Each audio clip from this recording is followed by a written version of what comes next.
so quick, he is so lethal.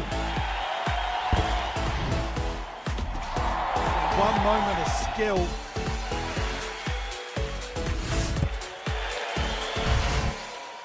Absolute picture this morning. 2 days of Rugby Sevens action ahead of us.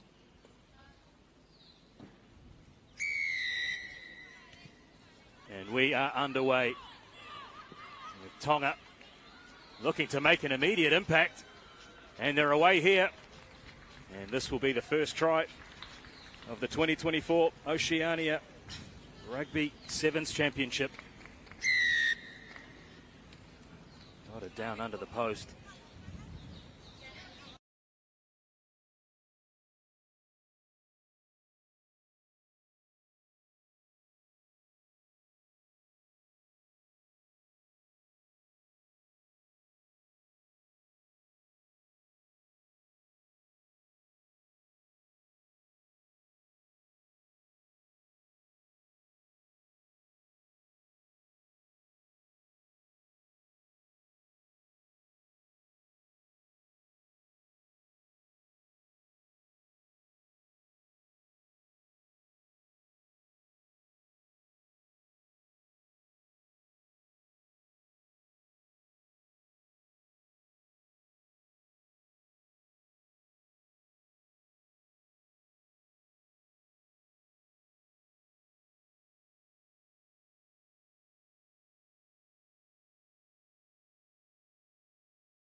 The Oceania Rugby Sevens Championship. A new name will be inscribed on both of the trophies. Australia in 2023 Women's Champions, not here. Neither are New Zealand. Fijiana Sevens, who are in Pool A. Forward.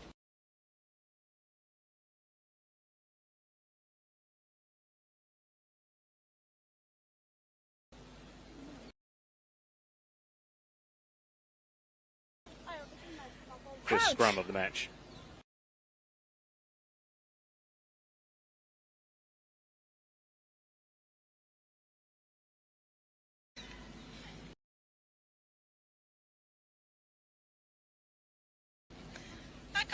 So we've got a knock on.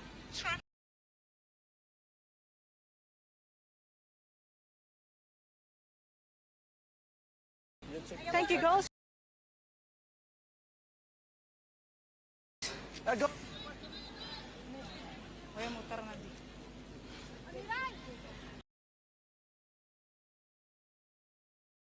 1-0 lead to Tonga.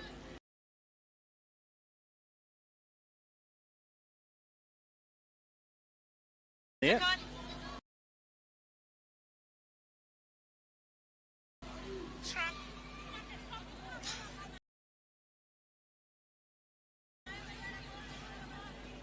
Plenty of hard work.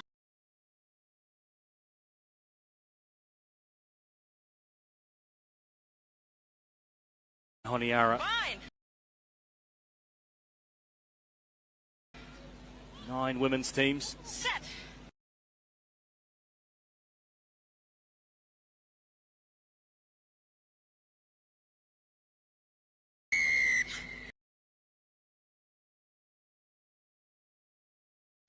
We've got a penalty.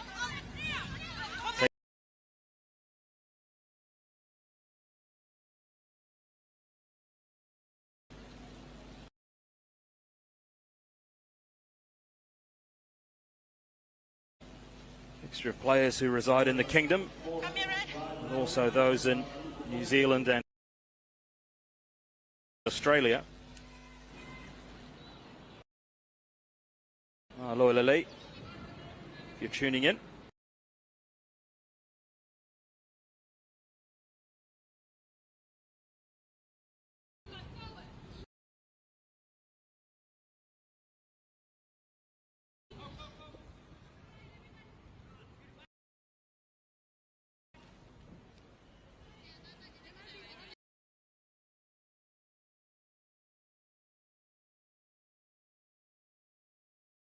And had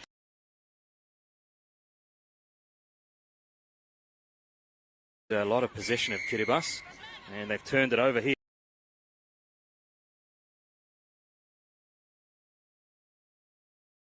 And they're in again here. Tonga.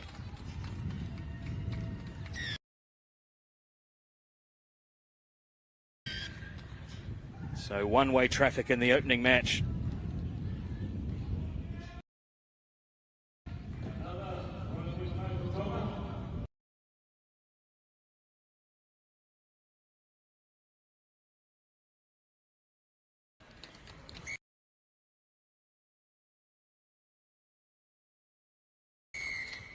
Conversion is good.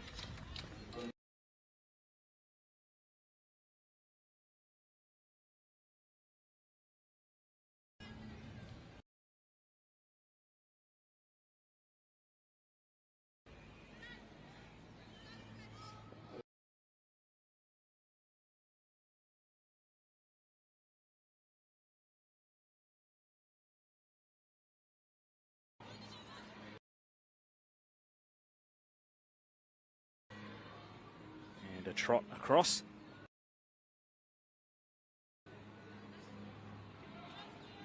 And all the way around the post as well.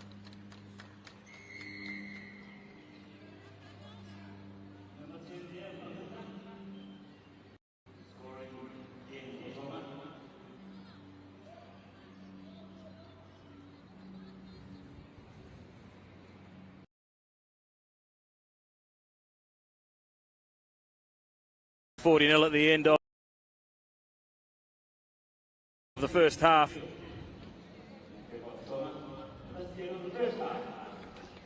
So the opening match of the Oceania Rugby Sevens Championship at half-time. It's Tonga who lead Kiribati 40-0.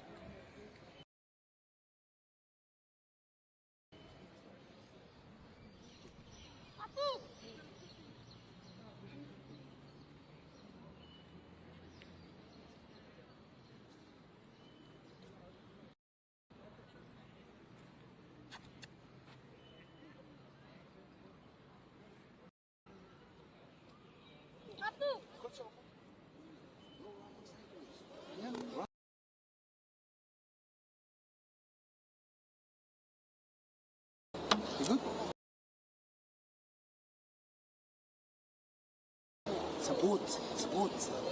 And make the jump. Support on that one because it was too small to protect the ball on.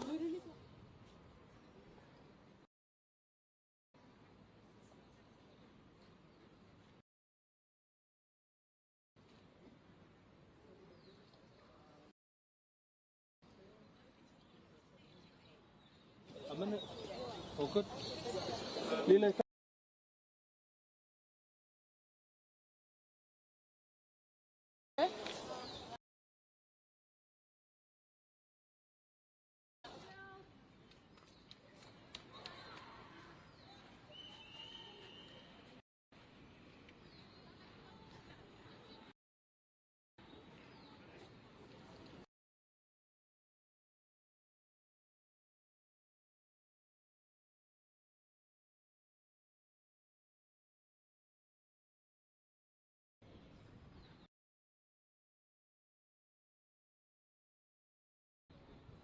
Tough start for the team in yellow. Kiribati.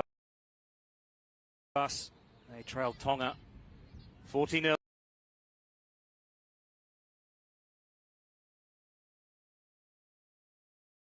Rugby in the Pacific.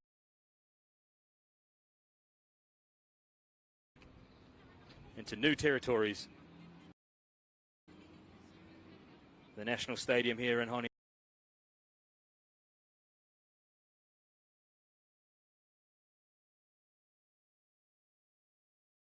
Nine teams in the women's competition.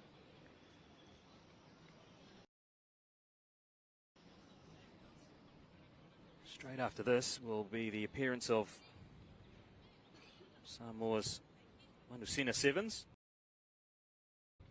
up against another debutante in Niue. So the matches will come thick and fast here in the Solomon Islands.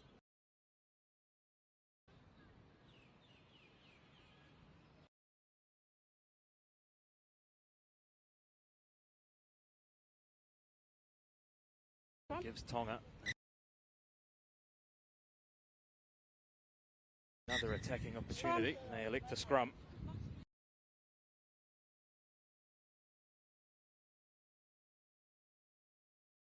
The National Stadium. I'm sure you can pick it up in our effects mics, but it is providing some respite. It is extremely hot here in the Solomon Islands at this time of year. Bind. Set. Crowd slowly building. Steady. Sure, it will start.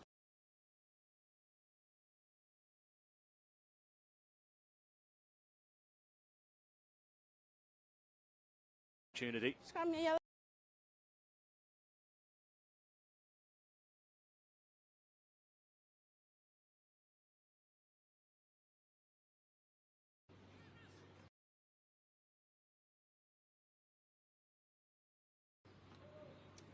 Fantastic to see.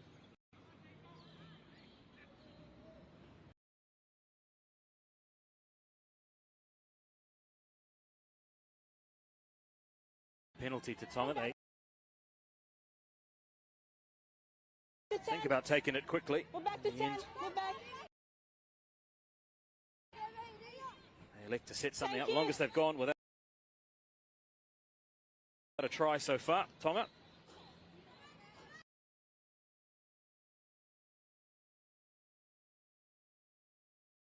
In for their first of the second stanza.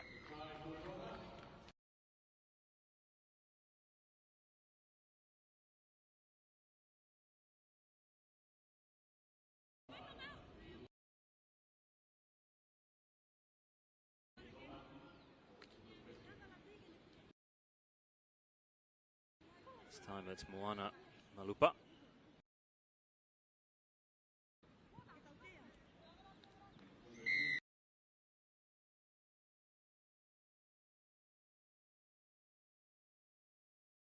Halt the progress.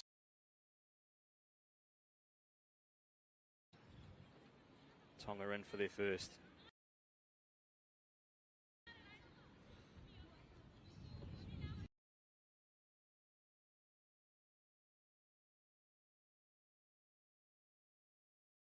Grandstand on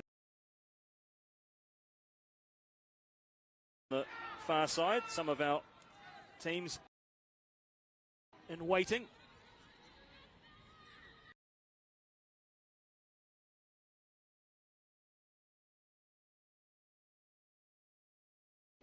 Number 4.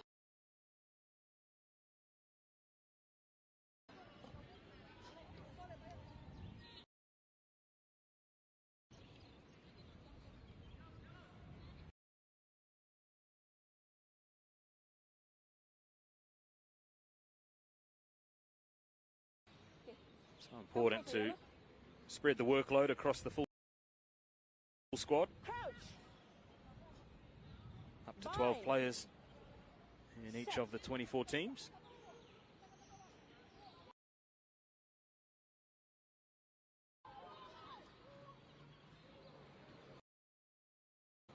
Down the blind side.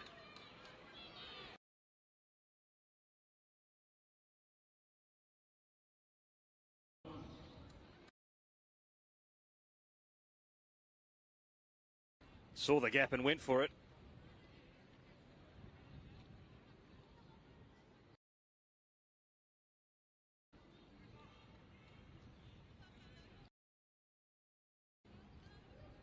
Just straight from the base of the scrum. And down the blind side.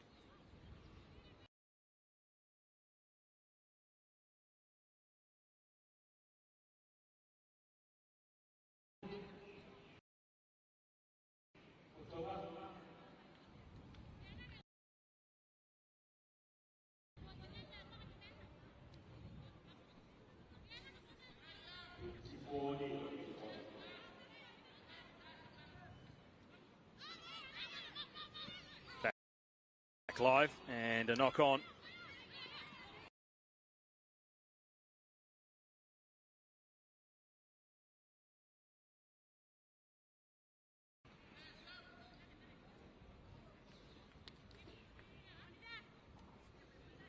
So the pace starting to go out of this one as we near the end of the opening game Pool C action.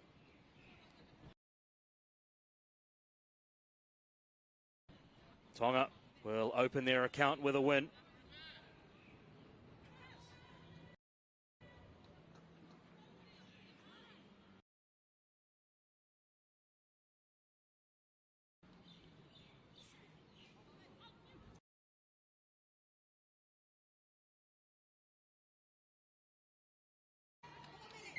Got a referee's whistle.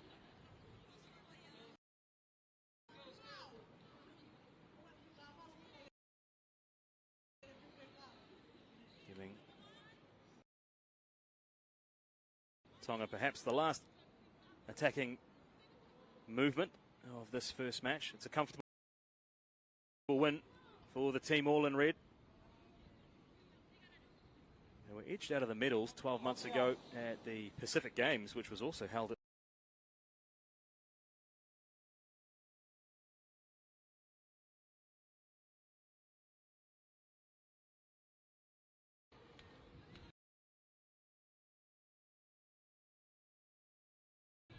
teams to watch here. One place up for grabs in the Challenger Series to go to the winning team of this competition. They will join 11 other countries.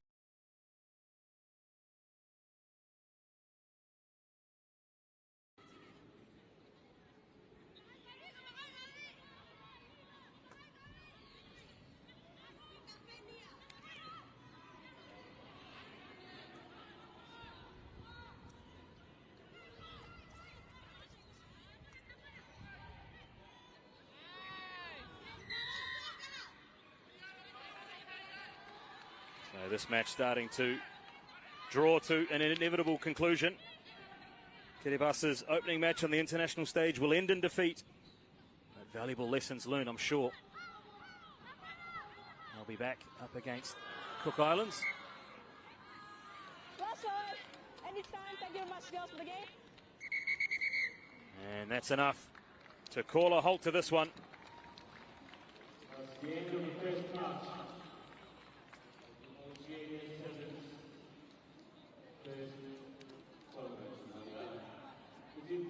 Referee managed to see the funny side of it. And this one's over. Tonga 54, Kiribati 0. We have 2 more matches coming up for the women. One Samoa Niue and then Fiji Vanuatu.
Well, match 2 as Samoa and Niue head out to the National Stadium. There's a welcome to international rugby also to Niue. We've just seen Kiribati make their first appearance at this level.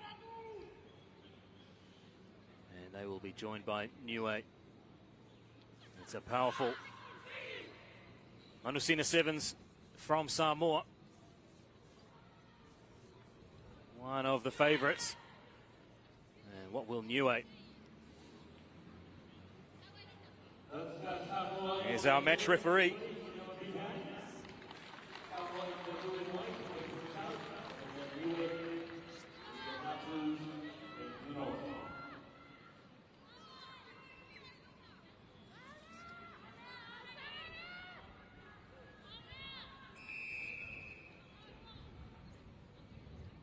Samoa will get us underway.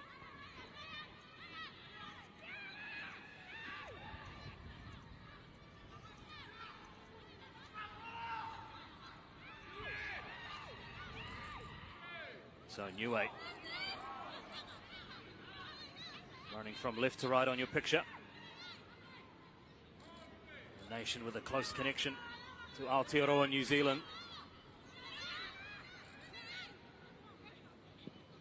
And looking to get on the outside early.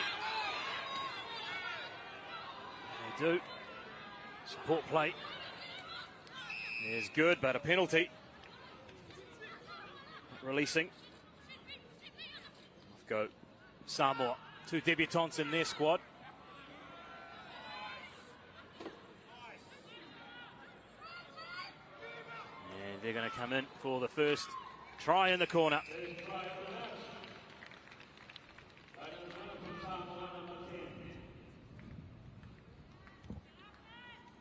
So Samoa open the scoring in this second match. Pool B action. Oceania Rugby Sevens Championship. It was a bright start from Niue. They turned possession over. And too much pace on the outside.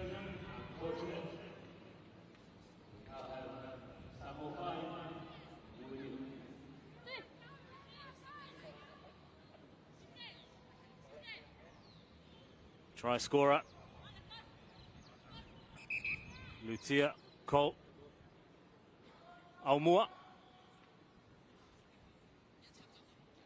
And some running repairs.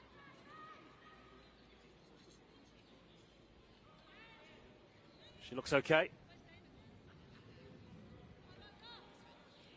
Tusinga. Samoa to kick us off.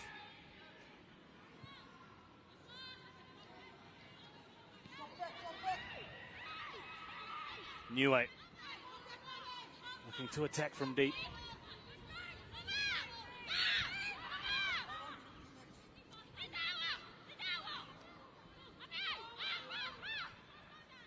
Right on their line. Composed attack, but in over the top go Samoa, but too eager.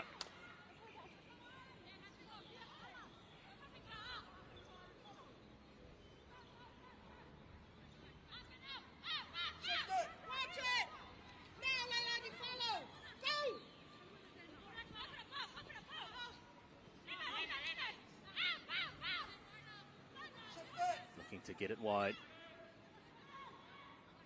Attacking from right underneath the posts. Good tussle on the far side, isn't it?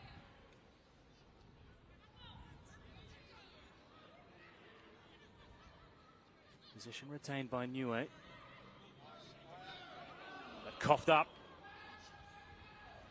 Can Manusina Samoa. One-on-one, and the big fend. Double fend, and she's in here.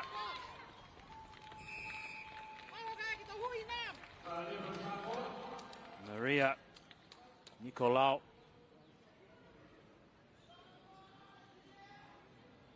Too powerful.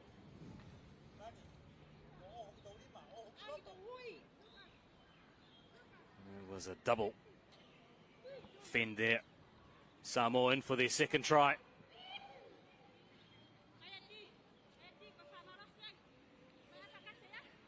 Falaniku looking to add the extras on debut in this competition.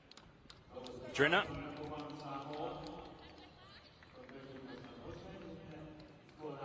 And squared up the defender, didn't she? One fend, too strong.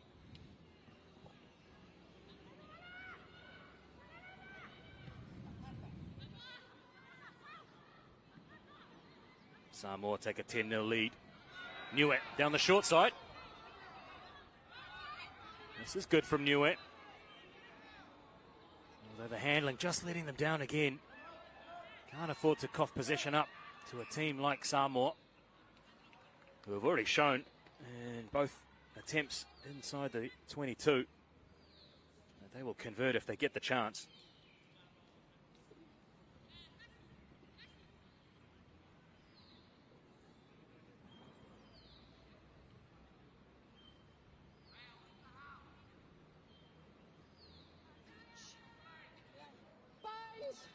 Second match of the women's competition here at the Oceania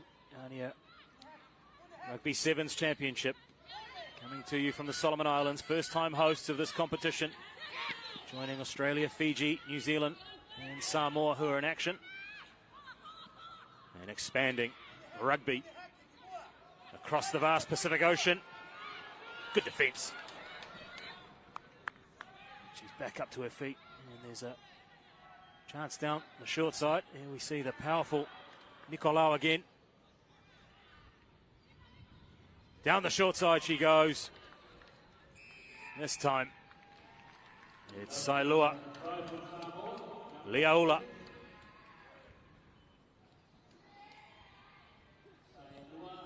The captain's in. Leading by example, and Samoa out to a 15-0 lead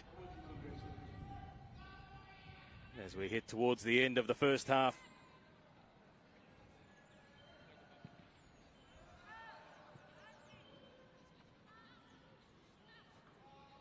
Conversion short. Just caught the defence napping. Did Liaula. All eyes were on the open side, and Manusina skipper just down the tram lines and in for Samoa's third try.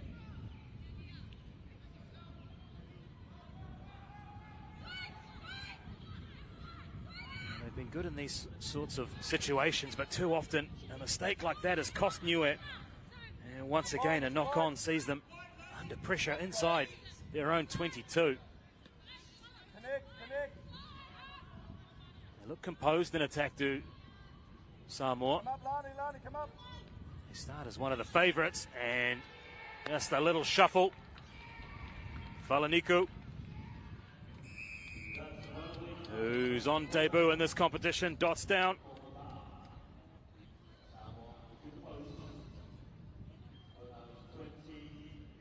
Can she add the extras?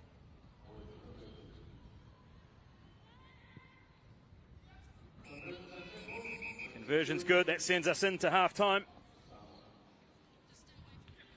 It was just a little shift off the left foot, wasn't it? Saw the gap.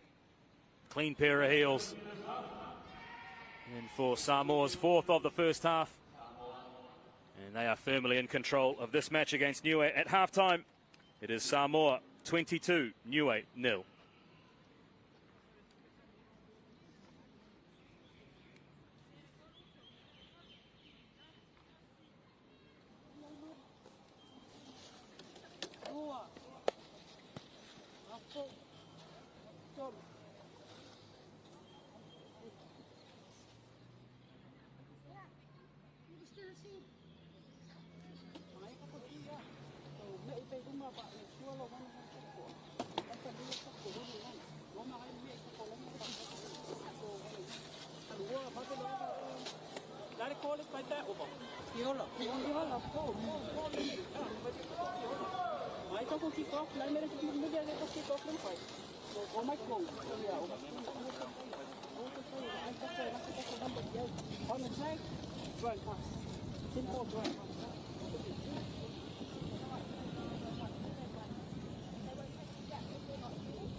they're playing really quite deep behind the ball, we have enough time to shift slowly as a unit. Yeah, and then if they stop at that edge and they get hold, then we just hold there unless we've got them cornered in, and then we can go in and kill. Girls, we're on defense now, okay? So let's have a more chat. We can easily get them if we just slide. So I don't want you hear some people say man on now, but we need to be sliding before that. So we're leaving that last time. Right, just watch out for those rush up. If you're doing a rush up, you're going to make sure the other team is following you. So otherwise So the debutants Niue find themselves trailing one of the favourites. Samoa's Manusina Sevens by 22-0. Samoa, one of the pre-competition favourites, and showing in the first half of their first match why.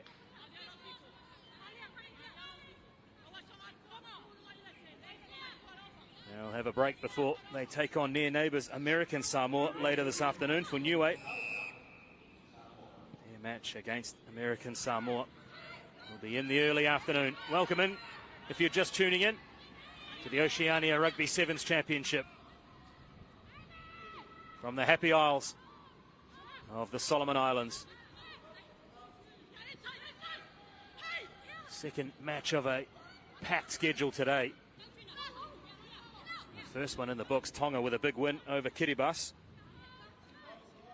And their Polynesian sisters Samoa are in control against Niue.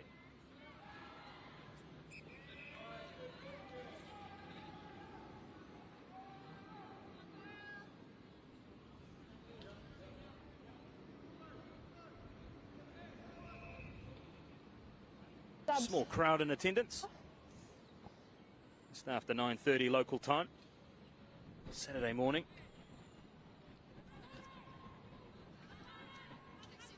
See some of our men's teams poised in the background, ready to start their warm-ups.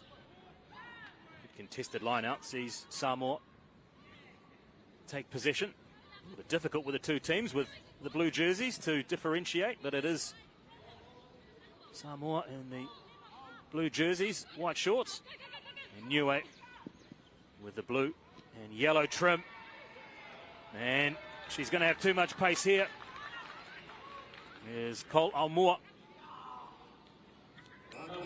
Her second of the match. Opened the scoring in the first half. Adds a double.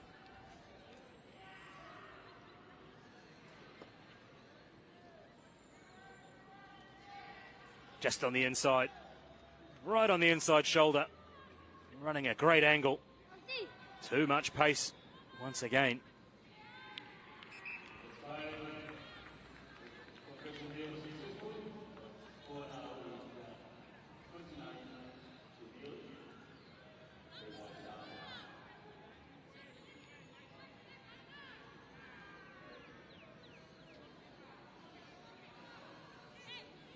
Well, the extras are added. Samoa extend their lead.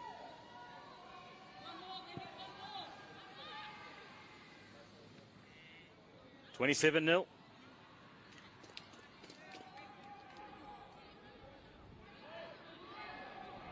Heavy tackle.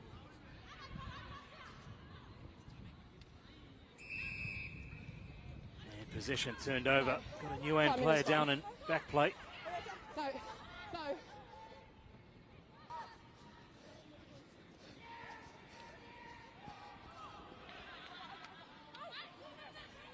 Play goes on though. These are live pictures. Too much power. And over goes Joanna Fanene Lolo.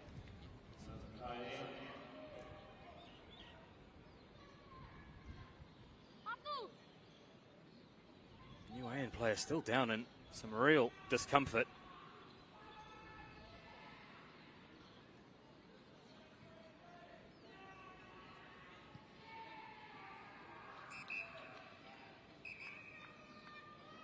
Conversion is good. And just drifting into the gap. A little fend on Phoenix Todd was enough to open the space. And Shante Bates Wasn't able to get the cover. She's back up on her feet as Elena Kamuhemu.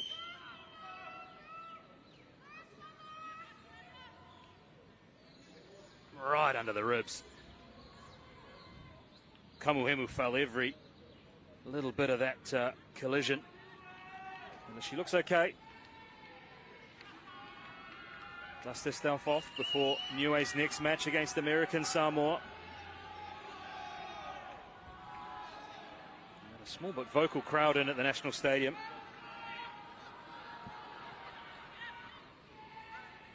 Falaniku.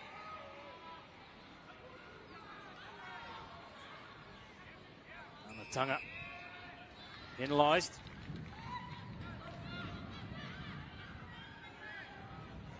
Off go Niue.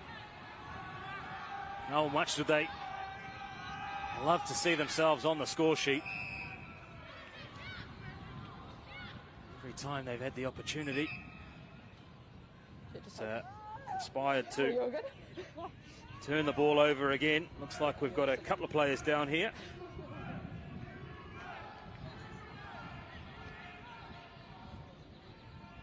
Gives us a chance to catch our breath.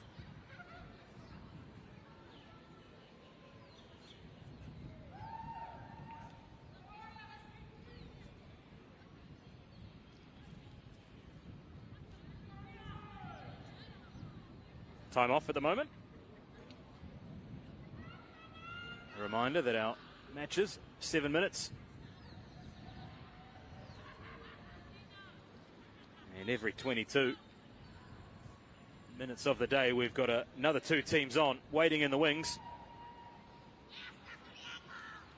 Here's the Fijiana Sevens. And they will be playing Vanuatu straight after this game.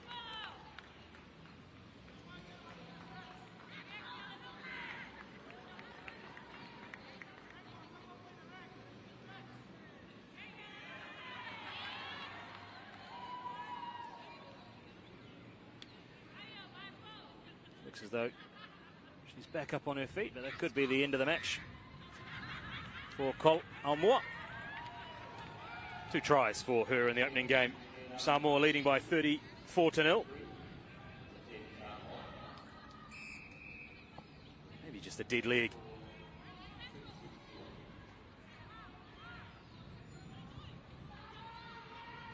Samoa looking to add some extras under some intense Niue in defence. Turned it over, Niue.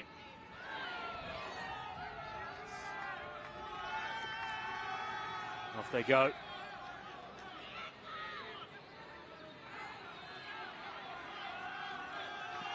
There's one thing I know about a Solomon Islands crowd. They love an underdog. And they would love to see Niue get across the line here. Spotted a little gap. Did Todd. Every sustained period of possession that Niue have had, they've seemed to find a way to turn it over. Quick tap. Off goes Samoa. We've got the numbers here. A step on the outside and a swerve. And under the attention of the cover defender. Over goes Suriando Lafai in the headgear. Easy to spot for the commentator with the blonde hair underneath that headgear. Lafai adds another for Samoa. It's been a little bit awry with the boot today, have Samoa in their opening match. It is a bit blustery out there. Lafai just the in and away. And the cover defence from Jashana Tiowiri. Not enough to stop Lafai from crashing over.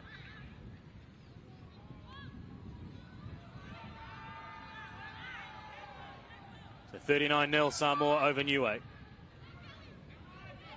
Into the last play, perhaps, for Niue. Last roll of the dice. Can They get themselves across the line for a well-deserved try.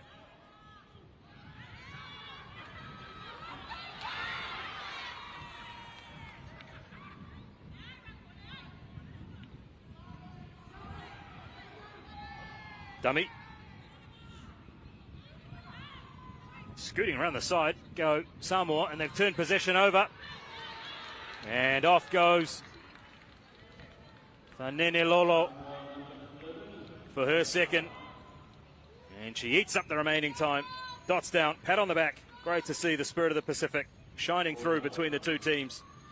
Saw some great scenes between Tonga and Kiribati in the first match. Tonga were able to get up a half century over Kiribati. There's not enough time for Samoa to do the same. This one ends with a try to Joanna Fanene Lolo. That was the last play.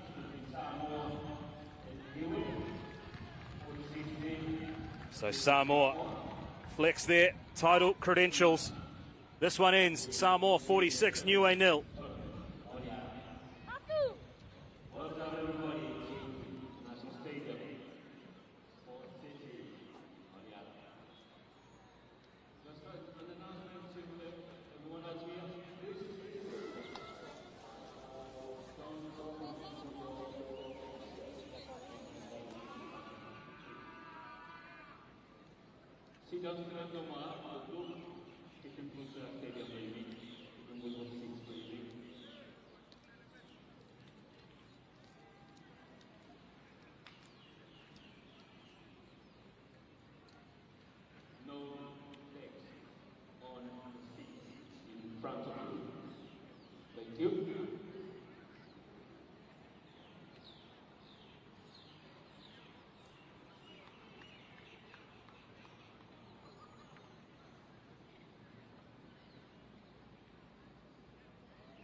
So out come Fijiana Development up against Vanuatu, and an air of anticipation around the National Stadium. Their first look at Fiji, who have sent the development side here.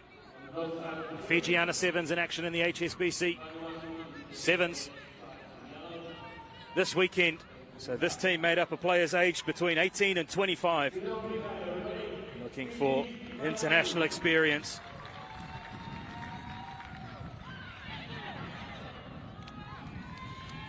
It's a return for Vanuatu. Their first participation since 2019. Jess Ling is our referee. And it will be Fiji. And the familiar white and black attacking from left to right. Start this match very much as favourites. We've seen two one-sided encounters already in Pool C and Pool B. A couple of debutants in action. Kiribati blown away by Tonga. Niue losing to Samoa. And Vanuatu with their first steps back in international action in 5 years. They've made the short flight across from Port Vila to Honiara. Close neighbours of our hosts, the Solomon Islands. And an early knock-on will give Fiji first attacking opportunity inside the 22 within the first 60 seconds of the game.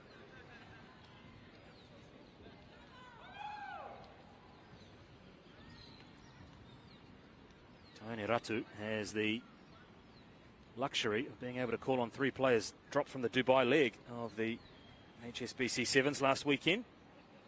The rest of the players selected from domestic competition in Fiji. And looking to go on the outside, but good defence from Vanuatu. They have their resolve broken early. And it's Charlotte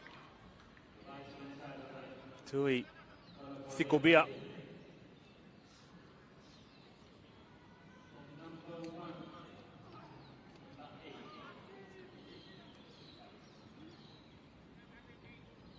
So first try to Fiji.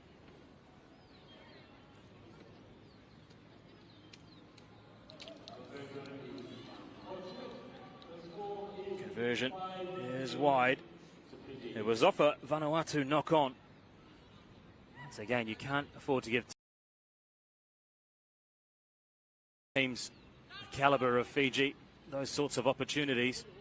Great work to get down and up again, wasn't it, by Tui Thikobia.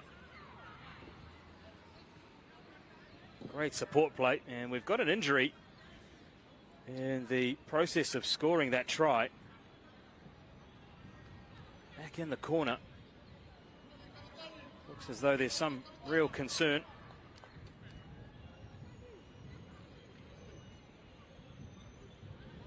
Didn't catch the number of the player. You can see the 7 on the shorts. Meriani Solevu.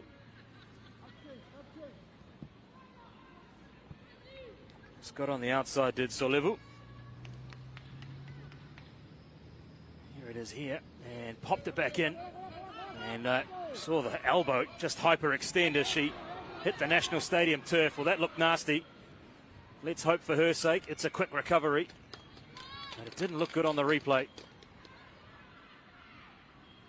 And another knock on from Vanuatu just outside the 5-metre mark, inside the 22. Well, we saw Fiji from the opposite side of the field in a similar position get on the outside and score the opening try. We see a carbon copy, a mirror, if you will. Off they go. And the wraparound opens the space, and clinical from Fijiana Asenate Nambitu. Too much pace for Vanuatu. Like we've seen in the opening 2 matches with the teams on paper starting as favourites, they are really showing their calibre early. Conversion doesn't have the legs, it stays at 10-0. Great little wraparound, wasn't it? Intricate play from Fijiana development. Nambitu in for Fiji's second.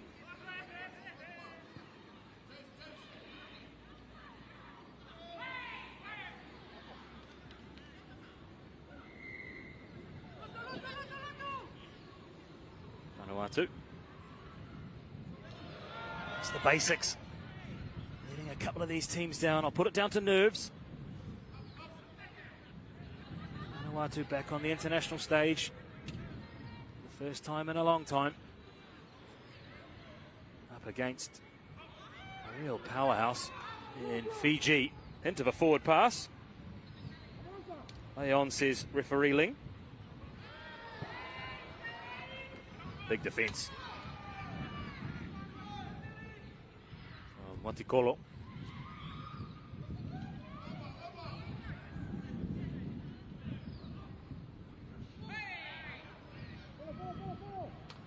So pinned down inside their 22, Vanuatu. They concede the penalty, and Fiji waste no time. Matikolo, Fiji's third.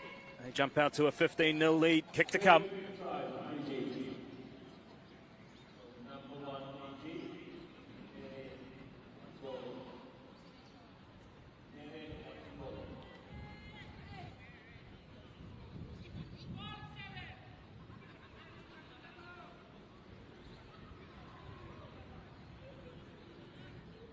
Well, at the conclusion of this Pool A match in our women's competition, we will see the first of our men's matches.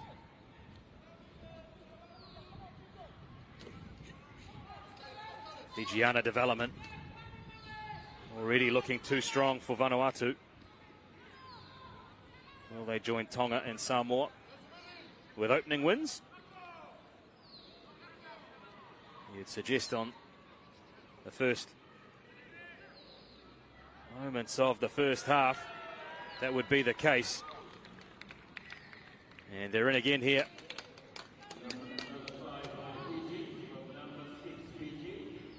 Kileriani Luvu. Looks as though our clock has stopped on the scoreboard on your picture.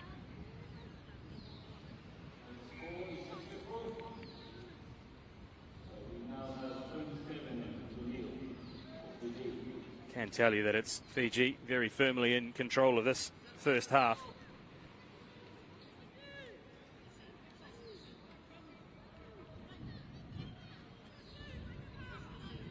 Couple of minutes to play by my watch, although it is our referee who is in sole charge of the time.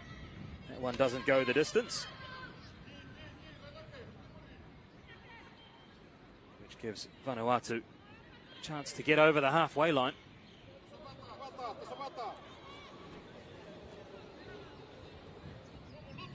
Such wonderful depth in Fijian women's rugby and men's rugby, it must be said as well. Fiji have also sent a development side in the men's competition.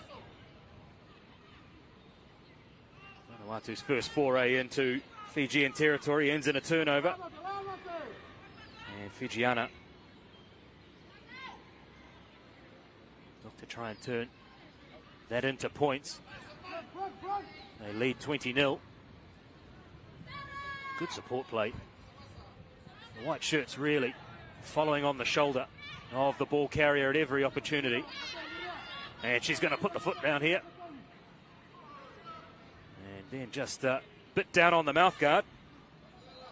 And look to bump off the Vanuatu defender. And in the end, it comes to nothing. And that's the end of the first half.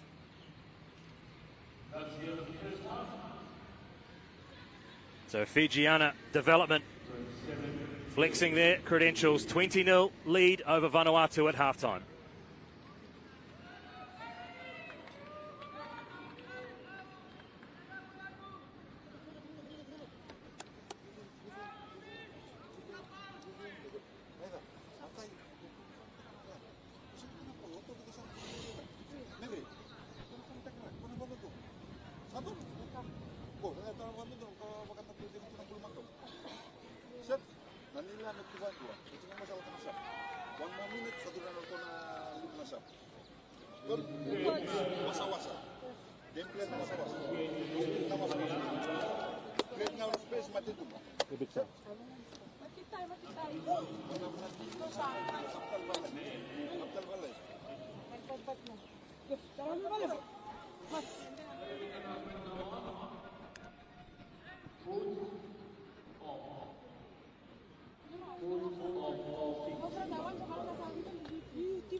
Erika, Go.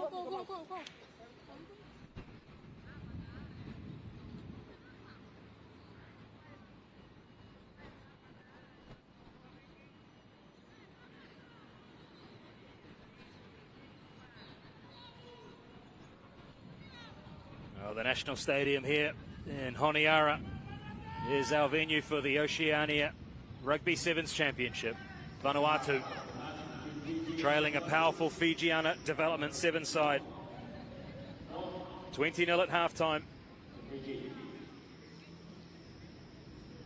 Struggled to get a foothold into the game.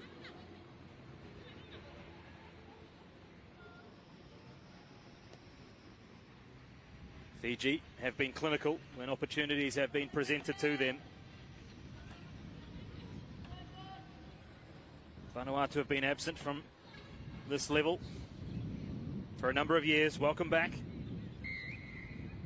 And welcome in also to our friends in Vanuatu tuning in to this broadcast. These pictures coming to you live out of the Solomon Islands. Gets the hands free. And beautifully worked. It'll be a canter under the posts. Nambitu with her second.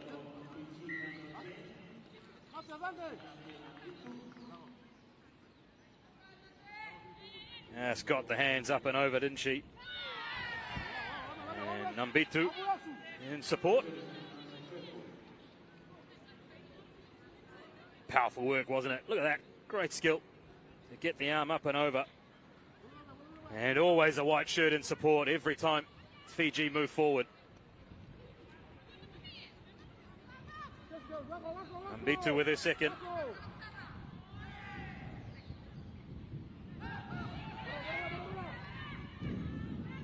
They're in again here, Fiji. He had a thought about heading down the line side. Support play again. There's a big overlap here. Be Nambitu with a hat trick. Sure is. Now the easiest of the three. Nambitu dots down, unselfish by the captain. Ruthi Nambulagi. Nambulagi will have the attempt at goal. And he wants that one back.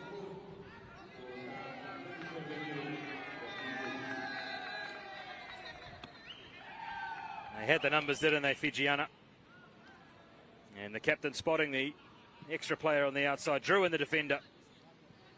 And an easy handoff in the end. Nambitu's third. Fiji lead 30-0.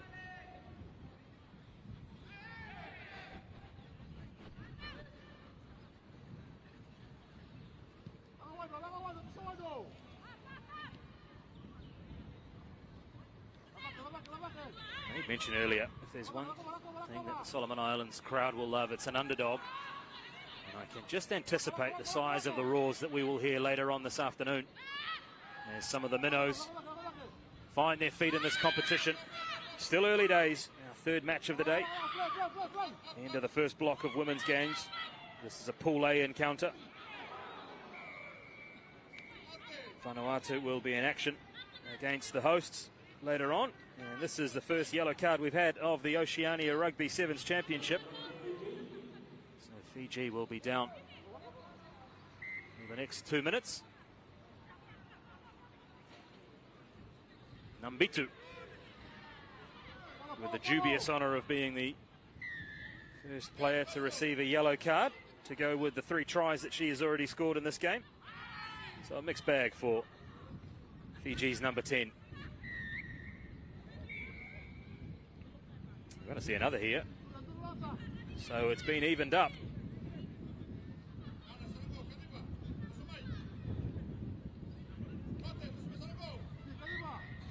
So Vanuatu now down. So 6 on 6.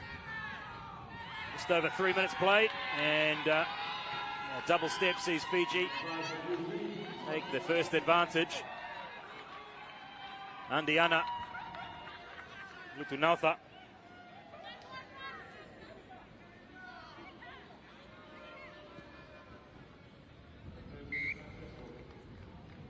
Conversion goes over.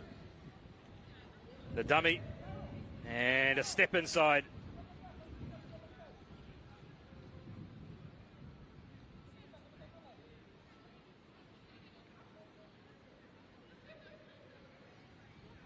Well, I've got to say, out of the 6 jerseys we've seen so far, Vanuatu's is by far the most impressive.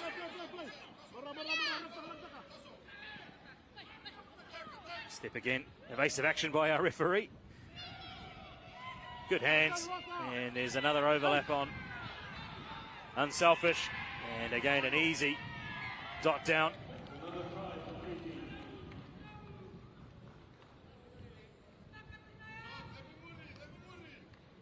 They start to head towards 50. Saw Tonga break a half a century in their game against debutants Kiribati in the opening game. Samoa with a big win as well. Quick hands, just the draw and pass. And the player on the outside.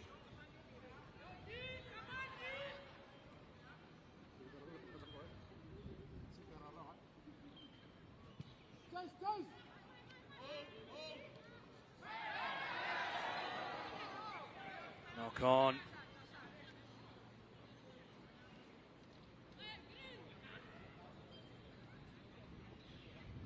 Now, these sorts of errors have been evident through the 3 opening matches.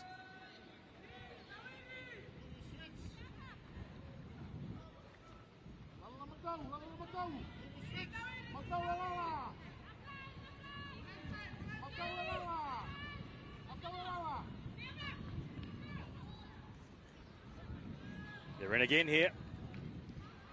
That's the little step on the inside. Improves the position and dots it down.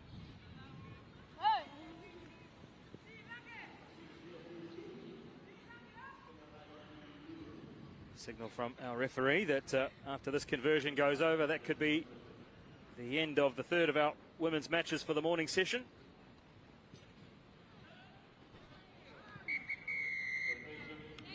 And there it is. So this one goes the way of the favourites, Fiji. They beat Vanuatu 47-0.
So, our first of the men's program at the Oceania Rugby Sevens Championship sees the Cook Islands take on Kiribati. Well, they've been waiting in the wings. We've had 3 women's matches already this morning, which has seen wins to Tonga, Samoa and Fiji. And now our first glimpse of the Cook Islands up against Kiribati.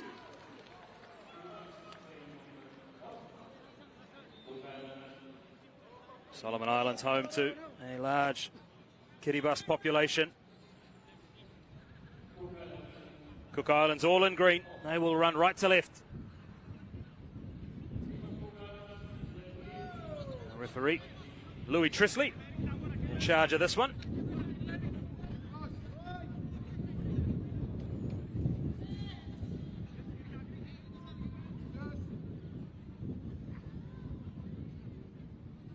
Four debutants for the Manatoa of the Cook Islands.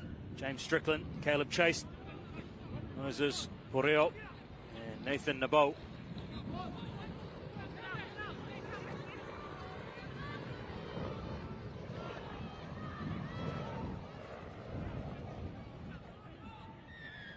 Early penalty goes the way of the Cook Islands. They take it quickly.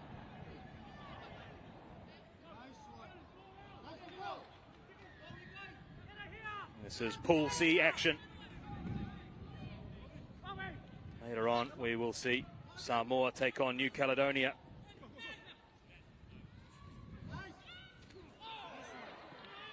Is this the first try? Good defence, Kiribati. They've got the numbers on the outside, though, the Cook Islands. A draw and pass should see them in. Instead, it's a dummy, and they go crashing over. Teki. Tanintoa.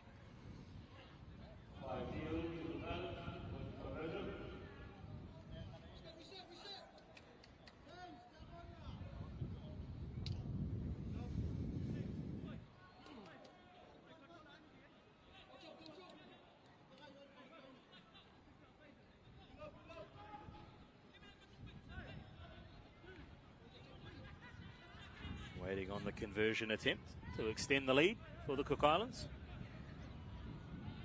Doesn't look like that one's going to have the legs or the distance.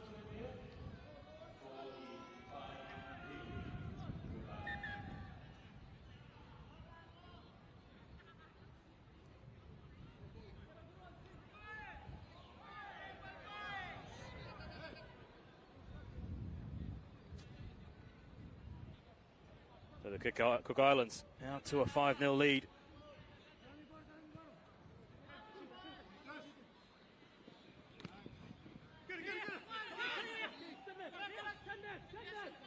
They finished 8th in this competition last year. For Kiribati, it was a 14th place finish. And they're in again.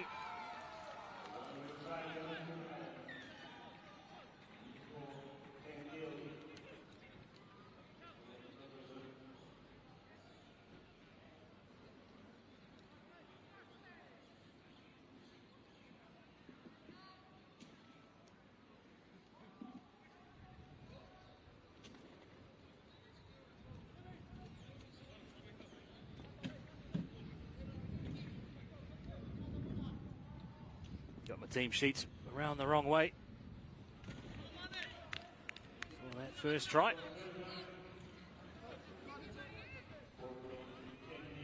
Cook Islands in for their second. Too much pace and power on the outside.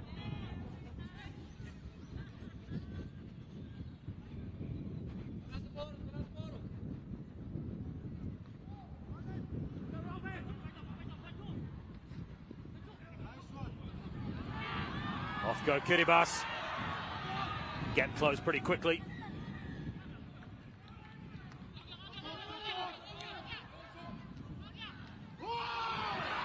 That was a mismatch of size, wasn't it? And you can hear the crowd roaring to life. And in go Kiribati for their first try. Well, the Solomon Islands faithful showing where their allegiances lie in terms of the neutral. Kiribati with their first try.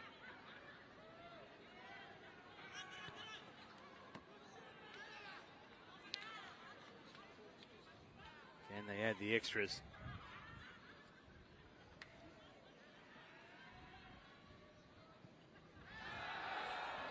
Brad will tell you that they can't. So 10-5 in favour of the Cook Islands.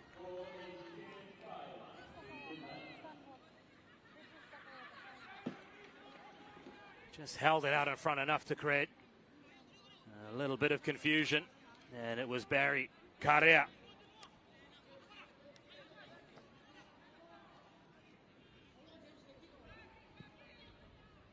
Gets us back underway, does Karea.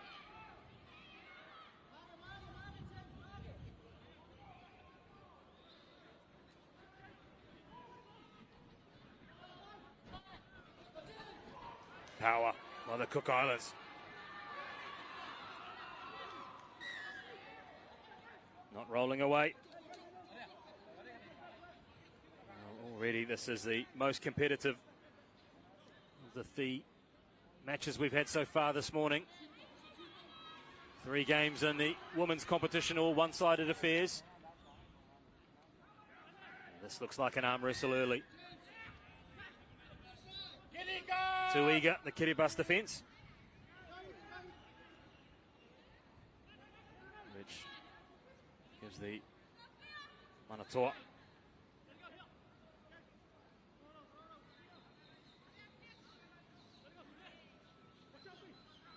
and out they go. Inside ball. It's good from the Cooks. Rides the tackle, some fancy footwork, and in they go to restore their 2-try lead.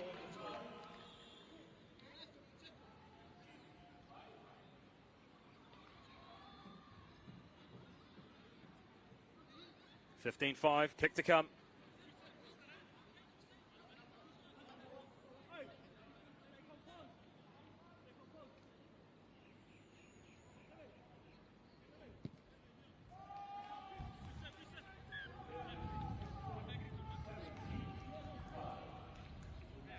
Conversion's good.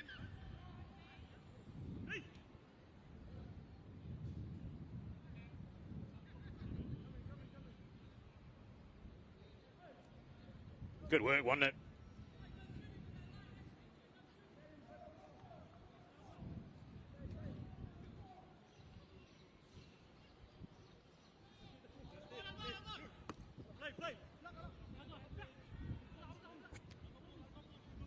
Off go Kiribati.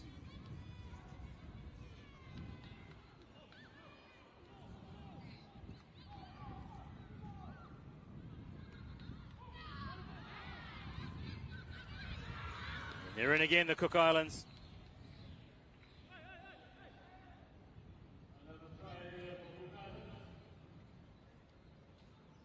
So they extend their lead. This first half has flown by.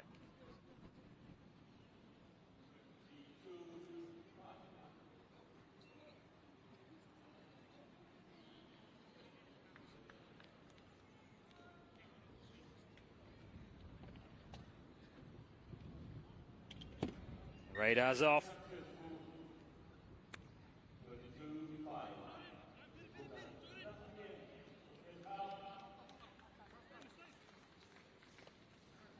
So the last scoring play of the first half. And at halftime here at the National Stadium, it's the Cook Islands 22, Kiribati 5.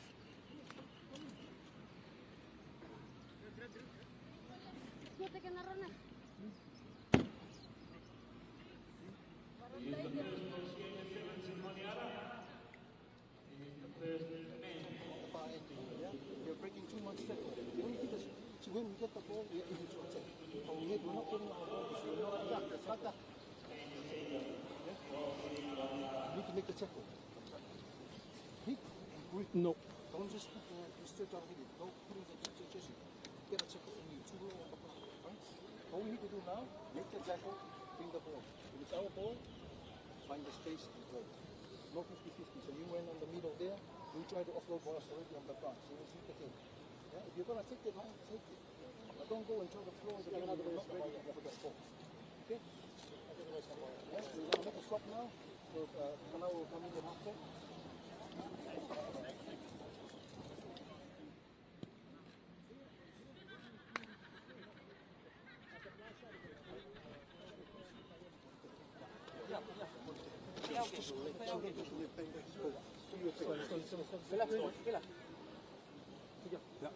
Cookies on 3. 1, 2, 3. Cookies! Stay patient, you're in.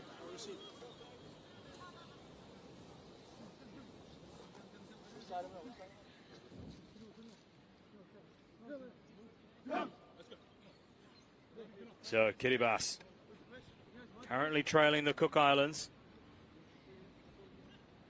Up next, we've got a match between Samoa and New Caledonia. 2 spots up for grabs in the Challenger Series on the men's side of the competition. Samoa and Tonga start as the favourites on paper.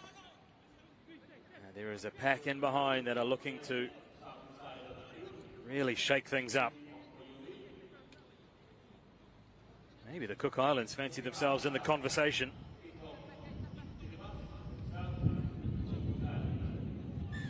Kiribati will be looking to improve on their 14th 12 months ago. Competition was held at Ballymore in Brisbane, Australia.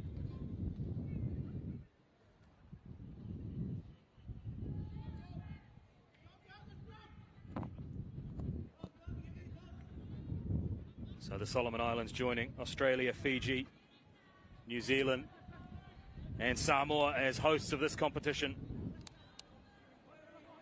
Really demonstrating Oceania's rugby intention on spreading the game across the Pacific. We've already seen Kiribati make their debut in the women's competition earlier. Niue as well. So great to see those 2 teams joining the ranks of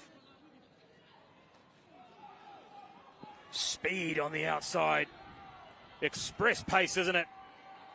And in again are the Cook Islands.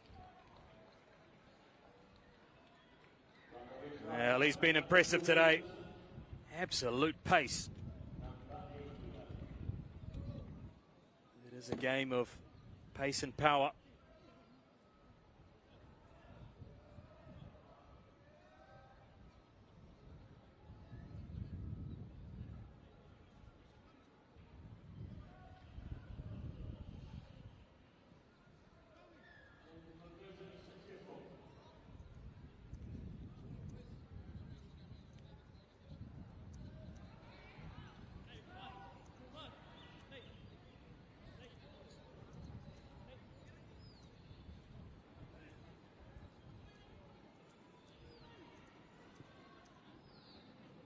Back live here.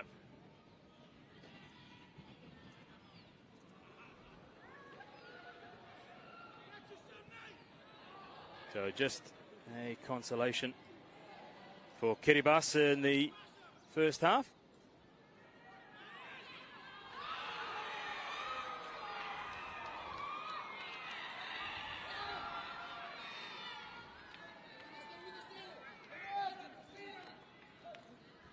So 29-0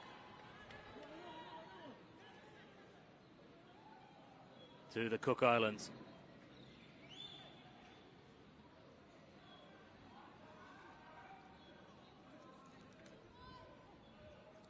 Up they go again.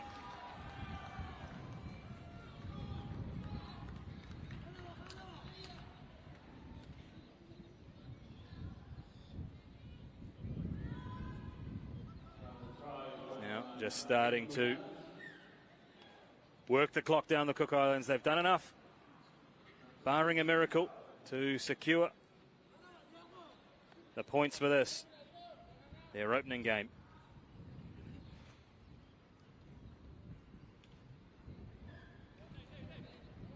They'll be in action against New Caledonia in their second match.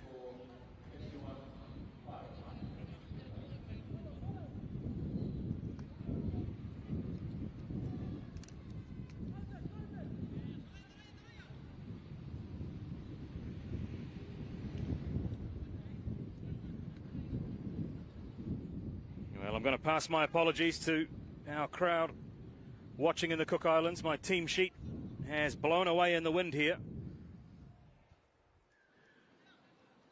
So to the family and friends back in Rarotonga and across the rest of the Pacific tuning in, bear with me. We'll try and get a replacement run up as soon as we can. But it is blustery conditions here in Honiara.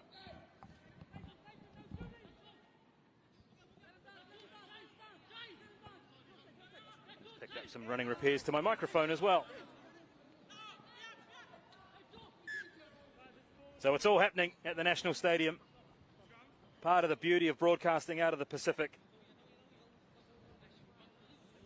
is we make things happen. Spare a thought too for our crew behind the cameras bringing you these pictures. Long day's work.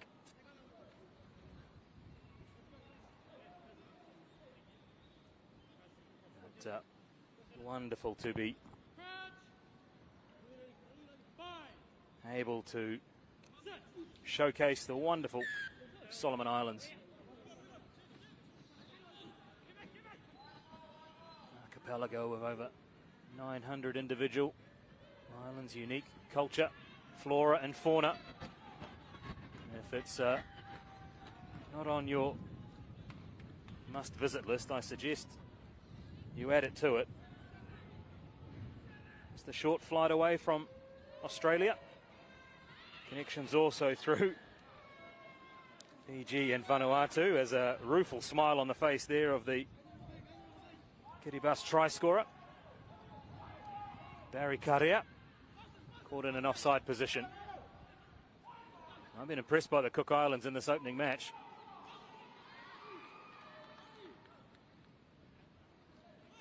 They lead 36-5.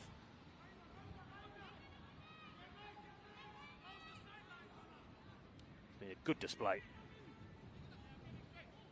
from the Manatoa. We've seen them at the very highest stage before, and a step but good cover defence. In goes the support, and over they go again. So they've survived the little scare in the first half, and they've extended their lead and put the foot down in the second period of the Cook Islands.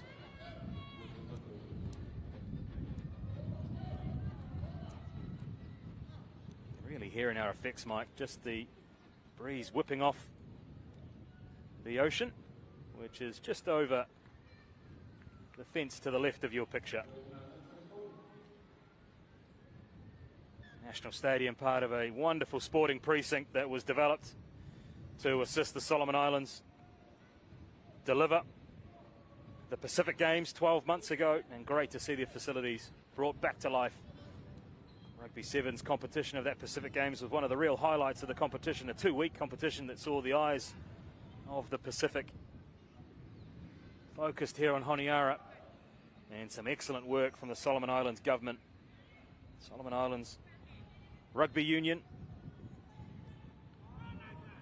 and also Tourism Authority, seeing the opportunity to showcase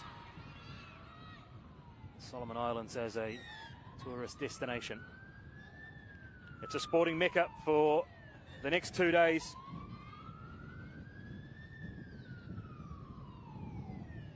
We're into the referee's time, and we've got an injury on the near side.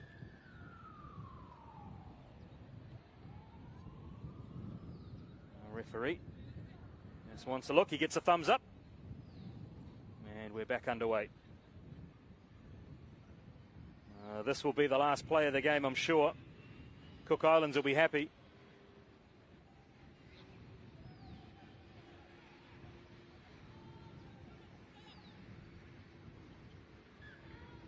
Just a lapse in concentration towards the end of the game. In fact, that is the final whistle. Cook Islands with a convincing 41-5 win over Kiribati.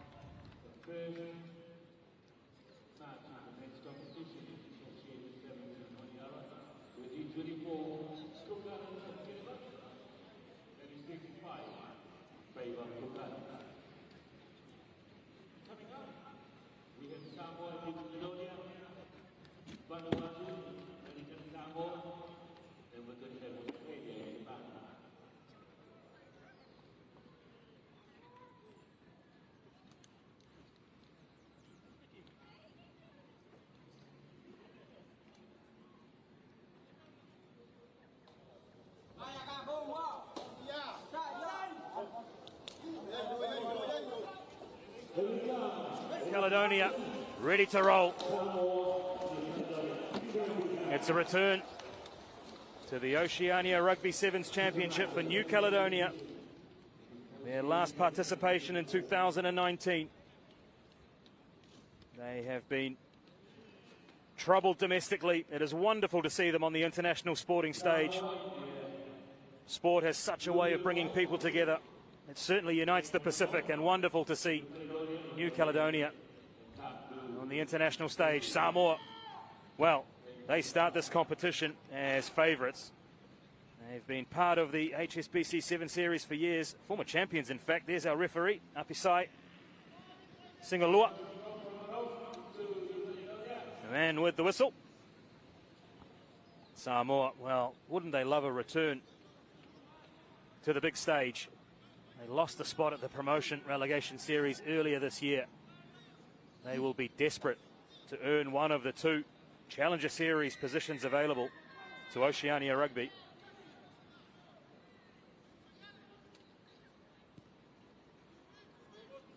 We're underway. Manu Samoa Sevens in blue, running from left to right. New Caledonia start this match very much as underdogs.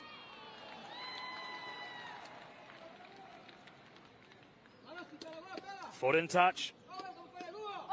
Denies Samoa.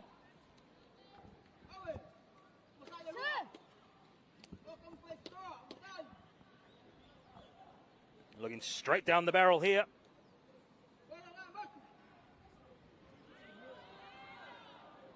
Well, It would have been the smallest amount of chalk on the boot there of this man. Finds himself on the opposite wing again. Owen Newett. Denied by the flag. Maybe he's going to get an opportunity here. Slicing through the gap though is Palacio Samuele. And Samoa open their account inside 2 minutes. Well, they're going to take their time here.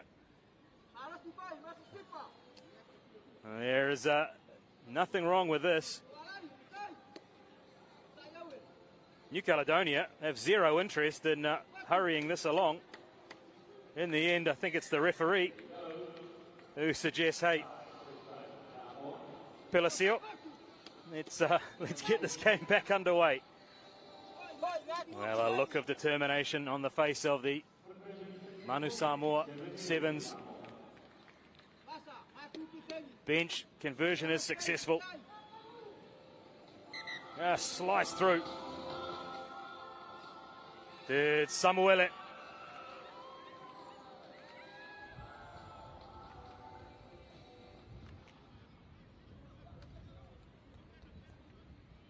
So 7-0 Samoa. 2 minutes played. Pool C action. Earlier we saw the Cook Islands defeat Kiribati. They looked impressive. That match between Cook Islands and Samoa looks on paper as though it'll be a mouth-watering encounter. New Caledonia turnover. Well, snuck a couple of inches off the mark there. Did Samoa. Motu Opetai.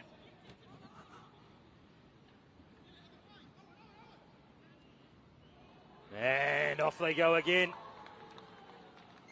Once again, spotted the gap. Owen Newett.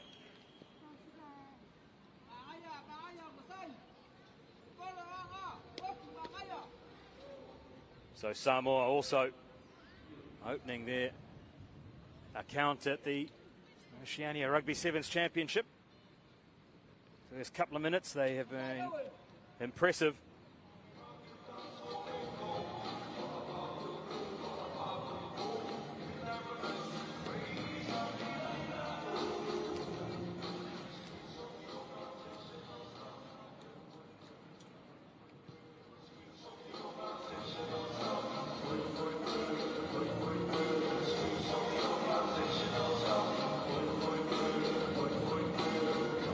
So Samoa lead 12-0. As the DJ takes over at the National Stadium here in Honiara.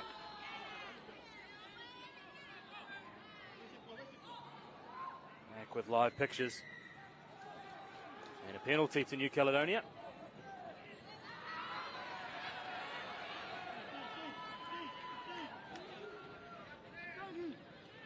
Remy took exception to the attention of the Samoa Sevens defence.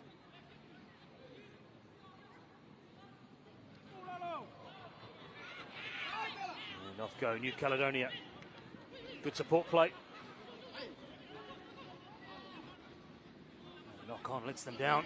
Gives Samoa a chance to counter attack, and off they go. Opetai. And the inside pass to Panoa. And Tawalai Panoa.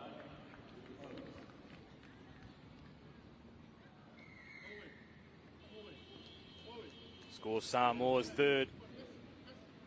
Well, from defence into attack, it was a fluid counter.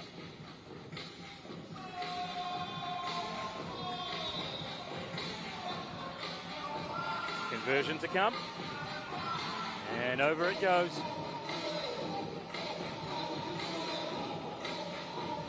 Flowing counter, wasn't it?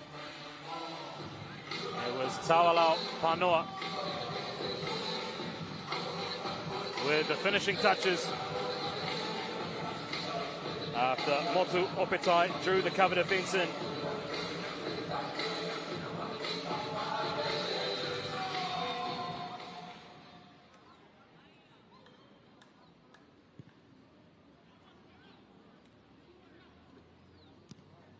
Restart won by Samoa.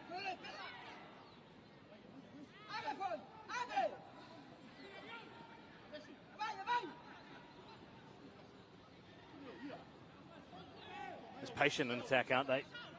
They don't see an option. They're happy to just cut back, and the big fend from Motu Opetai. He was provider moments ago, and he gets himself across the line with a big fend on the New Caledonian defender.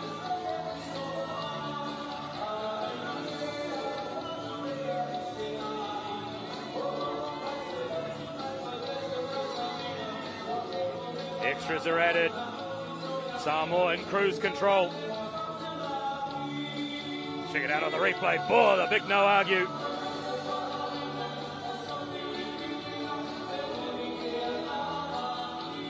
And Opetai.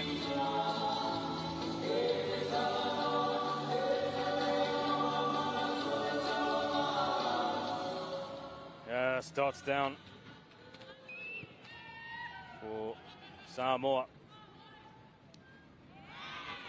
26-0 lead. They're in again here. Although possession coughed up, but a penalty spotted.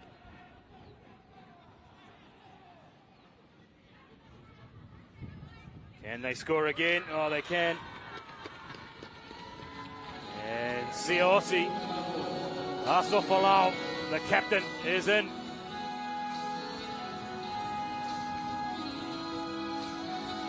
Samoa firmly in control of this match against New Caledonia.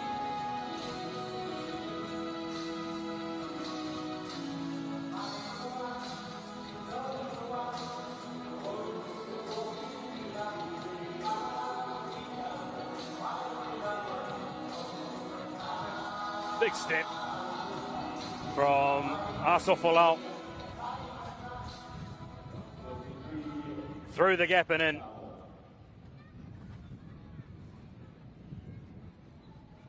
That's the last action of the first half, where Samoa firmly in control, 33-0 over New Caledonia.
New Caledonia to get us underway in the second half.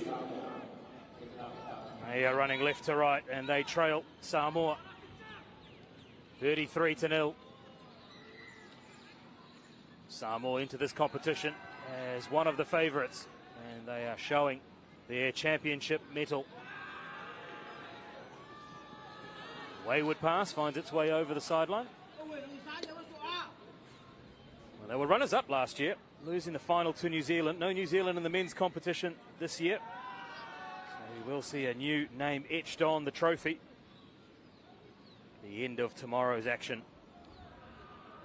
Will it be Samoa? Maybe Tonga wants something to say about that as well. They'll be in action later on.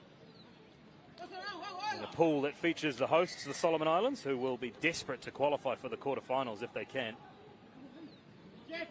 Before any of that conversation can be had, we still need to finish this match between Samoa and New Caledonia. And it's New Caledonia trying to get themselves onto the score sheet. So far, out of the teams that started as underdogs on the draw in the matches played so far, we've only seen Kiribati men cross the line. All of the women's matches, the winners were able to hold their opposition to nil. Oh, big step, and out he goes down the trams. He's going to have too much pace. Off goes Samoa. Just as I was praising the New Caledonian attack, a sweeping movement sees Owen Newett show a clean pair of heels on the outside. Is that enough to earn him a rest? A couple of changes ready to go here for Manu Samoa Sevens.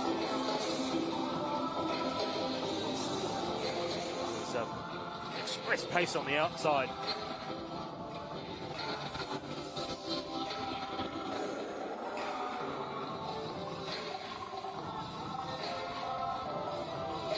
A little bit of wind to contend with for the conversion. And off the post. Well, once he beat the first defender, it was a bit of footwork on the next, and then turned on the afterburners before dropping a gear into cruise control and eventually ending over the line. Samoa lead 38-0. Well, if the first two men's matches that we've had so far are anything to go by, we are going to be treated to a real afternoon of entertainment.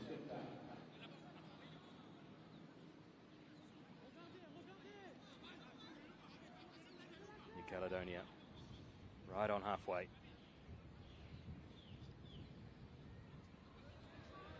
Sloppy. Not able to capitalise Samoa, or are they? They've done well to regain possession. And they've got a penalty, quick tap. And a short canter to the line. In they go again, Samoa. Fa'afoi Falaniko.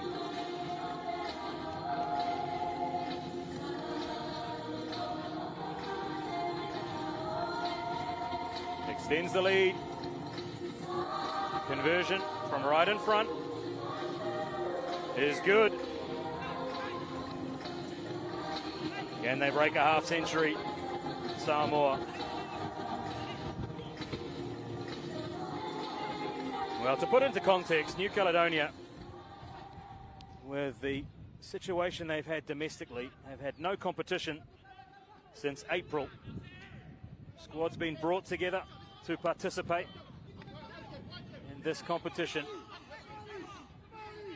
Still a very difficult circumstance by all accounts in New Caledonia.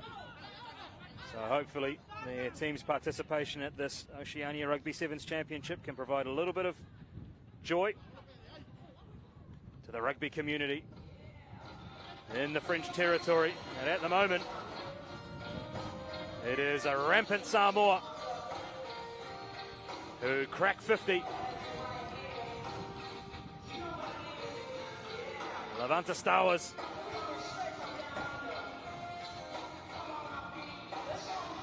One of 4 debutants in this Manu Samoa 7 squad. Scores his first try in International Rugby Sevens. Helped on its way. And a little goosey and enough pace to get on the outside of the cover defence.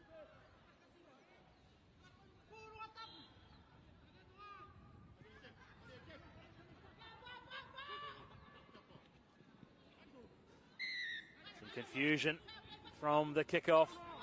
Player in an offside position. Allows Samoa another opportunity. Tonga women were able to put 54 on Kiribati earlier. Is this going to be the highest score of the day so far? They're in a central attacking position.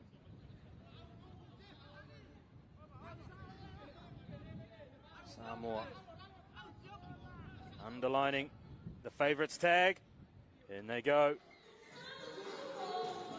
Vauvasa, Afasua.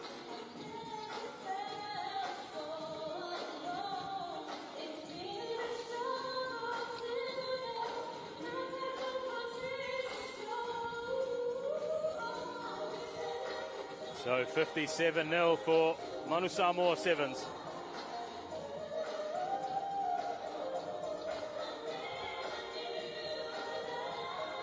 Conversion is good. A quick tap. Well, not even a quick tap, was it? It was a tap and go. Saw the gap, bundled over.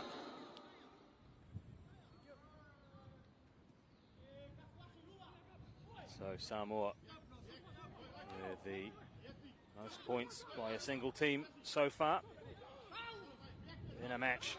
There's New Caledonia. Look to try and find a way. Off goes Fale Lavaki. That is the full-time whistle. New Caledonia's return to Rugby Sevens ends in defeat at the hands of Samoa, who win this one by 59-0.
The Oceania Rugby Sevens Championship rolls on. Next up, we've got Vanuatu against American Samoa.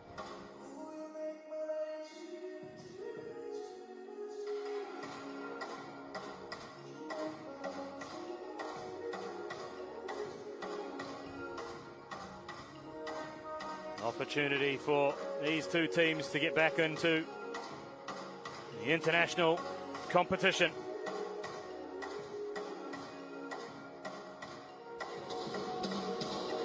And they're ready to go.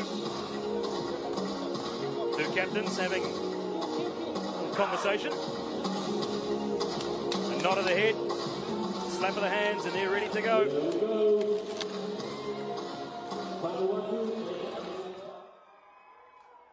American Samoa and Vanuatu men's Pool B action.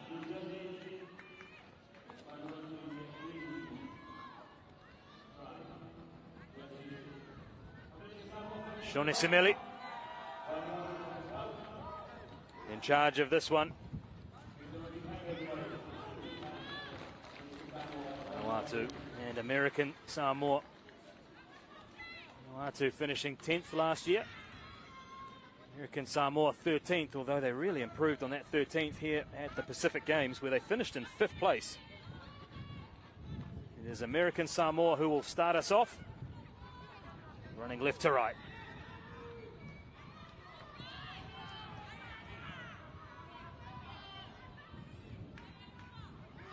Vanuatu with the first chance to attack.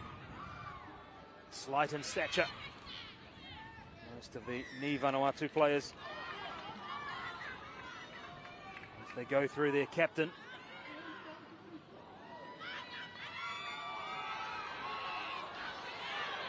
Expect the crowd maybe to get behind the Vanuatu side. They are near neighbours of the Solomon Islands. Big rivalry between the two. I'd love to see Vanuatu win, I'm sure. There should be an evenly contested match between these two sides. Vanuatu, are they going to get the opener? Cover defence coming across.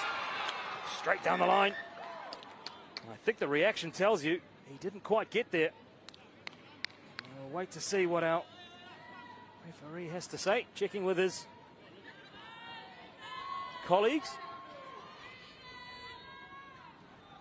Well, don't forget, we've got the benefit of a replay, and it's ruled no try. Now, great work by our cameraman down at pitch level. In the end, it was a knock-on. So good work by the American Samoa cover defence to get across. It was a real foot race for the corner.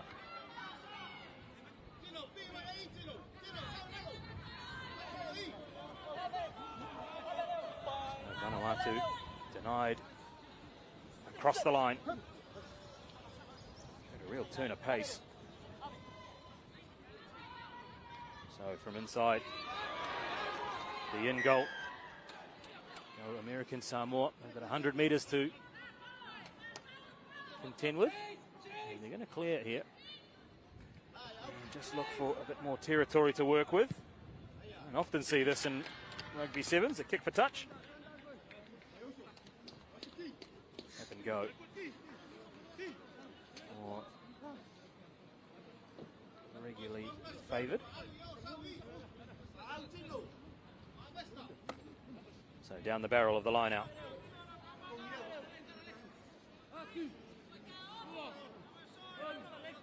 Bonifacio finds his jumper. And they try to peel down the blind side, but the ball beats them all out.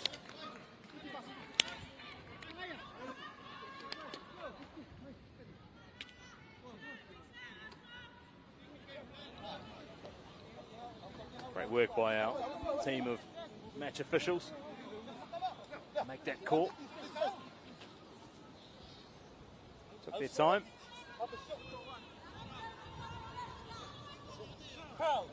Excellent coordination. So we're still locked at 0-0. A lot of high-scoring encounters up until this point.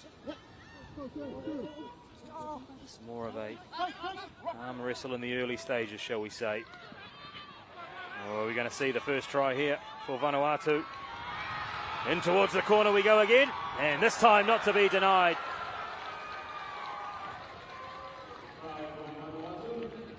And it's Kaupasi Taiwea, who showed enough pace on the outside. Vanuatu take first blood. This pool also features development sides from Australia and Japan. They'll be in action later on. So very intriguing to see how this will pan out. As the conversion attempt was struck sweetly, and the radar slightly off. Worked the opportunity on the outside, didn't they? And then pinned the ears back. Got it down in the corner. A little bit of attention in the afters. Managed to duck his head out of the way of the cover defence. So Taiwea with the first try, and this will be Ruben to get us back underway, the captain for Vanuatu. He's overcooked the restart. Throws the head back in disgust. But, that team bench will be happy. And we're bundled over in the opposite corner. A knock on, in fact. And managed to get over.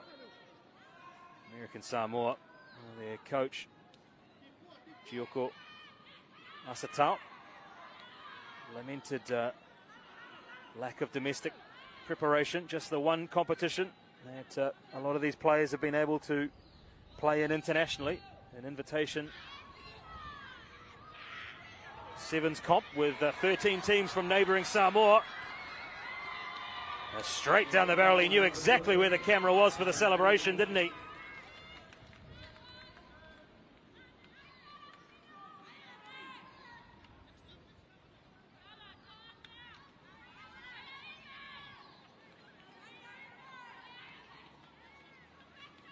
So they tie it up, American Samoa.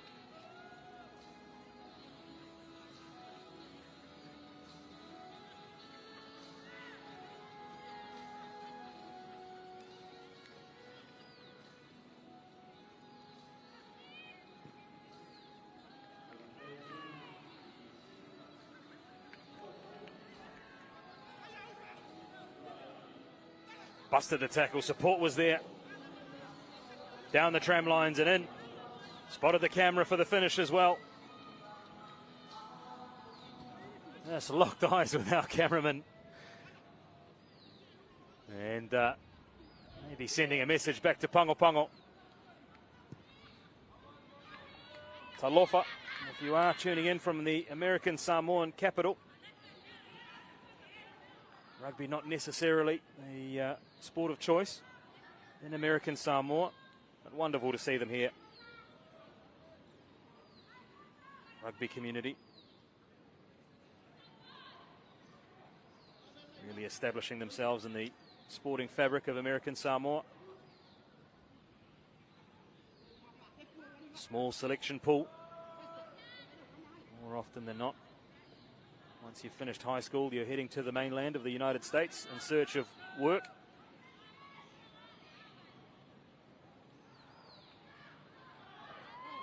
Line out won by Vanuatu. Well, this has been the most evenly contested match of the day so far between these two sides.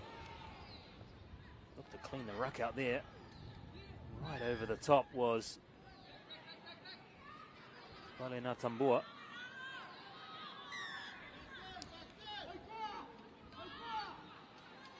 Malakai Valena Tambua.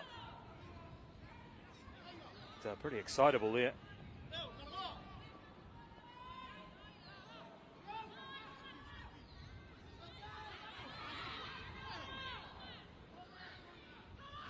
Oh, didn't see the cover defence coming, did he? Ruben did well to evade that first tackle. He's into contact here.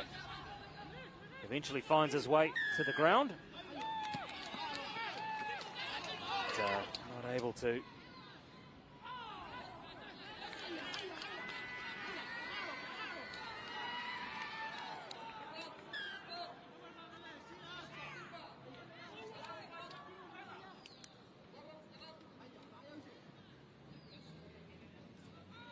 Momentarily down to 6, Vanuatu, after the yellow card.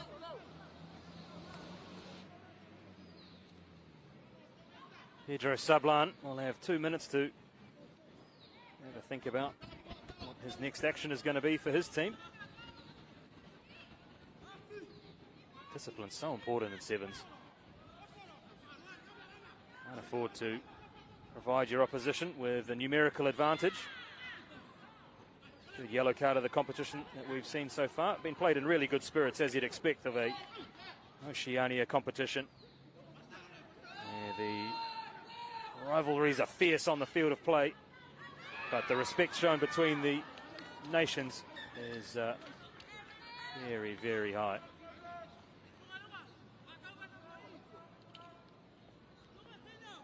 Saw an example of it there, with a slap of the hands between American Samoa and Vanuatu. And the first half is in the books here at the National Stadium. And at half-time of this Pool B encounter, Vanuatu and American Samoa locked at 5-all.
Vanuatu and American Samoa unable to be separated at half-time. This one's locked at 5-all. Really even contest between the two sides. Saw Vanuatu bundled over in the corner, knocking on in the process of trying to score. They opened the scoring, but it was scrubbed out by American Samoa.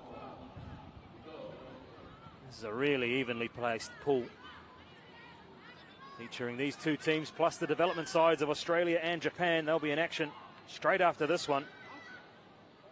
Don't take your eyes off it as Vanuatu make a play. Is he held up? Tries given.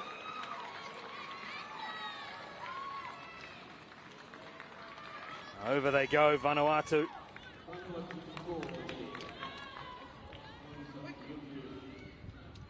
Looked to me, maybe it was Taiwea for the second of the game. We'll check it out on the replay in a moment. Conversion could be crucial here.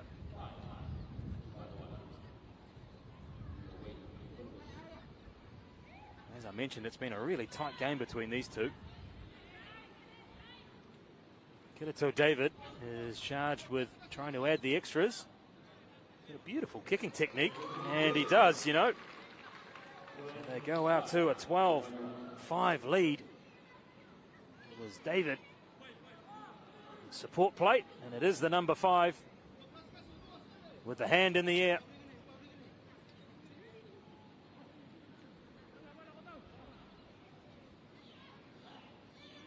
Taiwea.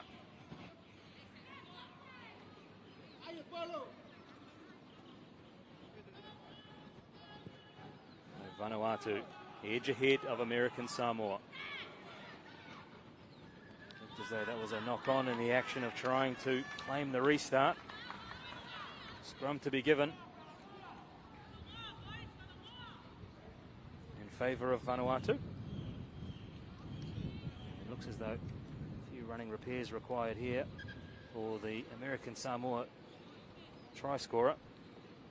We're having a situation in the commentary position. I made mention in the Cook Islands game, and I'll apologise again to our Cook Islands fans. Team sheet blew away.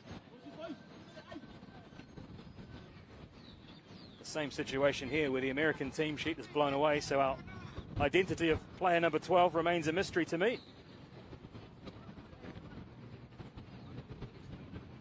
I'll look for reinforcements here on the table in the commentary position.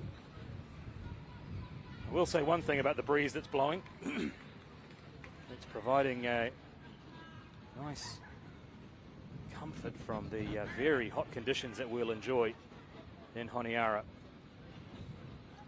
I'm sure the ice baths will be really in high demand for these teams as they put themselves through their paces.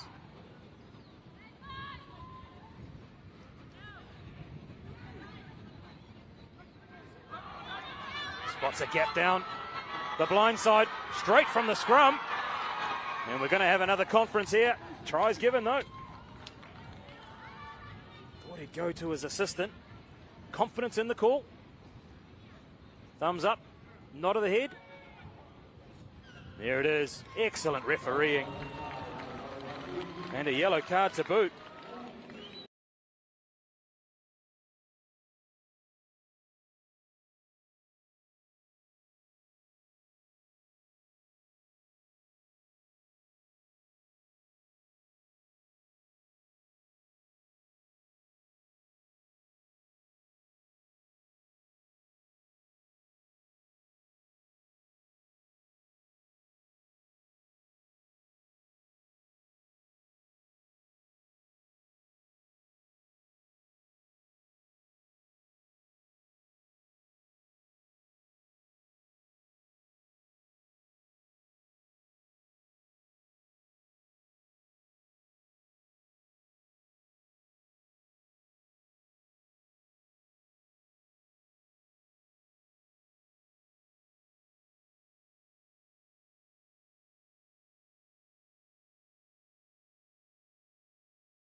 Scrum Vanuatu.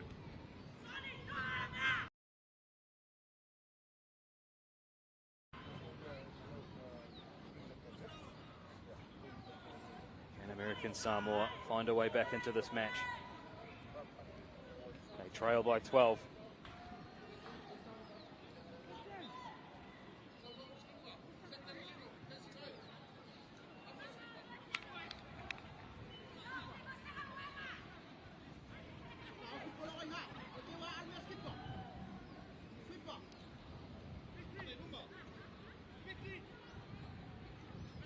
All those changes made by Vanuatu. 5 metre scrum here outside their own try line. Time ticking away for American Samoa. Talavalu. Can they find a way back into the match?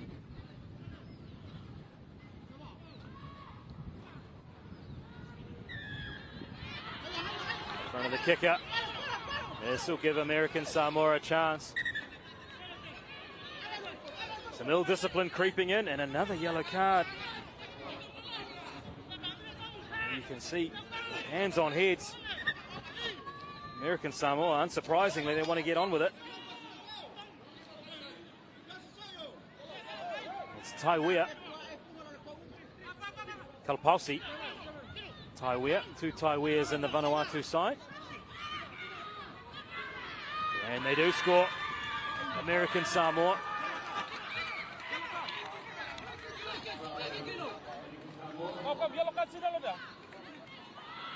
Casey to Beast.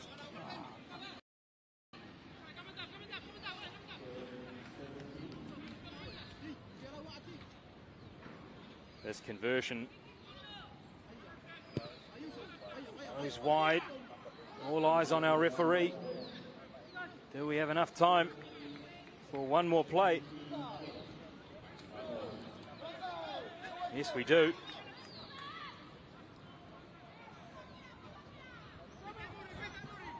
Just put a step. Kept his feet long enough to find a runner. And, well, that proved to be just a consolation try. Back live here.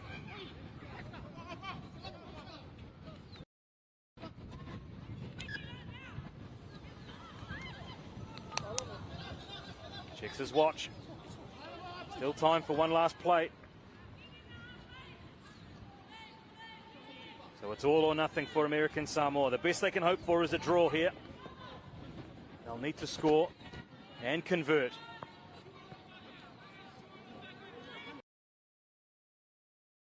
Vanuatu playing a man down after a yellow card.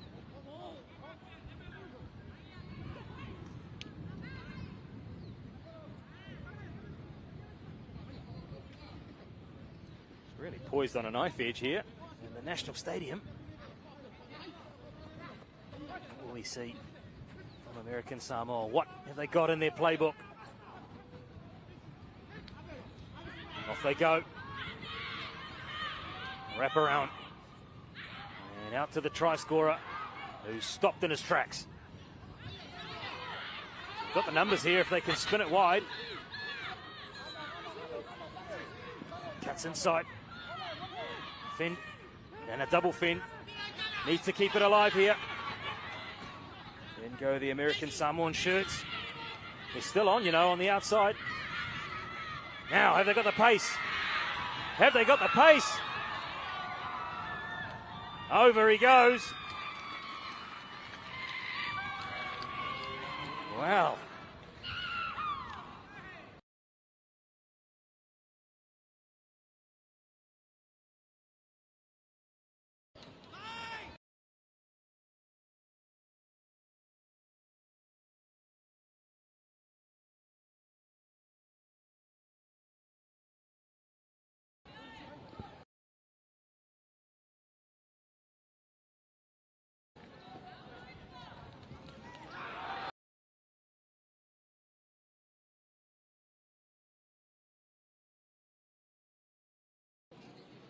This one ends Pool B action.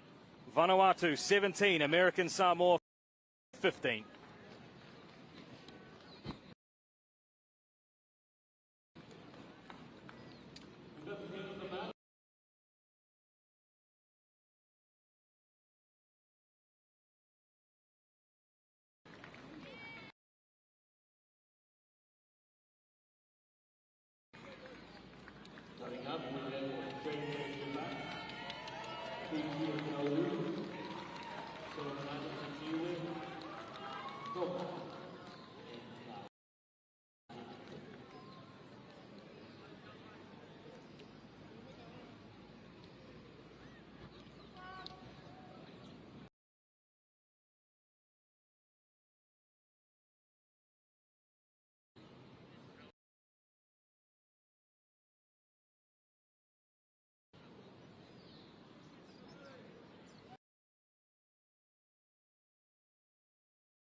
This is an intriguing contest.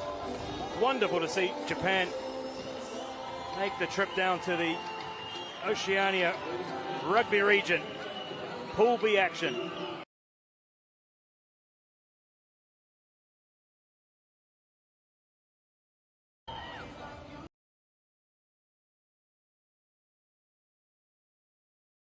Fijian referee. Now, Japan have already qualified for the men's Challenger Series by virtue of finishing as runners-up in Asia.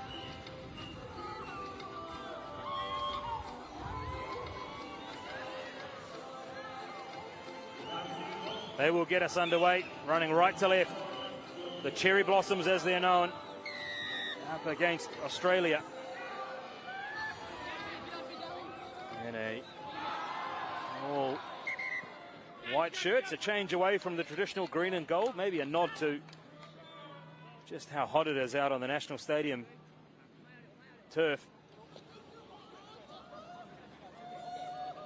Coming up towards midday. Still in the morning session.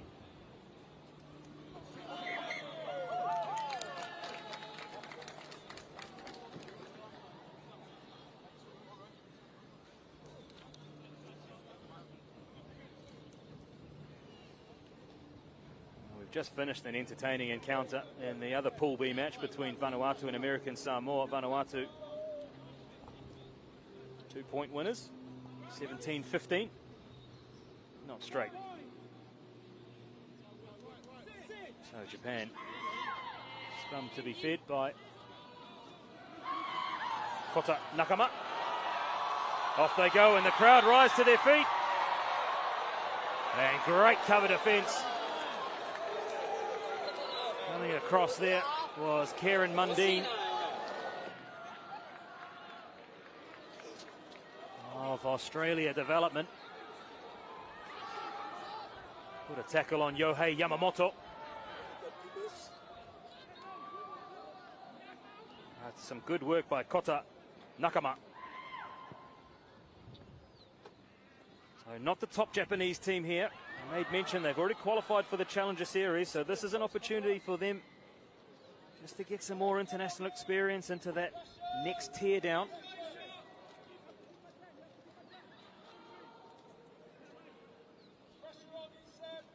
Logan Aldridge with the line out. Unorthodox restart, but effective, and Australia look to go coast to coast. Big challenge. Big tackle in front of their own post.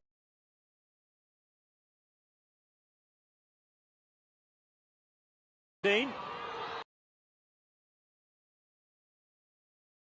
He's looking for perhaps an early tackle.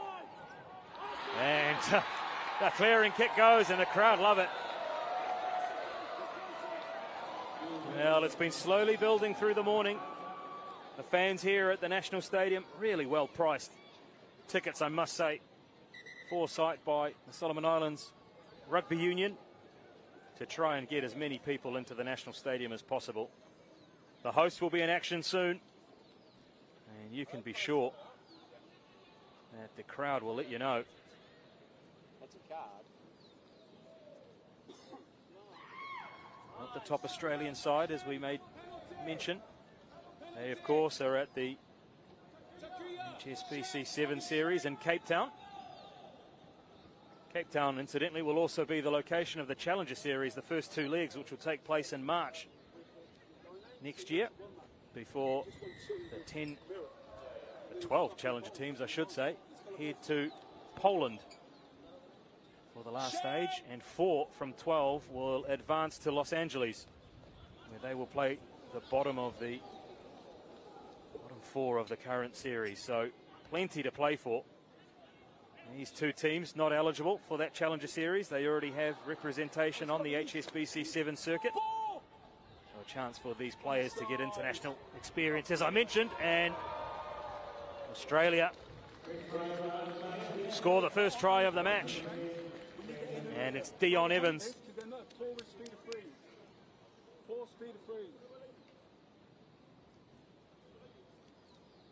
A lot to ponder for the Cherry Blossoms, the development side from Japan. Part of Asian rugby.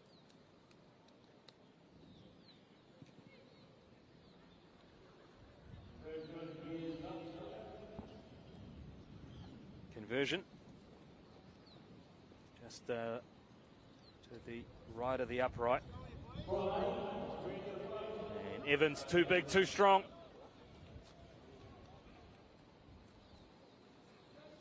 Scores Australia's first.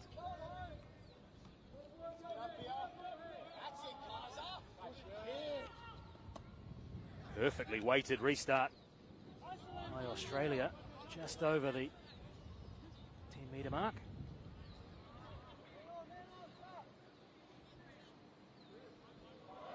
Well, you could almost see it telegraphed But the hands just letting Australia down. It was Kai Oates. It was straight into the bread.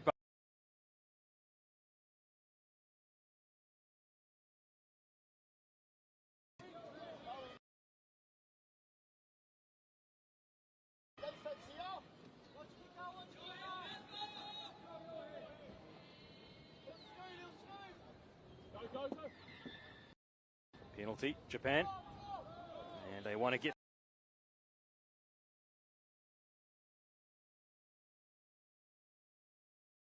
snuff out that opportunity. Second time in the match, Mundine's been called into action.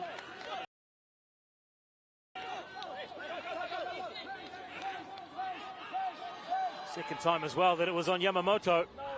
Nakama, inventive play, and the bounce of the ball is good.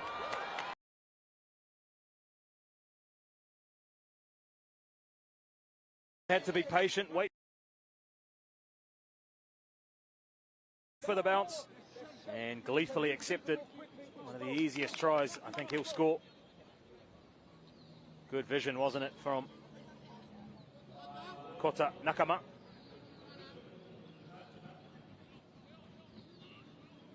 And here is Nakama with the conversion attempt.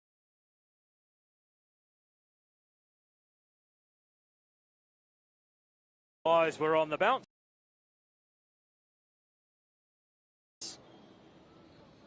In the end, it was comfortable. Ogita. All he had to do was catch and fall over the line, and he did exactly that.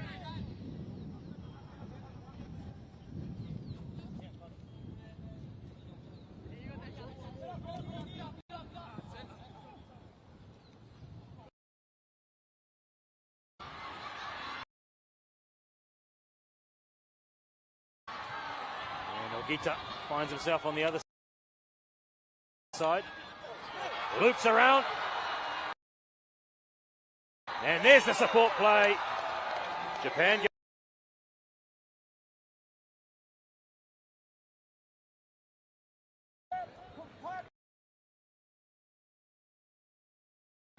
good support play by Japan development.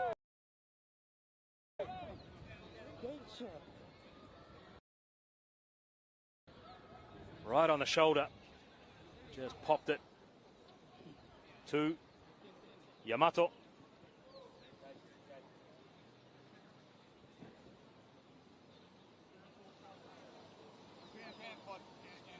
Nakama.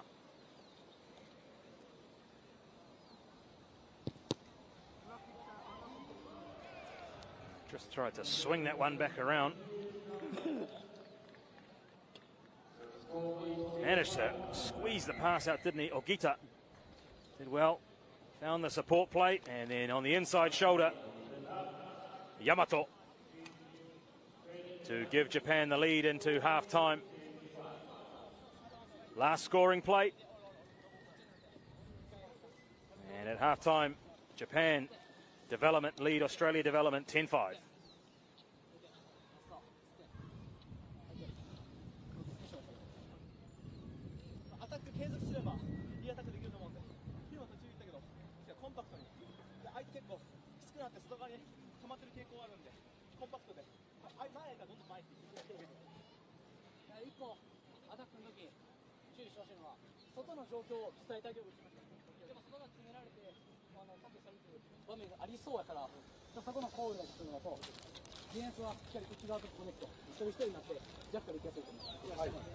Okay? Back, nil. 0-0. Process. Okay? Loose kick. Yeah. Okay, win it, play. They are four. Yeah, I got it. Put it big to me, Tom. Yeah. Drink bottles, towel, BJ.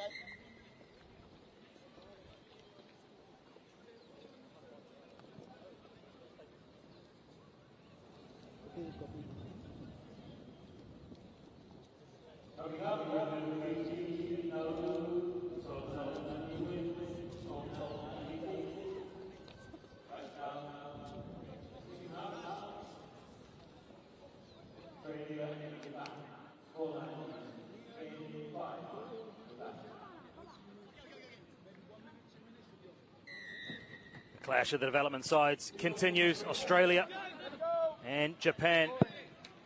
Japan with the advantage after scoring with the last play of the first half, lead 10-5. And they're early front runners for crowd favourites.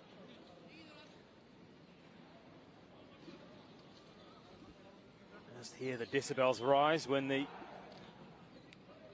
Japanese side turn it on. They're an enthusiastic crowd at the National Stadium. They suggest they're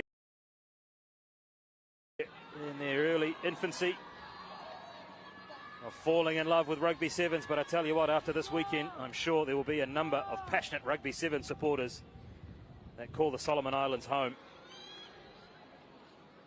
Nakama just dropped it back onto the boot, which was a successful tactic that he employed in the first half, and through the gap. Can't find his feet. Gage Phillips.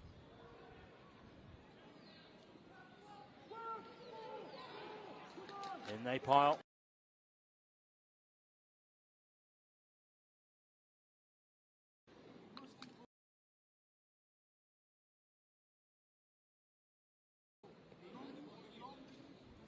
Saw the defense coming perhaps. Starting to heat up out there at the National Stadium. Despite the breeze that you can hear through our ground effects mics. It is very warm, I assure you. Off scamper.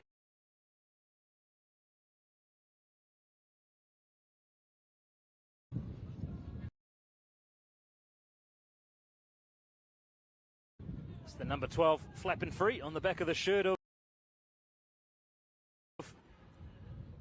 Fukuda.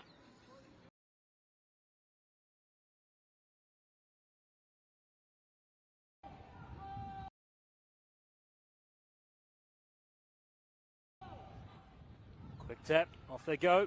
There's the step, can't reach out. Good defence by Australia, right on their line, desperate defending. Can they hold out? In the end, the numbers pay off for Japan. And they're in for their third. Ren Ouchi.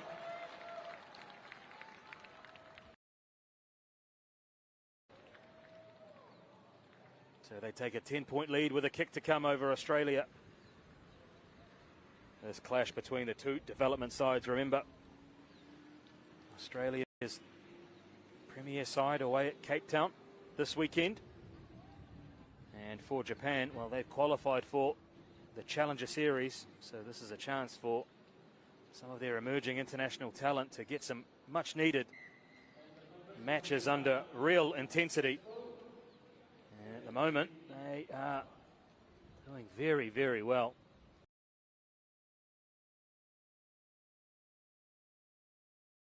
Beyond sport, as does the relationship between the Solomon Islands and Australia, one of their nearest neighbours. In fact, the Australians have been supporting the Solomon Islands team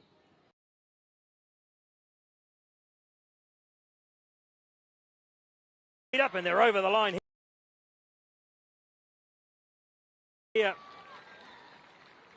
Well, a sweeping attack by Australia. Finished off.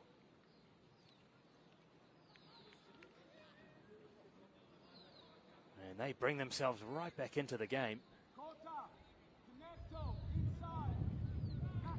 It was an excellent attack. Kick to come.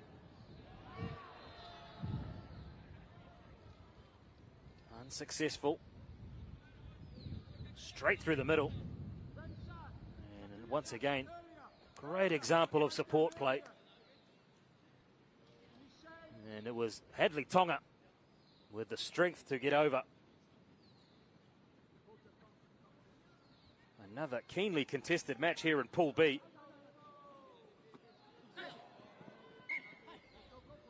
That's into touch.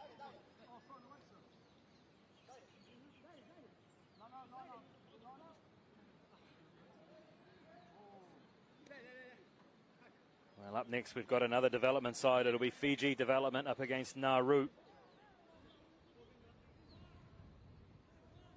Pool A action.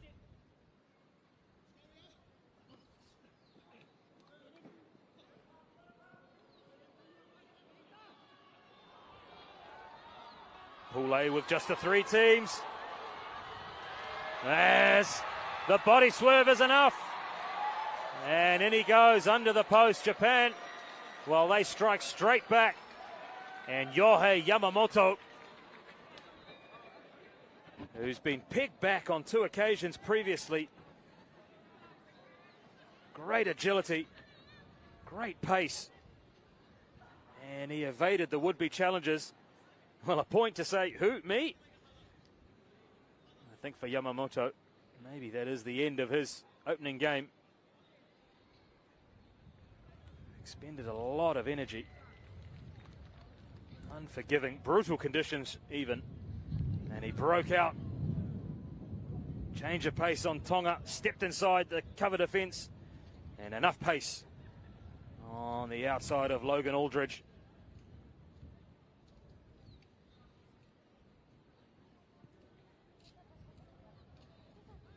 Restart falls short.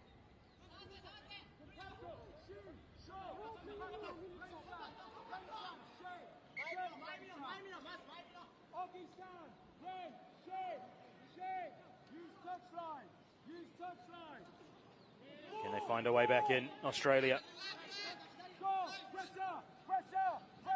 Tonga.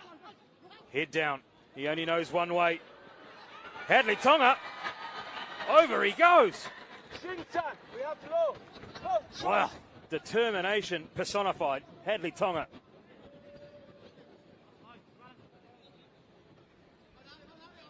He was beaten at the other end. And wanted to make amends, it seems, for his team.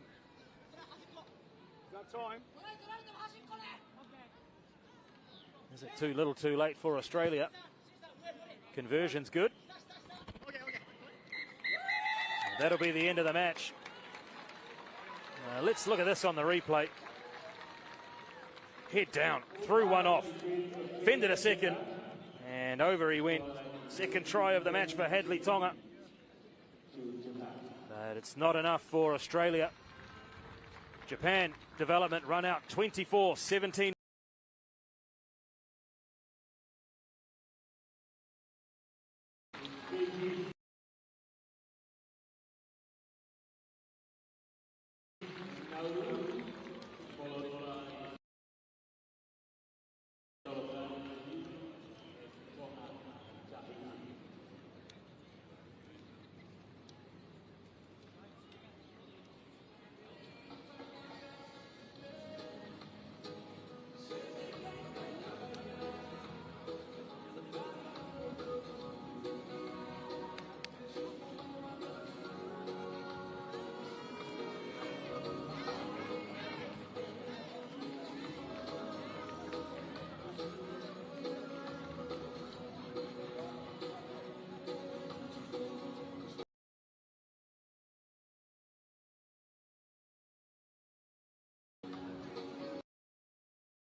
Anticipated arrival of Fiji.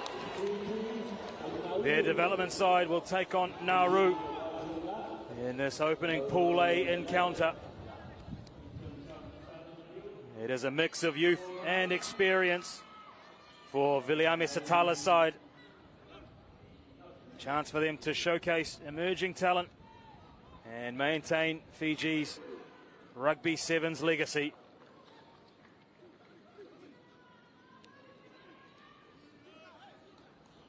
Referee Toto Whawhawea.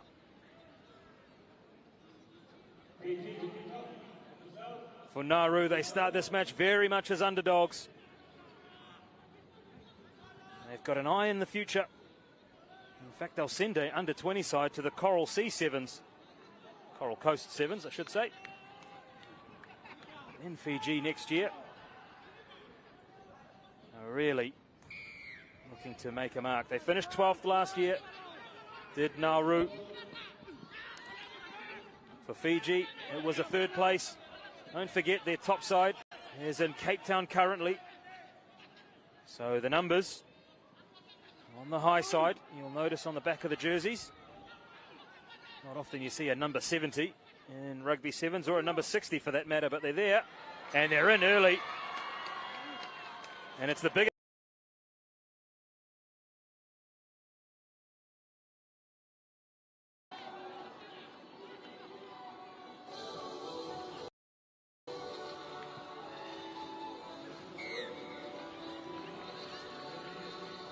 Sakiosa, Sikila, inside ball, and there was no stopping him. Number 92, it's an easy one for the commentator to remember. I don't think there's another number 92 in the whole of World Sevens.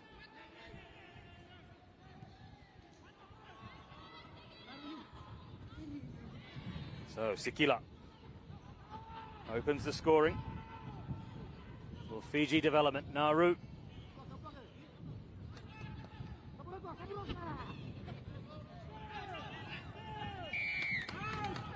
Concede a penalty. Sikila.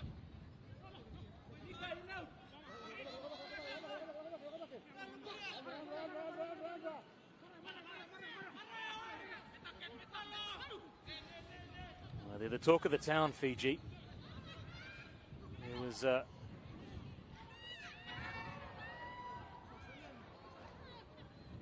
after winning the HSBC Sevens League in Dubai last weekend. They'll be looking for a double in Cape Town.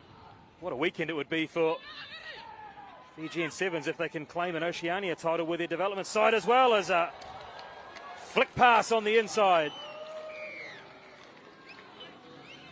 There's enough for Lasaro Bogisa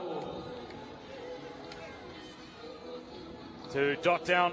Slick play from this Fijian development side. Well, such is the depth of Fijian rugby, I dare suggest any of these 12 would find a home in that side in Cape Town. They're not eligible to qualify for the Challenger Series by virtue of them having a presence on the Sevens circuit. So even if they are to make the final, it will be the top two finishing teams that are eligible.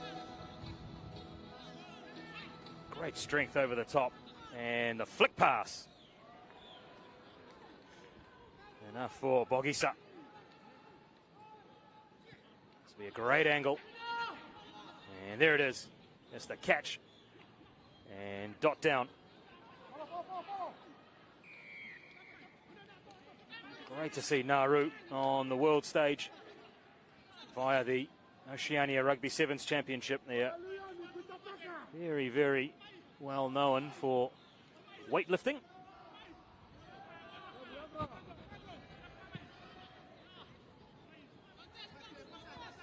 But wonderful to see them here. They've been really strong proponents of the Get Into Rugby program, championed by Oceania Rugby, looking to develop the youngsters in the game. Also seen Tuvalu,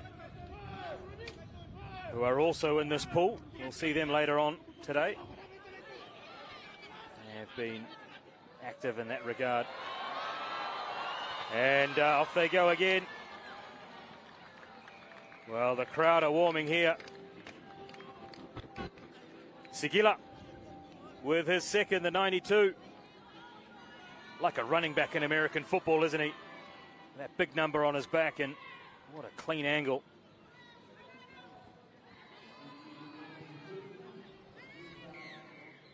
Straight through.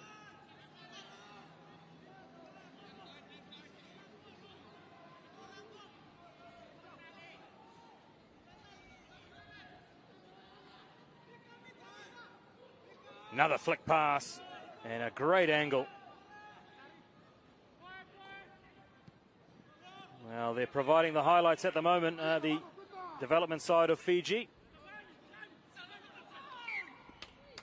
The great Waisali Serevi in attendance here in the Solomon Islands. Hopefully we can tempt them onto the microphone later today. Wonderful to get the insights of a man widely regarded as the greatest ever. I'm sure he'll be enjoying the initial performance of this Fijian development side, who've jumped out to a 21-0 lead over Nauru.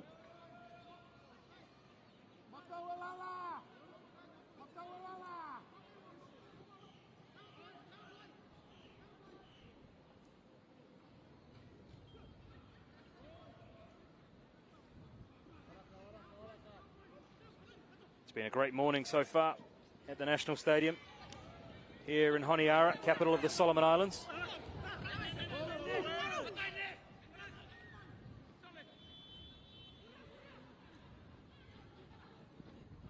Now they're going to be in again, Fiji. Flick pass, not for the first time, and the strength is enough, and over they go.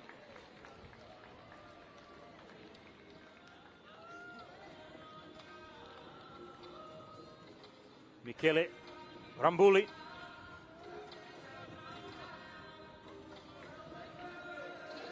So we've seen the flick pass in action.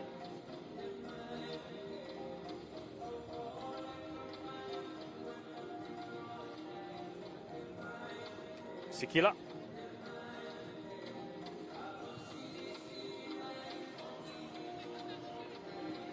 Not able to add the extras.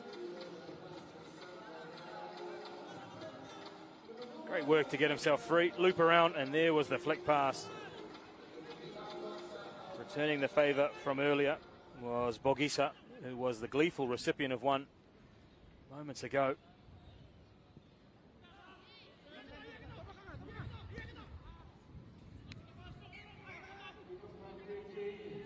Error off the restart.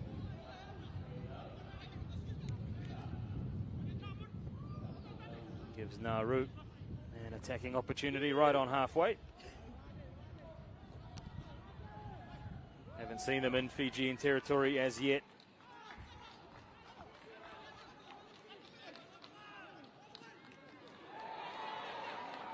Off they go. Then they're in here, Nauru. The crowd love it. Awo Scotty.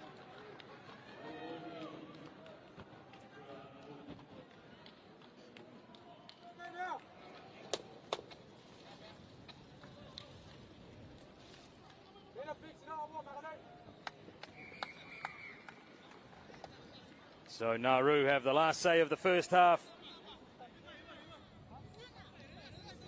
Whoa, Scotty dotting down under the posts. Conversion's good, but it's Fiji development. With this match in the palm of their hands, they lead 26-7 over Nauru.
Fresh, mira fresh like semaya kata baik.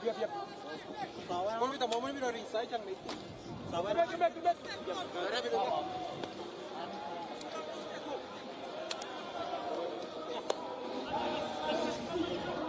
So Nauru with the final say of the first half sees them claw one back on Fiji development. Looked as though it could have been one-way traffic before Awo Scotty's try in the dying stages of the first half put Nauru onto the board. Pool A action. Oceania Rugby Sevens Championship. These pictures coming to you from the National Stadium, Honiara, Solomon Islands. Historic day for rugby in the Happy Isles. Now we join Australia, Fiji, New Zealand and Samoa as hosts of this competition. Very first time international rugby has reached the shores of the Solomons. They will be in action shortly.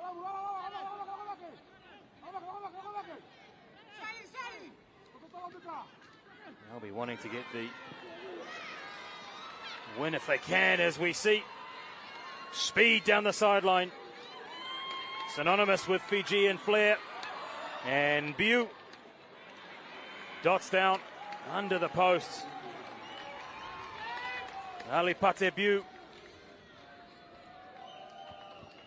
Well, once he felt the fresh air open up in front of him, he set sail for the line. Too much pace. And Fiji open the scoring in the second half.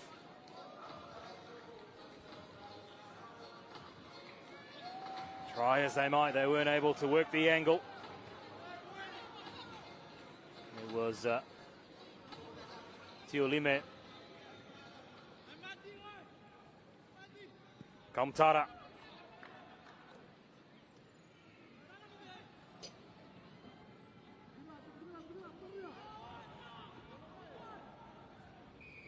Big moment for Nauru.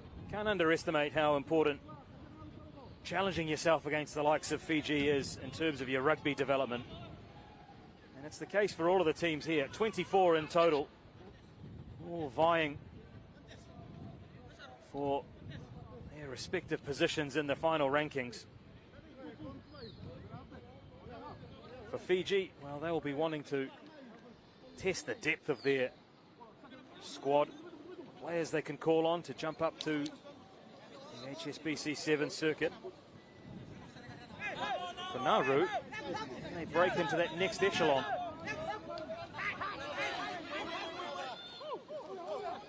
I often see that in day 2 of competition, when it evens itself out, that's when the real matches really start to measure themselves.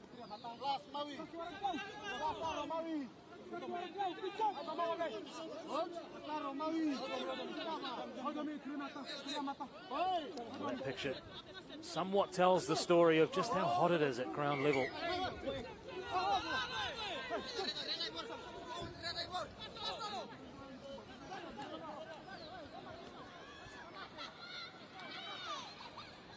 Off they go again. Oh, the fend off is good. The step even better.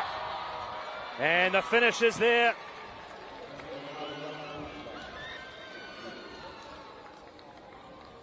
Rokawa, Rasaku.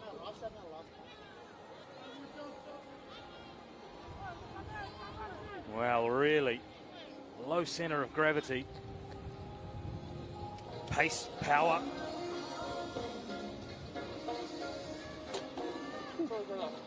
It was almost as if the try that Nauru scored at the end of the first half has spurred Fiji just to change gears. They were in cruise control, maybe wanted to keep their opponents to nil. Nauru, to their credit, able to break the resolve of Fiji. And he just got on the outside, didn't he? Left two defenders for dead. Inside another. Back came Nauru. And in the end, too much. Rasaku. Off they go again. Wrong foots the defender. And through. Nearly fell victim to the short in goal that we've got here at the National Stadium. Solomone. Range.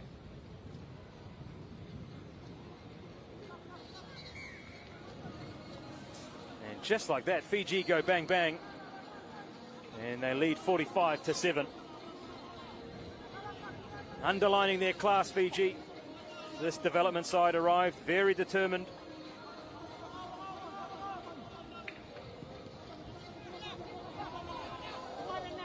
Dare say it'll be a straightforward qualification for them. They will face Nauru and Tuvalu.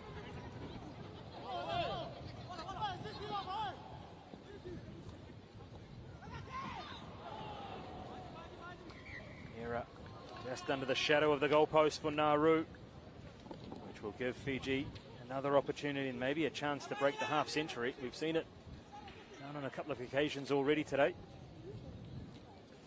Tonga putting 50 plus on Kiribati in the women's opener. Debut for Kiribati at women's international level. Great to welcome them to the international game. Forgetting new 8 women as well, as Fiji do creep over 50.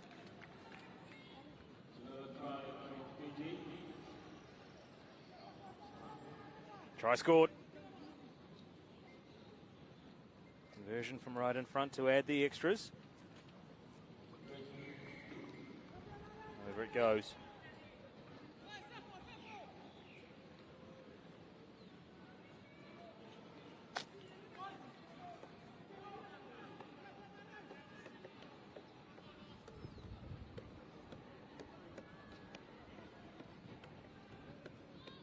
Kept in play.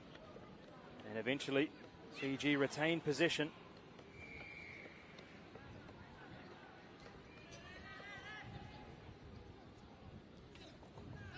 Is there time for one more for Fiji? Spins out of a tackle, looking to get the arms free. He does. And held up short. Do they have the numbers on the outside? A dummy. And up and over. Too strong for the Nauru defence. Just bulldozing their way over again, Fiji.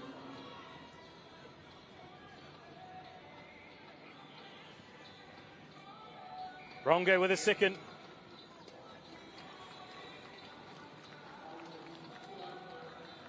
Dummy. And over the top of the final defender. A rueful smile.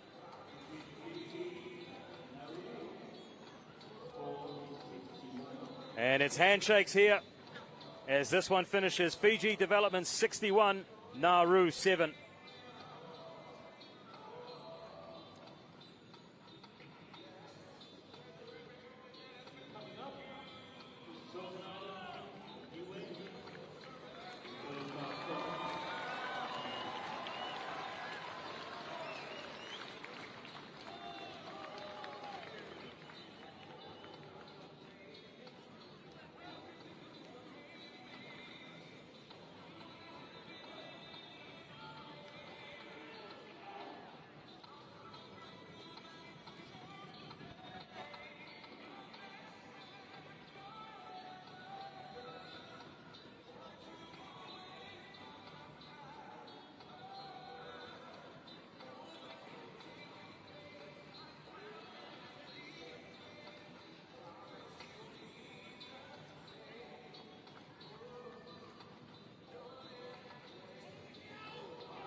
crowd will tell you it's the arrival of the hosts. The Solomon Islands take on Niue. Pool D action. Men's Oceania Rugby Sevens Championship. Our first sight of the hosts of the competition in the navy blue shirts.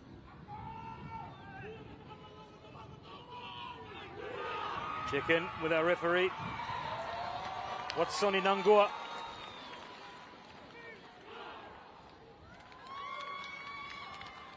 One of the youngest referees at this competition.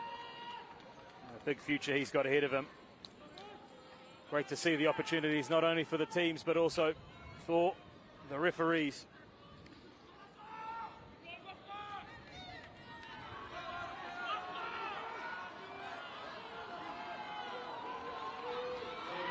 So it'll be Solomon Islands who get us underway.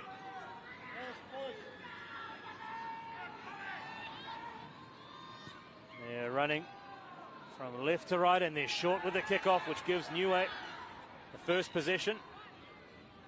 And off they go. Yellow shirts of Niue. Rush defence.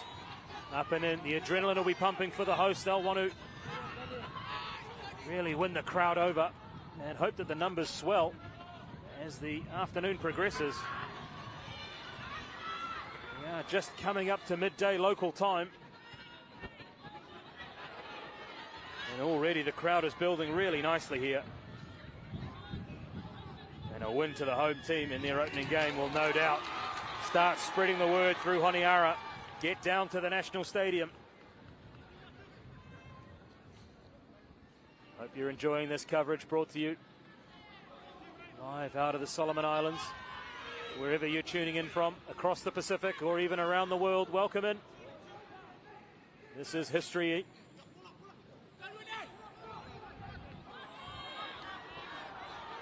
As the Solomons join the ranks of Australia, Fiji, New Zealand and Samoa to host this prestigious occasion.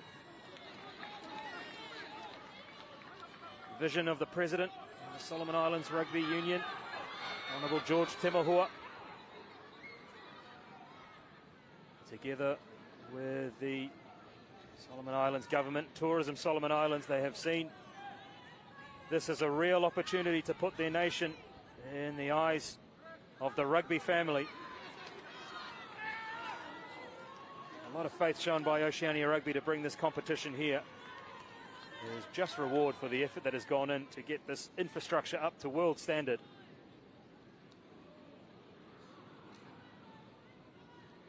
Or will it be Niue that try and spoil the party for the hosts? Finished 15th last year, Niue. In the same competition in Australia for the Solomons, it was a 6th place.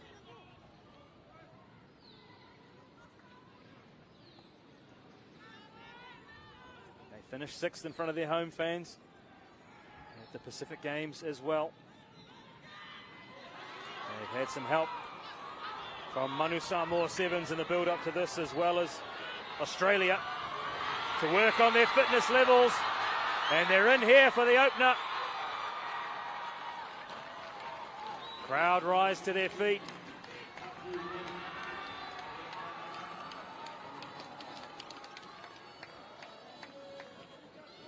And Matthew Quaina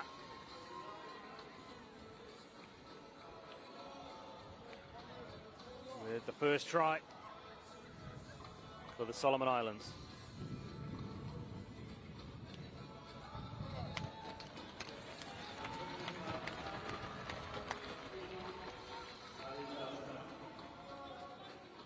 Just got on the outside. And that was enough. Dotted down. And they take first blood to the Solomon Islands. Conversion's good. It's a 7-0 lead.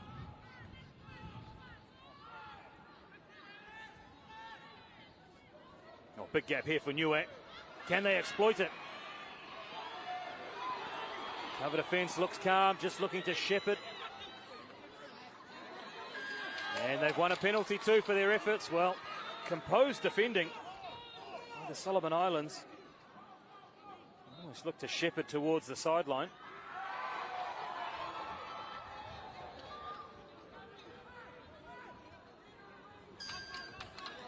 The ball spilt free, but raked away. Sloppy on the tap and go. Adrenaline high, emotions high. Culmination of a lot of hard work to get to the start line. They've sat in the wings as the matches were played before them. Now there's a chance and they're in again here. It's a double. Quina's in again.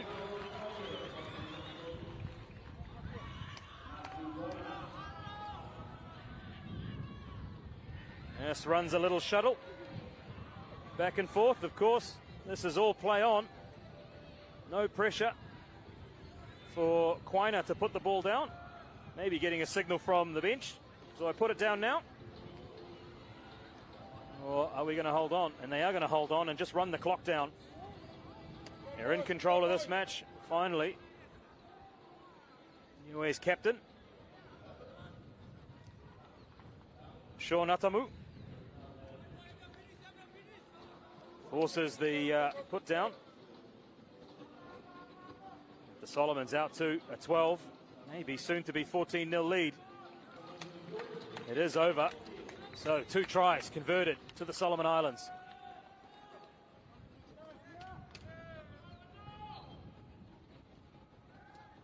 He was in 2 minds to cover defence. Raven, Tongia for 4. But Quina knew his way to the line. And backwards is a call from our referee. Quina for the hat-trick. Wrapped up by the Niue defence. And not releasing.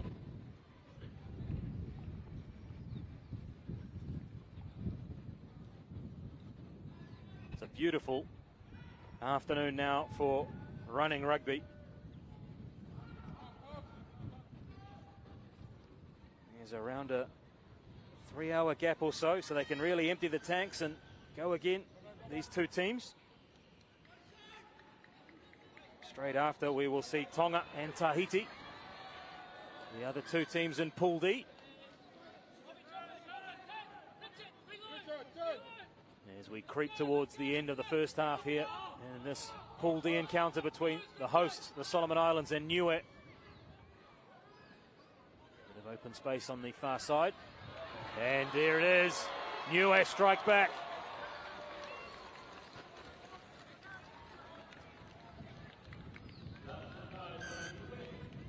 Over they go. Regan to Hager. Ball's one back for Niue. It looked like a tired Solomon Islands defence. Kick to come.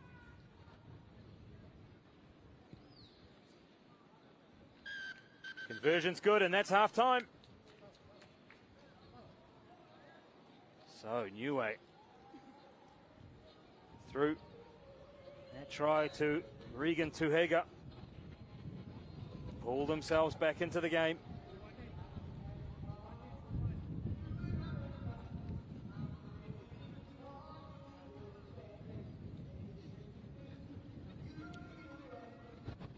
So at half-time of this clash between the Solomon Islands and Niue, it is the hosts who lead by 14-7.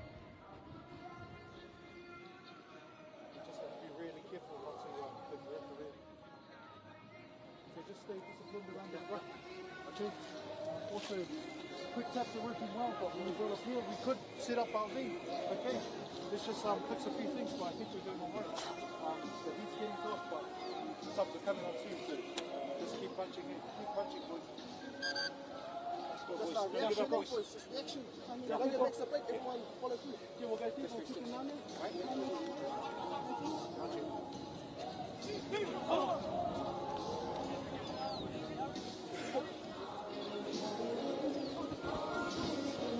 Not set, Maka.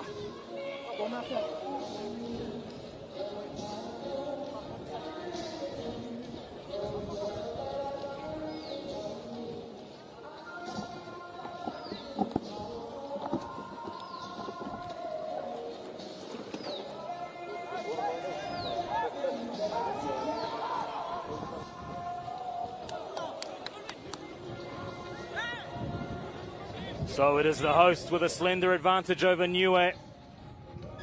Our first sight of the Solomon Islands, men or women, at the 2024 Oceania Rugby Sevens Championship. Home fans holding the advantage here. Maybe they'll need their fans to cheer them all the way home.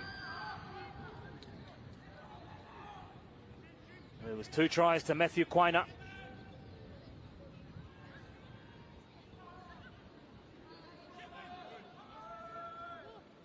This is Timothy McPhillips.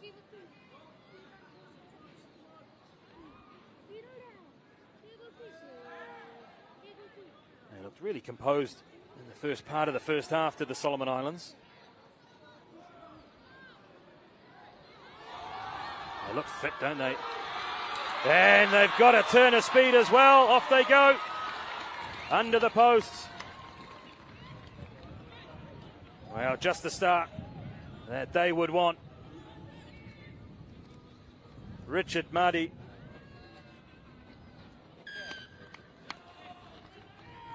Restores.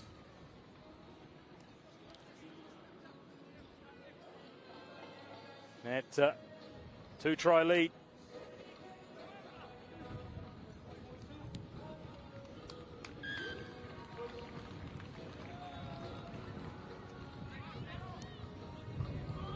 Just taking their time.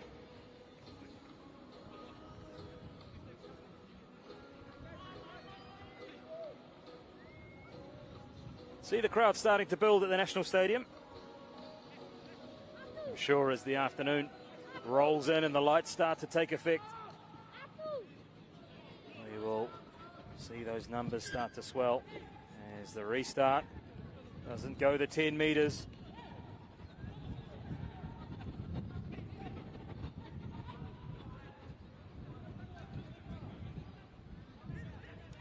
Niue.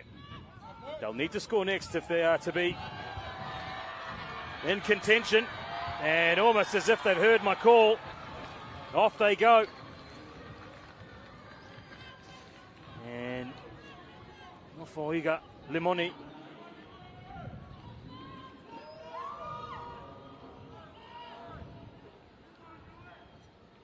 So they peg back again.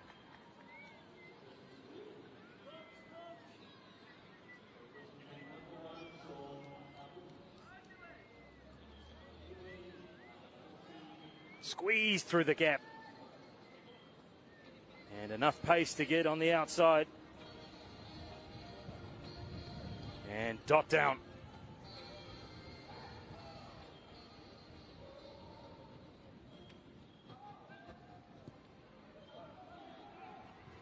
So just a try in it. Niue looking to spoil the party for the Solomon Islands. Strong defence. Tackle needed to be made.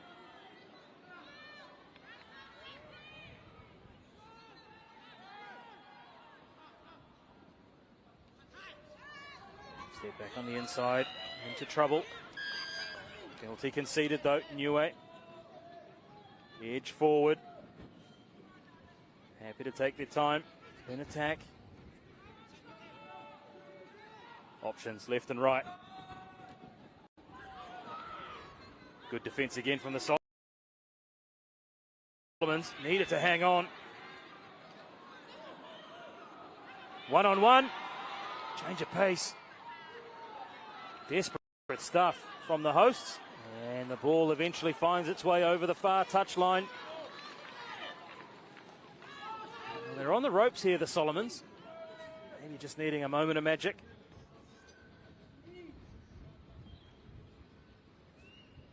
Time off.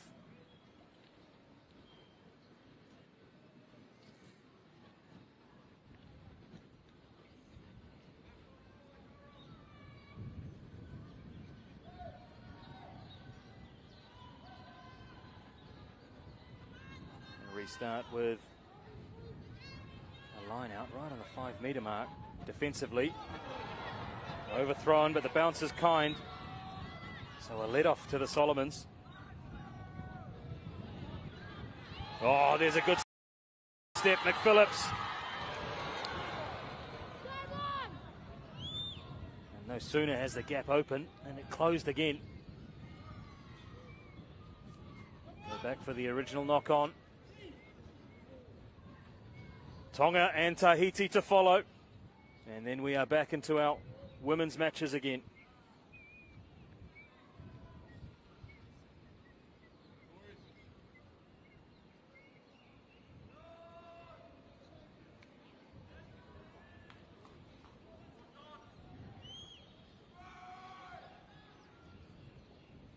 Time not in favor of Niue. They need 2 scores to try and snatch the lollies from the Solomon Islands. Tap and go. Defence right up on Niue. Aggressive from the Solomons. Niue knocking at the door. Here's a chance. Steps inside. Pass 2, 3. And right next to the posts go Niue. Through Isaac to Mapiao. Well, the atmosphere changes in the National Stadium.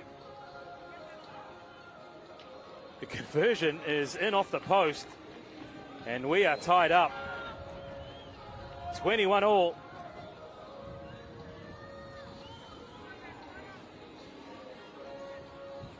Well, they defended for long, long periods of the second half. Sustained possession and pressure.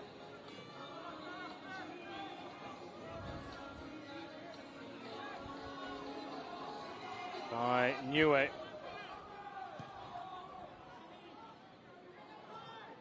And this bounces in no man's land.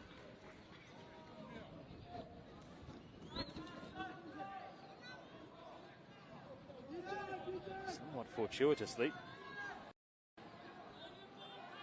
It's advantage Solomon Islands.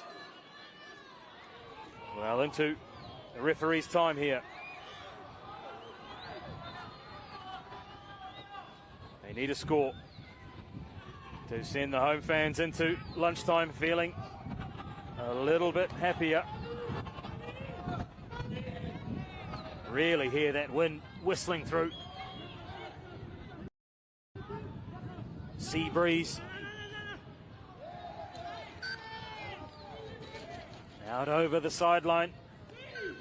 And that is it. This one ends in a draw. So, Solomon Islands and Niue unable to be separated. This one finishes 21 all between the Solomon Islands and Niue.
So the last game of Pool D, we'll see Tahiti up against Tonga.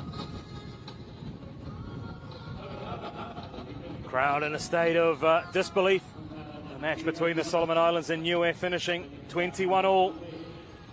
The other two teams in that pool, Tonga and Tahiti, set to take the field at the National Stadium. Tonga start as one of the favourites.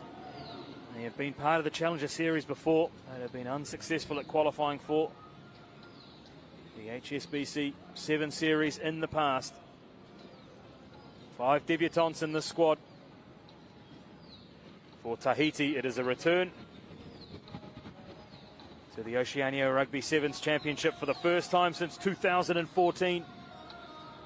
Looking to gain experience and improve their standing in regional rugby. Perhaps sparked on by the hosting of the Pacific Games in 2027, which of course sees rugby sevens as a core sport and part of the Olympic program. The crowd are in. Lunchtime here in Honiara, the nation's capital. This magnificent national stadium. A fitting venue for the very first time for this prestigious competition.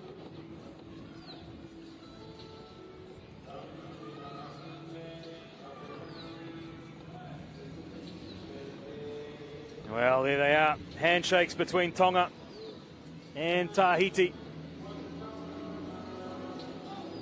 Out they come. It is Tonga all in red.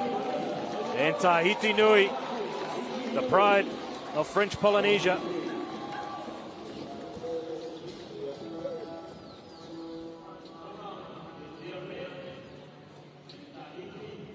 Chloe Sampson, now match referee.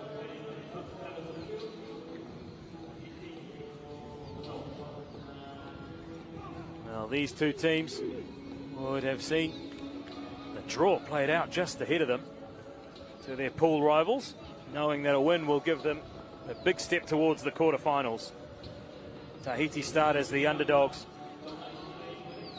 Tonga, one of the favourites to take 2 of the challenger spots available to the teams here, the Oceania Rugby Sevens Championship. It'll be Tahiti to get us underway.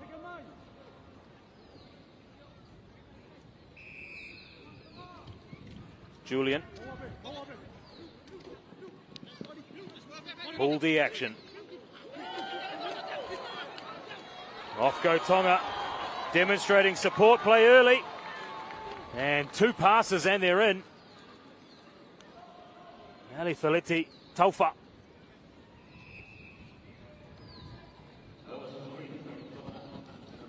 Well, that was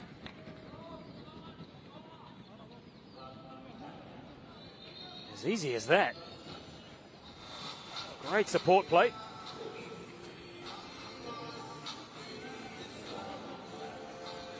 And real pace. First pass. Second pass. And open spaces in front.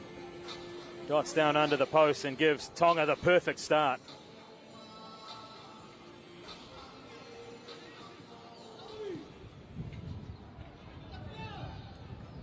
Back live and a knock on by Tahiti Nui. Referee Chloe Sampson.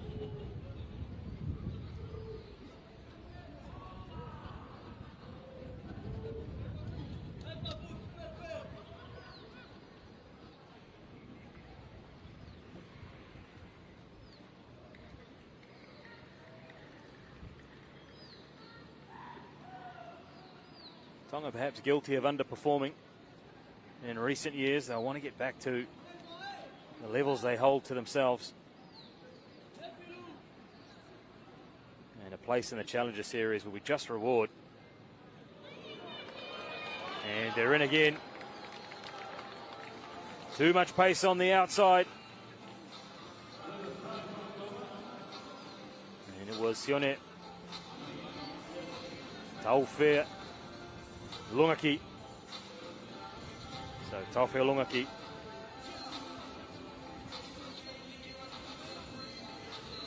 demonstrating his pace on the outside very early on.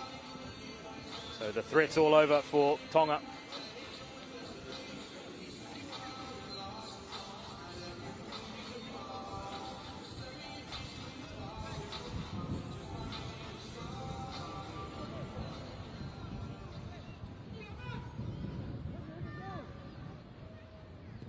(14-0) Tonga. Win playing havoc with the restarts.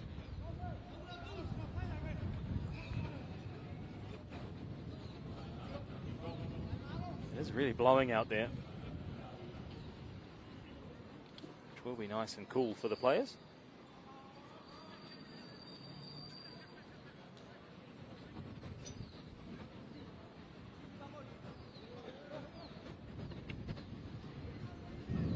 Tahiti with their first possession.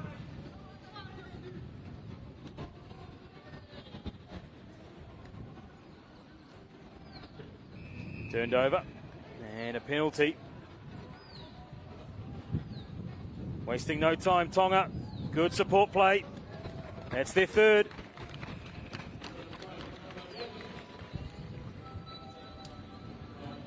Lopini. Fuka.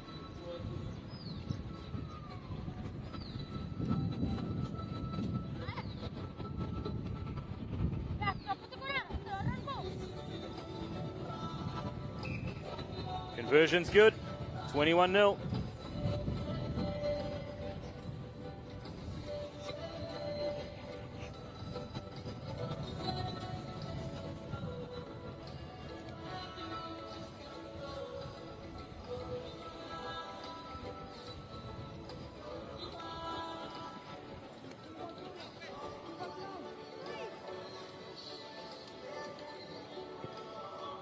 Well, they'll be the favourites going into Pool D. Well, Tonga, the real race will be the second place, it seems, and that draw earlier on between Niue and Solomon Islands will mean added focus for their games against Tahiti and indeed against Tonga as well. Points for and against could be critical, as well as the head-to-head result. We'll worry about that when we get to that stage. For now, it is Tahiti looking for a way back into this game.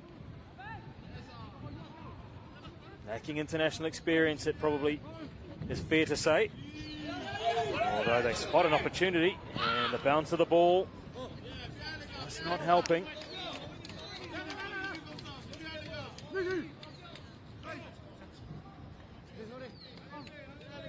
Sione Tupo thought about a quick restart, thought better of it. You're in control of this one at 21-0.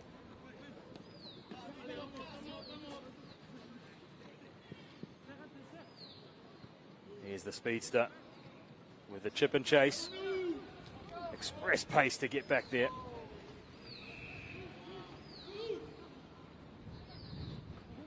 Referee Sampson spotted an infringement.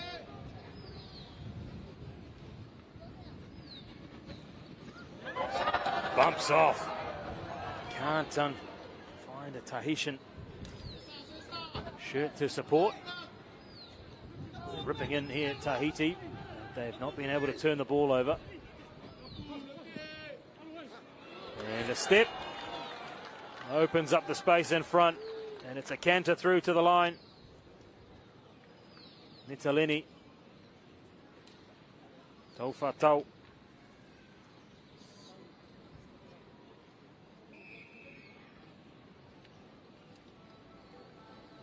Scores Tonga's fourth.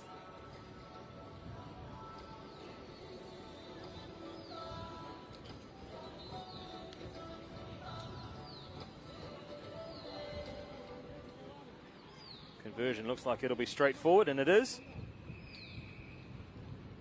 And that is half time. Cut inside. And a straight run into the try line.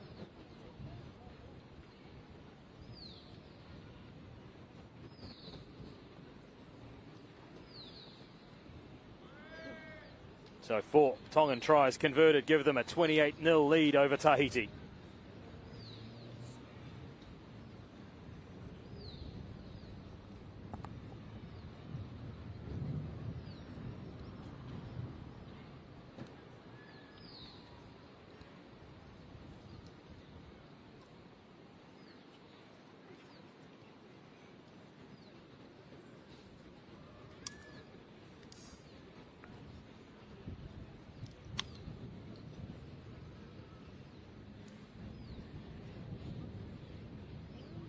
déborder comme à nous, sur les ailes, qu'au milieu. Au milieu, personne passe.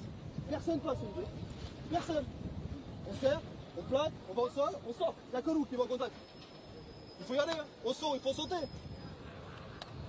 Allez. Hein, réactif, hein, les garçons, on n'est pas encore assez réactifs, on n'est pas encore dans le match. Hein. Parlez-vous, n'ayez pas peur. On les a regardés, vous avez vu, c'est pas un joueur. Eh, ils font pas mal. Ils font pas mal. Allez-y aux épaules. Allez. Il faut être réactif, les garçons. Allez, ça va Faut pas attendre, il faut aller dessus. Positif, tous ensemble, on va marquer. Oh, juste un, les gars. Il faut marquer un essai. Allez. Un putain d'essai. Allez. Faites-nous. Allez, on va marquer. Allez. Dans 10 minutes, je commence à faire des changements. Hein.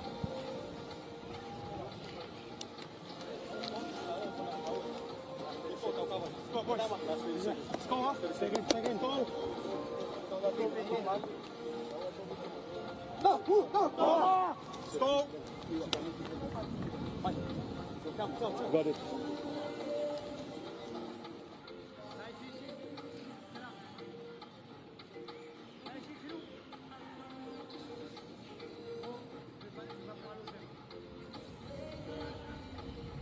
So Tonga firmly in control of this match against Tahiti Nui. They lead at half-time 28-0. They've got the wind at their back in the second half. We've seen the result between the other two teams in Pool D finish at 21-all. That was the Solomon Islands, the hosts, and Niue. And they're in early. As though he maybe have done himself an injury in the process of scoring. Sione Tupou reached up and grabbed at the shoulder. Looks like he's fine. So a perfect start for Tonga. And the 100% record continues. Got themselves into a bit of trouble here, Tahiti. Loose pass over the top and then batted on. Only as far as Tonga's number one, Sione Tupou. And you can see there, just clutching at the clavicle.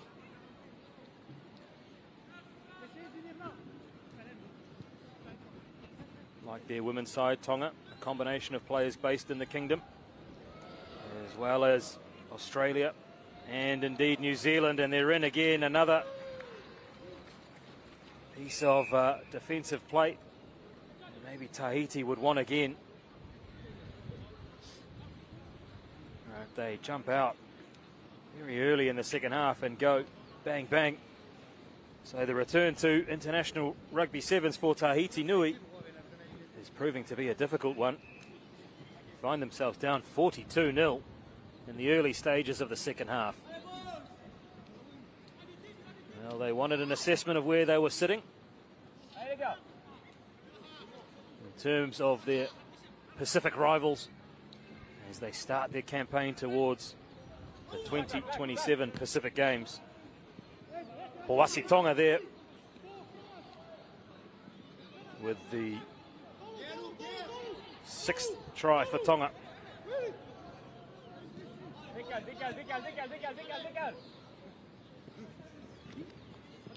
We're going to see a 7th here.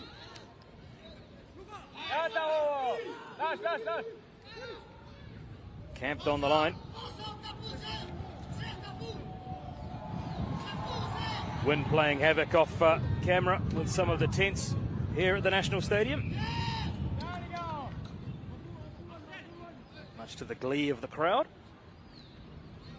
In terms of the attention back on the playing field, it's Tahiti.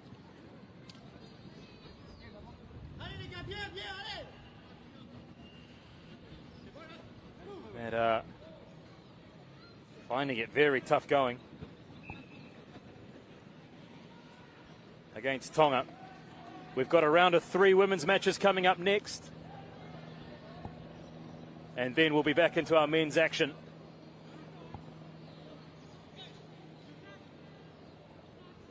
This is the final match of the men's round.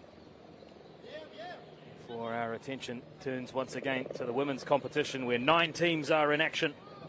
1 place. The Challenger Series up for grabs is a bit of razzle-dazzle from Tahiti Nui.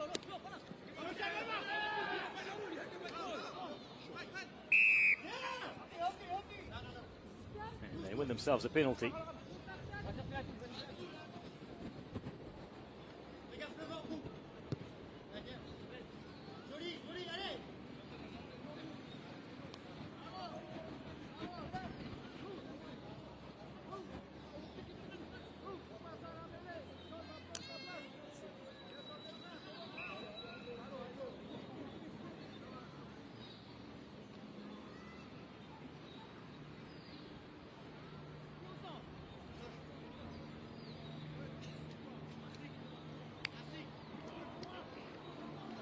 Line out from Tahiti Nui finds its way straight into the hands of Tonga through William Hilu.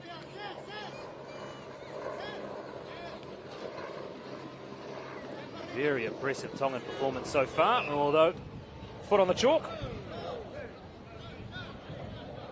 Takes us back to where the line out originally was taken from.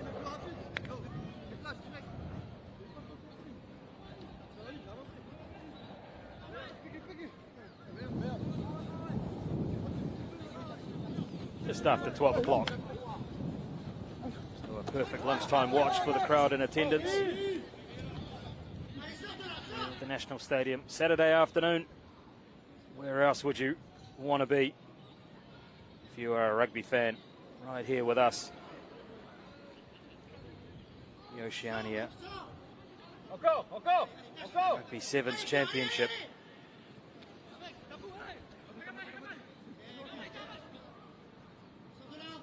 Biggest competition for some years.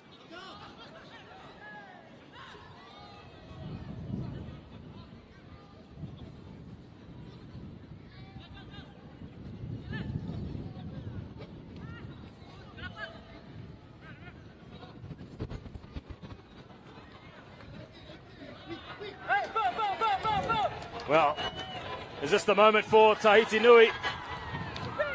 Cover defence comes across for Tonga. And it's big defence as well.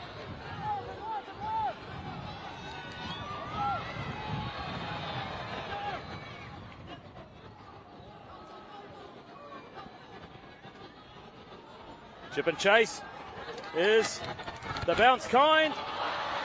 A knock on with the try line begging for Tahiti Nui.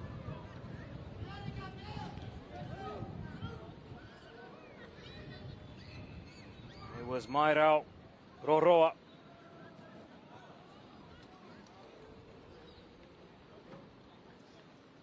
The chip and chase.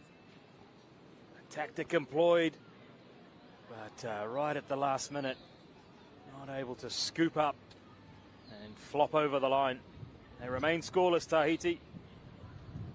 This one is ticking to a conclusion. Tonga will join the winner's circle, where we have also seen Fiji, Samoa and the Cook Islands, and a draw between the Solomon Islands and Niue. In front of the kicker. So it will give Tahiti Nui one last chance, perhaps.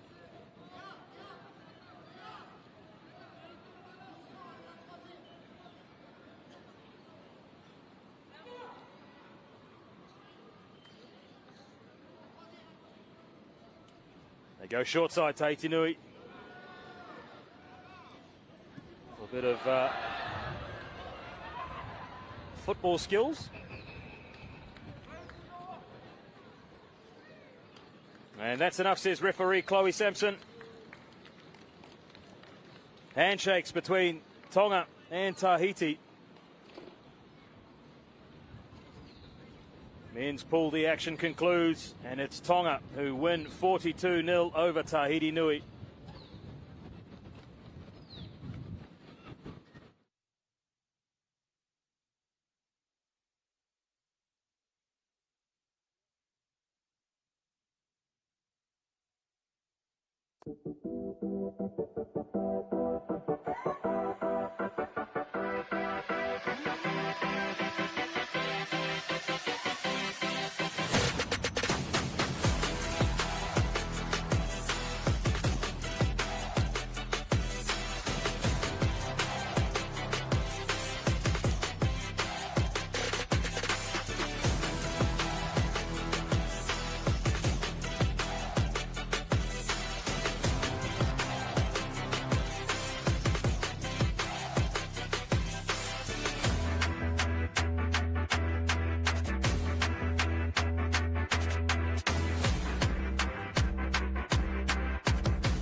Welcome back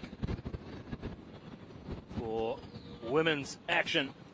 It is the Cook Islands against the debutants Kiribati. Saw Kiribati in action earlier today in our opening match against Tonga.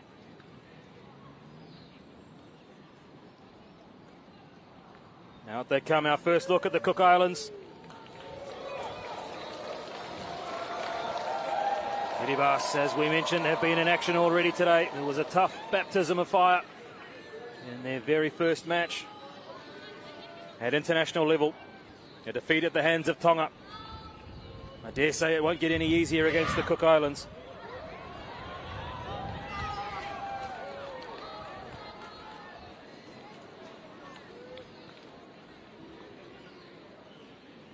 Just waiting on our referee. Out he comes into shot. Devita Rokovereni. Seems maybe just too quick for our referee.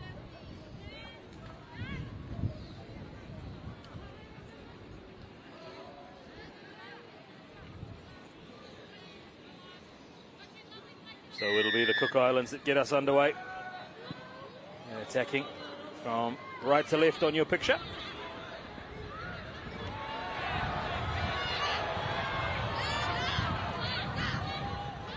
Mistakes both ways.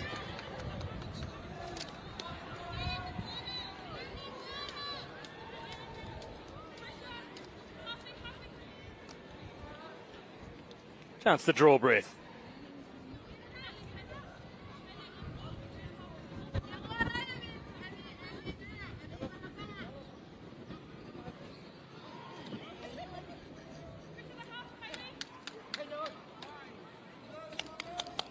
So, Kiribati, have they improved? What have they learnt?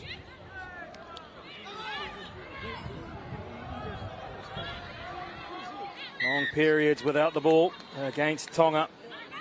Cook Islands are eager to get underway here. Maybe points for will be crucial. And they're in early.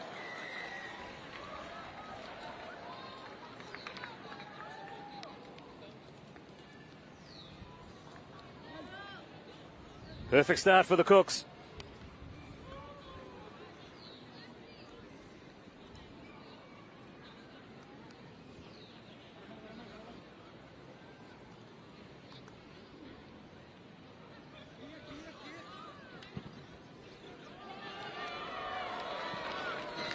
And the conversion to boot.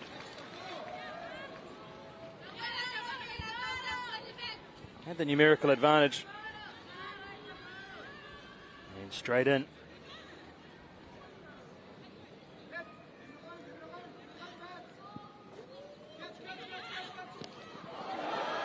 Mistake from the kickoff.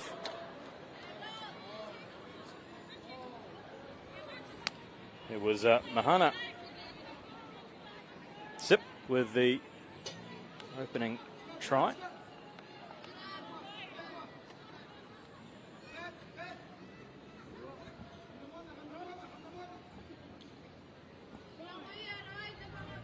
Cook Islands back on attack now.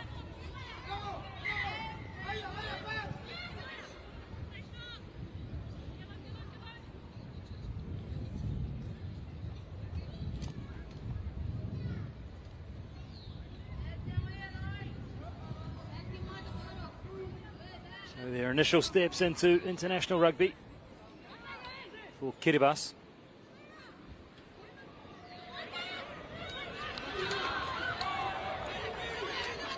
And they've won possession, but again the handling. Just letting them down. A big tackle. Crowd love it. And again to the Cooks defence. Low and hard.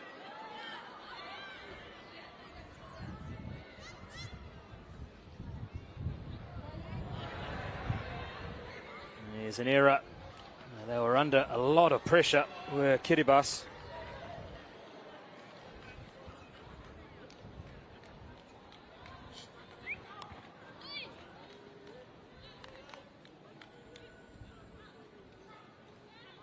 scrum, 5 metres out, Cook Islands.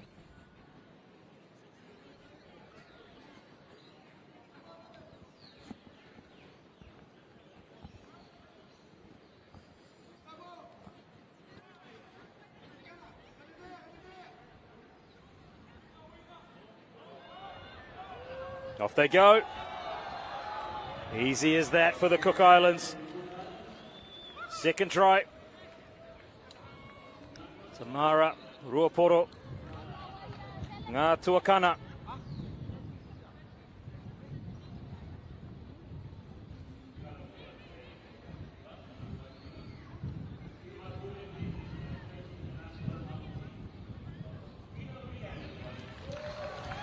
Chance for her to convert her own try and give the Cook Islands a 14-0 lead.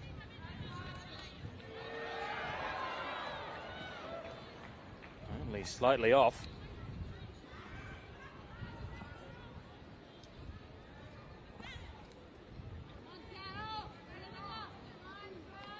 Now there was no defence down the short side for Kiribati, still learning there. Calls, working on their combinations. It's a hard place to learn in international rugby sevens. There's 8 players on debut for the Cook Islands, so they also are at the short end of the experience sector. But they're in again here. Second try to Mahana Sip.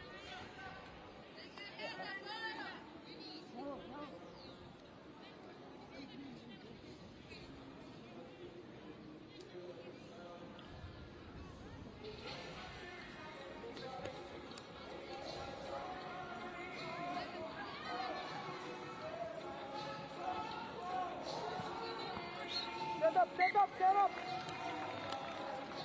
19-0 lead for the Cook Islands.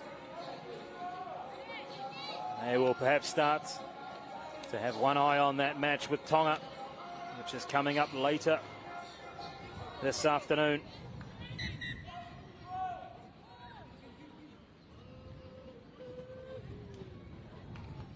For Kiribati, they are more likely to be in the playoff for 8th place to determine who will make the quarterfinals.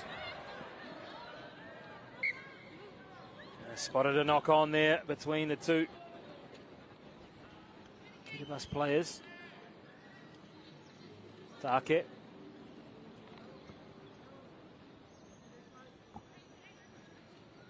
was Annette Take in the end with a knock on.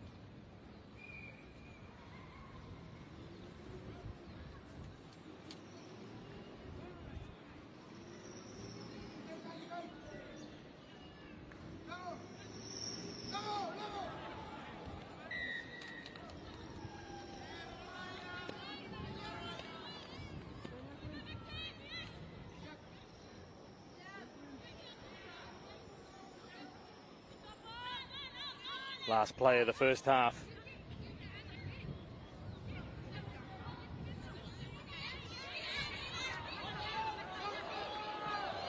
Over the sideline go Kiribati. And all eyes on our referee. Says there's still time for one more play.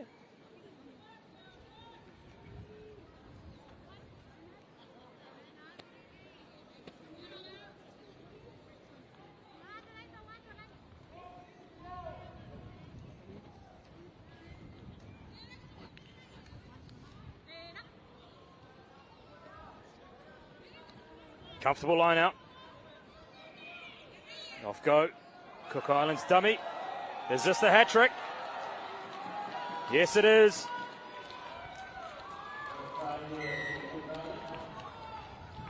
So, a third for Mahana Sip.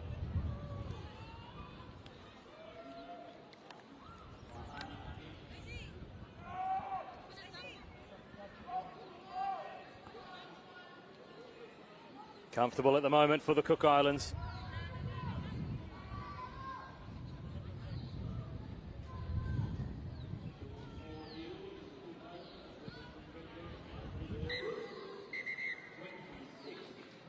Conversion's good. And we head into half-time with the Cook Islands firmly in control of this match against Kiribati. Hat-trick to Mahanasip.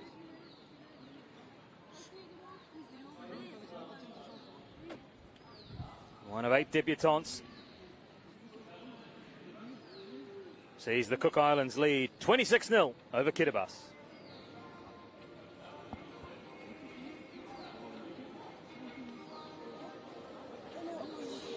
Can I have water? Can I have water? Water. Sorry. Slow start. Yeah, make sure we try and push, give her a chance to actually get that ball out. Okay? Other than that, we'll make some changes in this field. Go for Virgin Tyler. Oh, sorry. No hands. Come on, ball. And one more.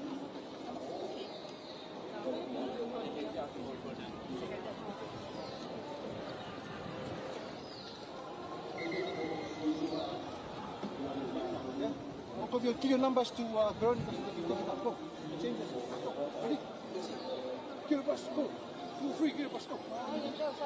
No. 1, 2, 3.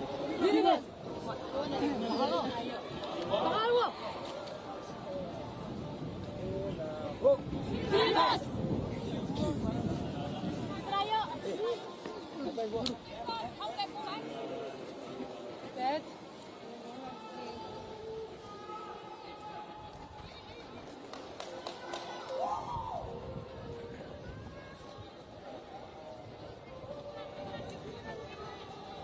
So the Cook Islands firmly in control of their first appearance at the Oceania Rugby Sevens Championship in the women's division. They lead Kiribati 26-0 at half-time.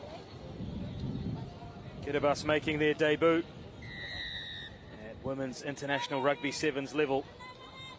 Wonderful to see them take their first steps in the international arena.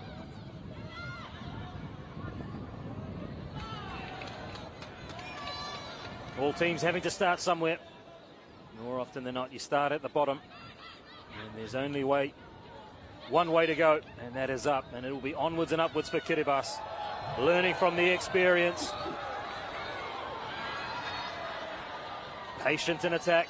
Waited for the support. Out they go. And it is Terai Sadler.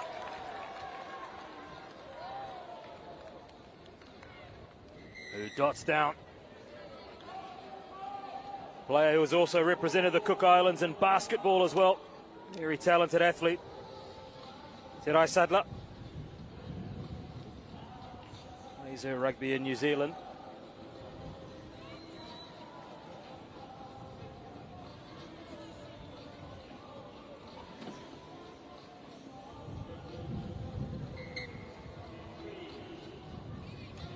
Conversion goes over, and the Cook Islands extend their lead. It was a numbers game, and eventually finding the free player on the outside. Too much pace. Able to run it around under the post to make the conversion that much easier. Running at an 80% conversion rate are the Cook Islands.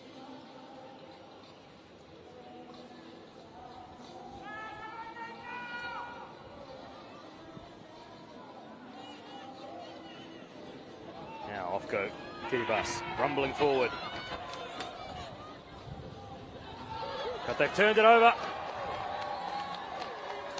And Sadler's going to go back to back. 2 tries in quick succession.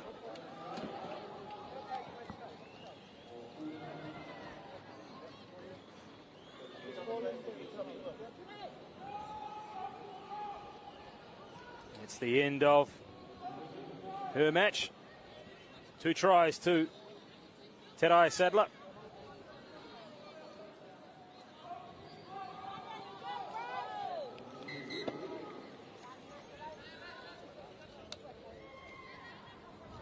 Ball popped out and scampered clear.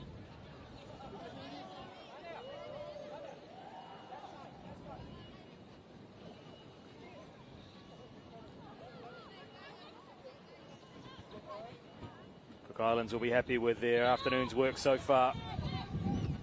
It was Tonga that were able to put 54 on Kiribati.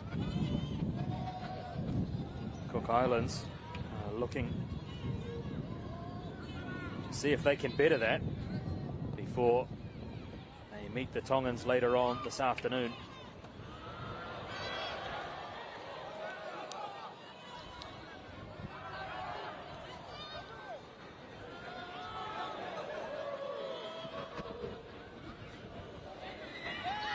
Turns it over, just struggling for cohesion.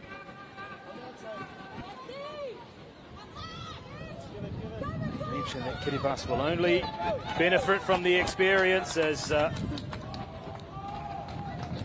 run away again, the Cook Islands. This time it's Victoria Fatiaki.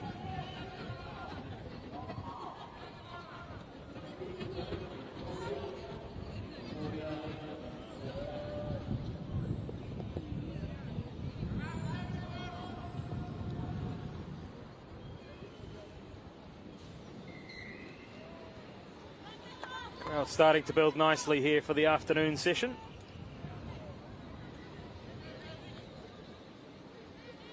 They will have an opportunity to see the first appearance of their women's team very shortly. Before that, we will see Niue take on American Samoa before the Solomon Islands face Vanuatu. Forward pass. Spotted by the referee.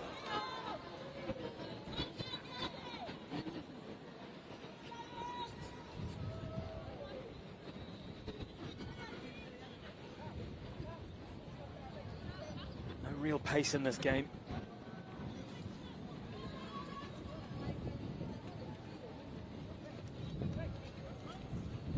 Given the pass mark, it is very hot out there. National Stadium. We are in the grandstand broadcast side, which is now enjoying some nice shade as the sun looks to sit over the back of our broadcast position. And she's in again here. Fatiaki.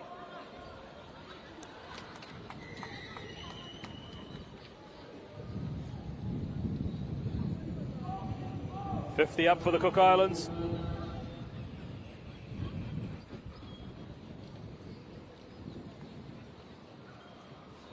Victoria Fatiaki.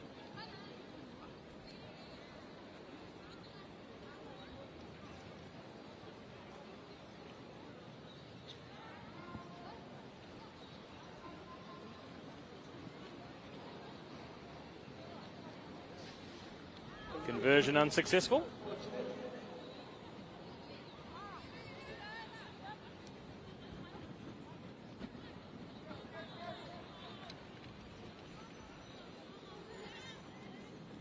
Second of the afternoon for Fatiaki. 2 to Sadler. 3 to Mahana Siep. And another to Tamara Ruaporo. Tuakana. And add to that, Anea Poa, the captain.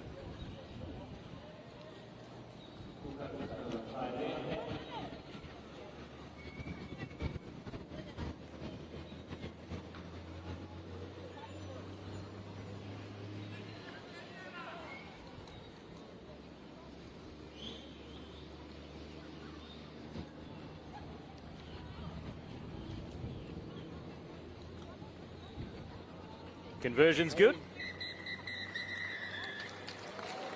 And that's enough. Interception. And a body swerve. Change of pace. And enough for Poa to put a full stop on the Cook Islands performance.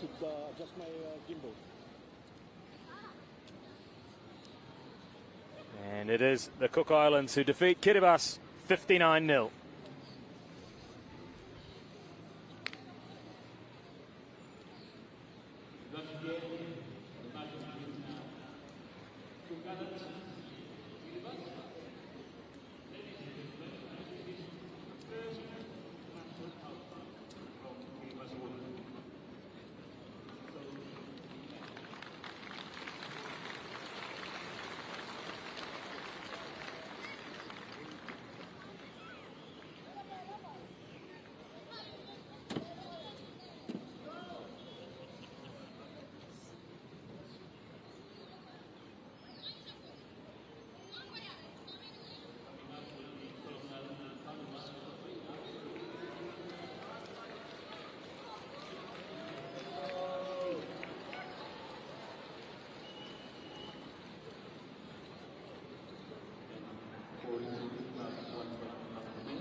American Samoa and Niue ready to take the field.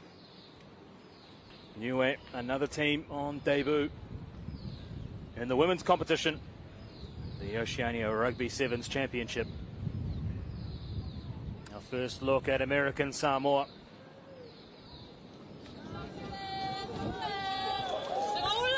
Out they come.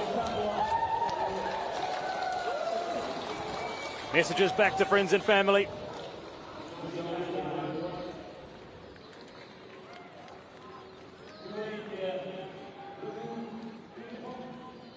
Absolutely picture perfect. As we have a chance to check in with our referee, Meresiana Savanatha. It's been a long afternoon of broadcasting. Halfway through the day.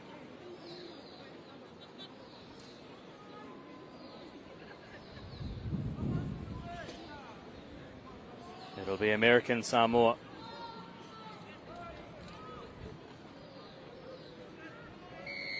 Running left to right to get us underway.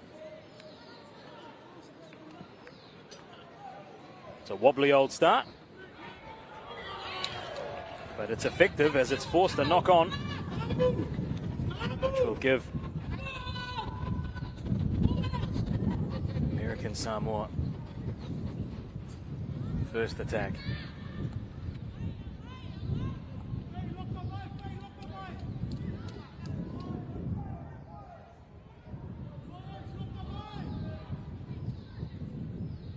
So the traditional blue and yellow of Niue up against the red, white and blue of American Samoa. 8th a year ago for American Samoa.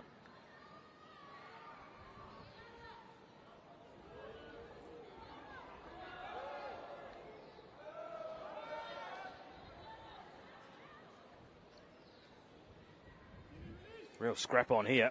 Niue eventually go to ground. It's a penalty. And off they go. Rumbling up the field, Niue. They started strongly against Samoa in their opening game before Samoa eventually blew them off the park.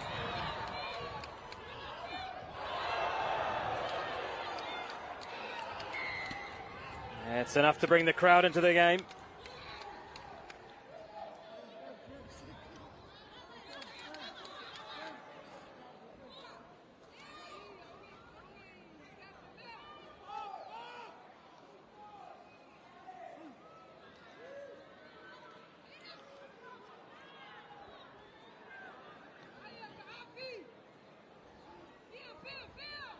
American Samoa will take on their neighbours Samoa in their final pool match.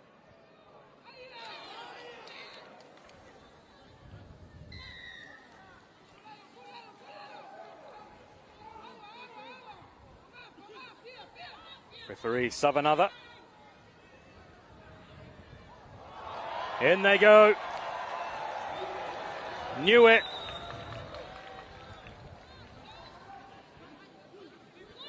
And it's a try to Dana Moon.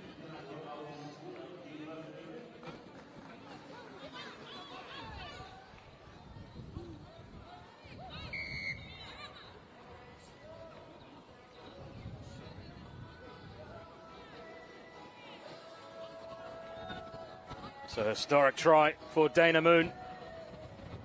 Niue's first at this level.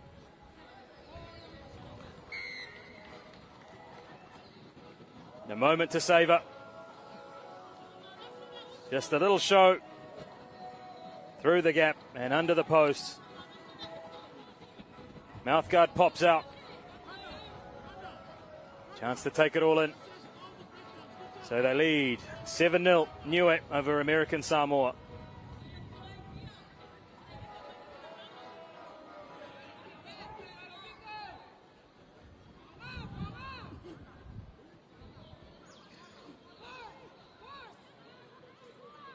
Can American Samoa strike back? Well, not with handling like that.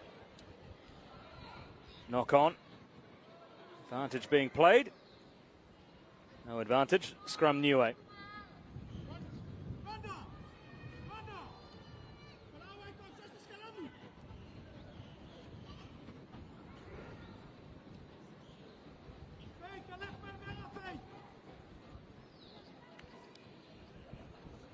Niue, of course, who enjoy free association with New Zealand, so a large population call Aotearoa New Zealand home.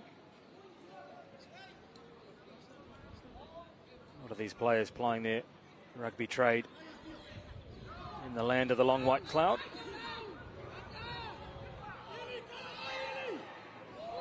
That's high.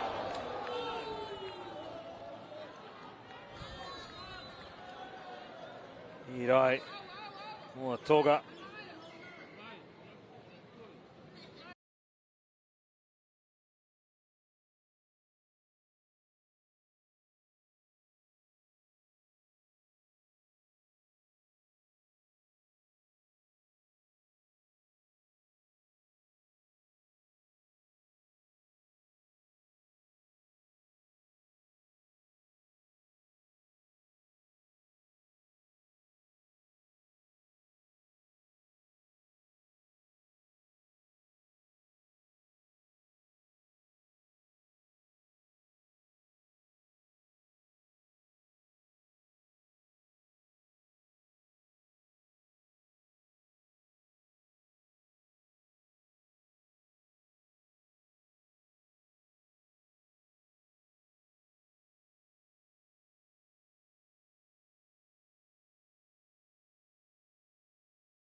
Goes wide. Just picked it from the base of the ruck. And shot through the gap.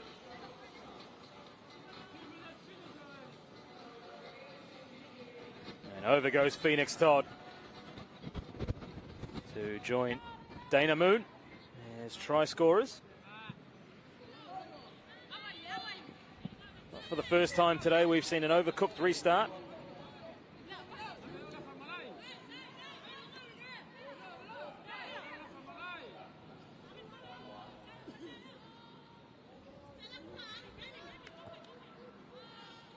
So like their male counterparts, the American Samoan team, without too much of domestic competition to call on.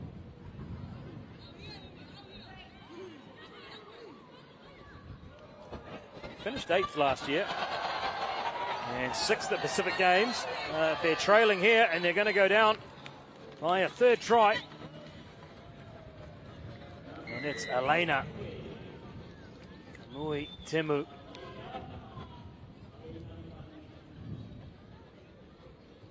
So Niue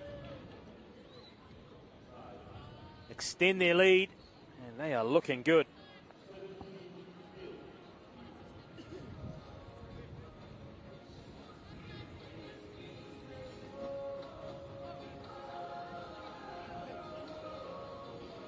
It's Bates with the conversion attempt. that's wide.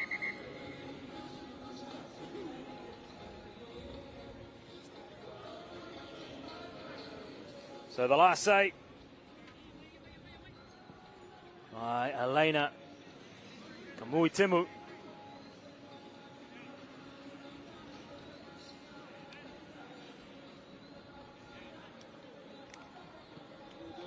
What we spoke about in there, we're just like nice and switched on. We're looking after our ball carrier, we're taking it into the contact, and we're making sure that we secure that ball as we move over the block.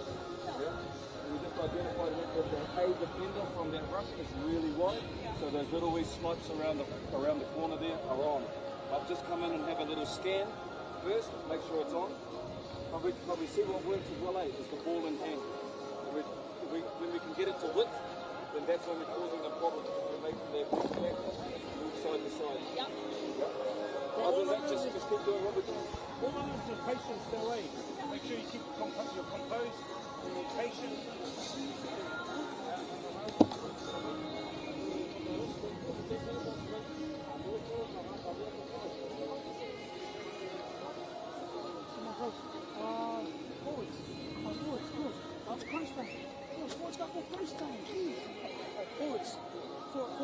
Crunch time. Hit, please, bring it out to the backs.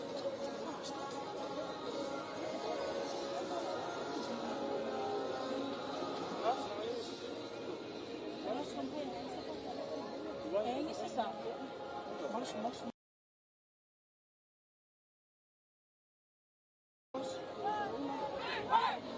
Let's go, go! Down! Close. Up, Mike. Up, Mike. Okay?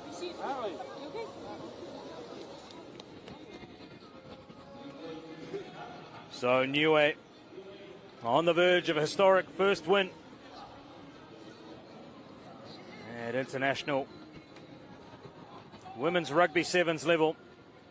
They take a big advantage in to the start of the second half against American Samoa. 3 tries.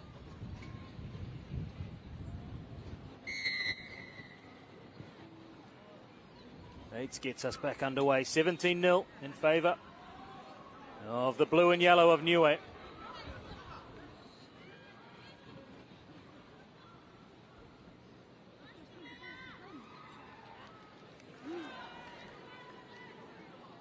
So taking advantage.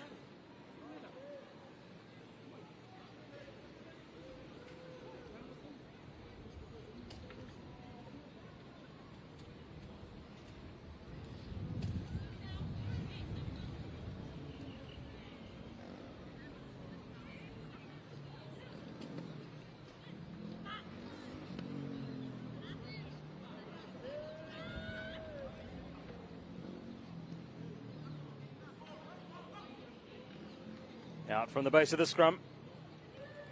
And off go Niue. Oh, good feet. And off she goes. Second for Kamui-Timu. Scores on either side of the halftime break. Elena Kamui-Timu. And extending the lead for Niue to 22-0. Now they've bounced back from their earlier defeat against Samoa.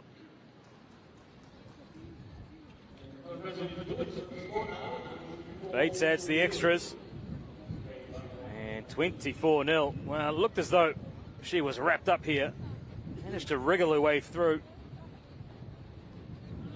And out and around the cover defence. Just made the angle ever so slightly easier for Shante Bates to add the 2 extra points. Niue lead 24-0.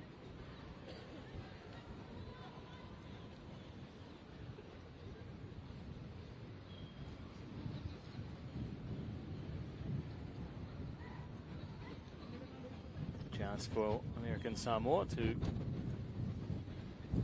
make a change.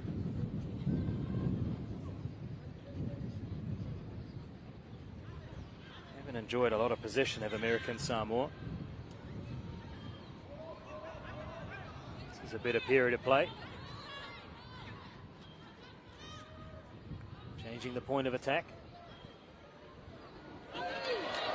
And it's a foot race on here. The cover defence is closing the gap.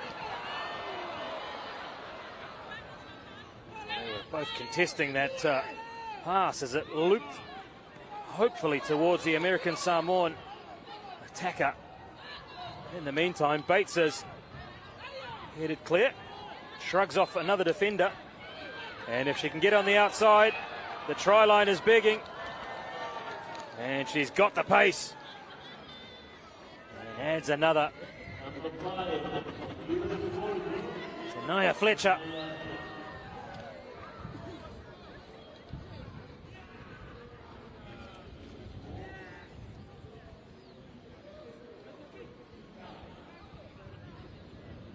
So Fletcher.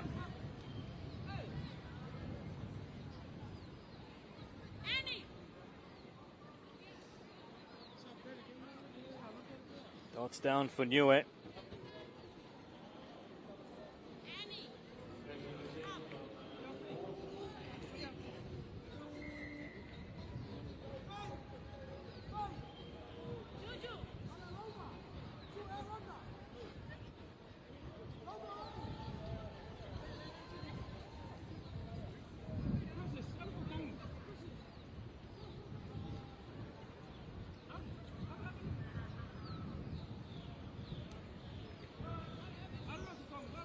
Just a delay while we have a change for Niue. A couple of sets of fresh legs, and also for American Samoa.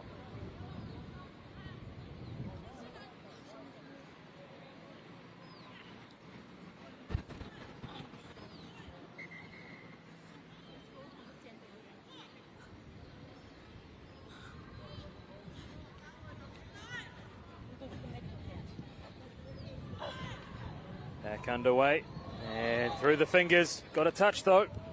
It'll be a line out to Niue.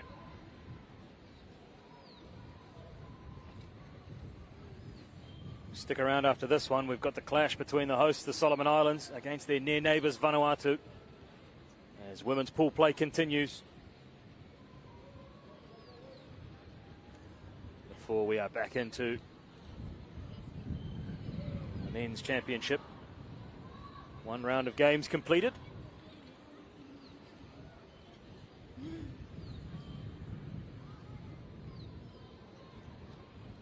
the result that raised a few eyebrows was a draw between Niue men and the Solomon Islands, 21 all. Really makes that picture in Pool D on the men's side of the draw very, very interesting.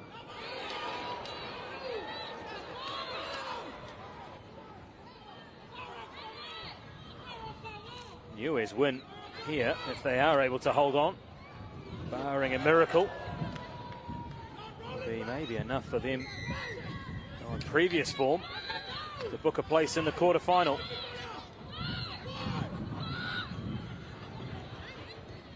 Great return for the debutants Niue in just their second match. Although they are down a player as a yellow card is flashed, which gives American Samoa an opportunity.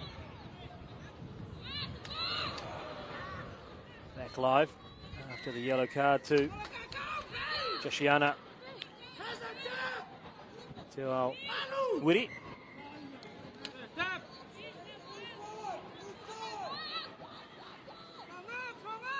And American Samoa find a way over the line.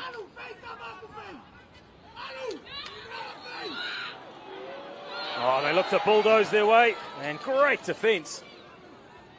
Right on the line. They can't hold them out 2 times in a row. Well, the stop was right on the try line from resulting play. Just dove under the attentions of the Niue defence, and the extras are added.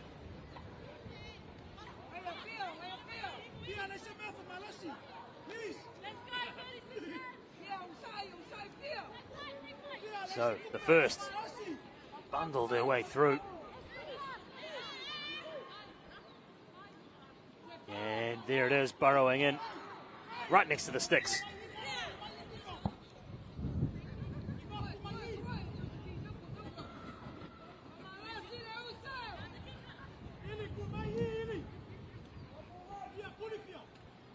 (29-7).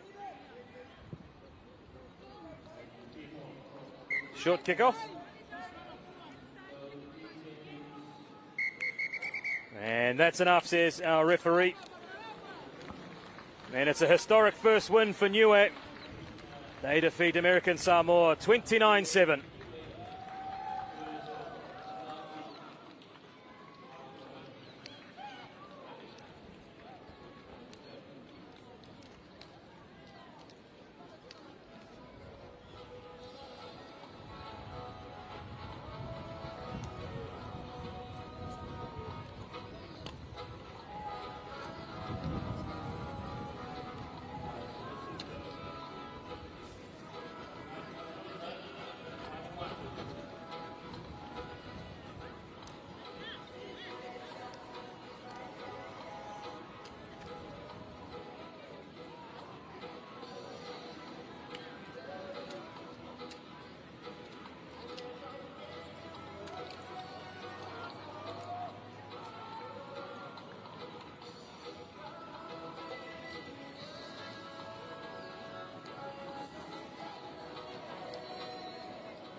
So we get our first look now at the Solomon Islands women's team as they take on their near neighbours Vanuatu.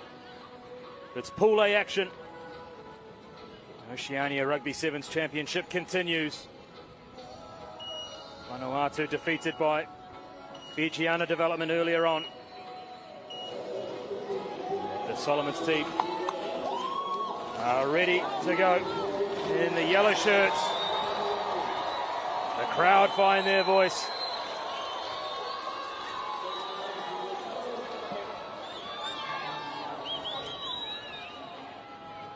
Led by their captain, Jessica Sami. They will be wanting to try and improve on their 9th place last year.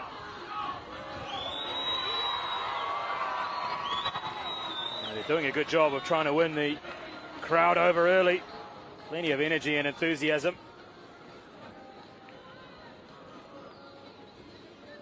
Louis Trisley is our referee.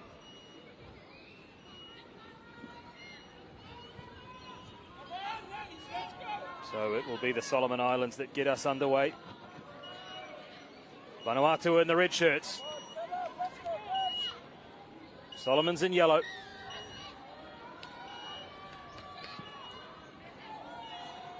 Underway here at the National Stadium in Honiara.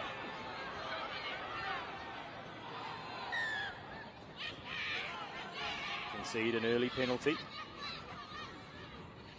Vanuatu were really blown away by Fijiana Development. This group of emerging Fijian players looking for international exposure.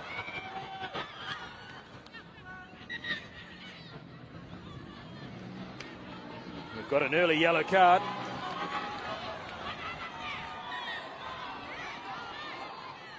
Referee Trisley just calling Solomon Islands back.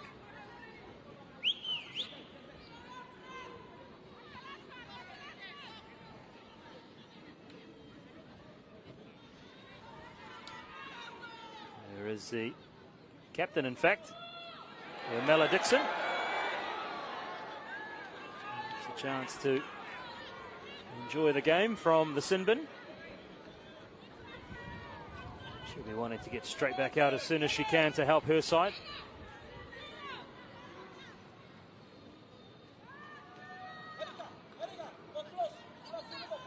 to return to international rugby for Vanuatu after a prolonged absence. They weren't here at the Pacific Games last year. And the last time they were at Oceania rugby level was back in 2019. So a long time between appearances. And a little knock on there.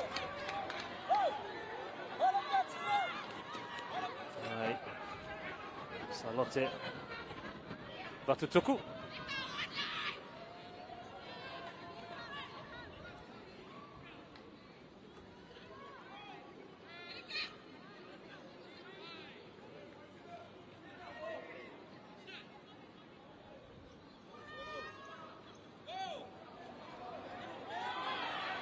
Big collision.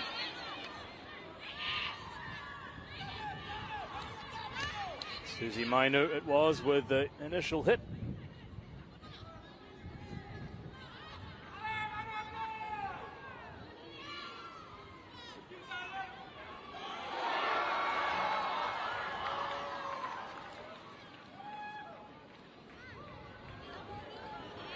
Well, it's great to see so many families in attendance here as well.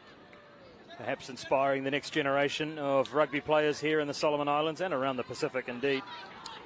Maybe you're tuning into this coverage from, as the hits keep coming. No love lost between these neighbours. And off go Vanuatu. Defence shuts that gap pretty quickly. And a lazy runner there. Penalty conceded. Captain's ready to go. Urmela Dixon. In she goes. Vanuatu back to the full complement. And a knock on not helping.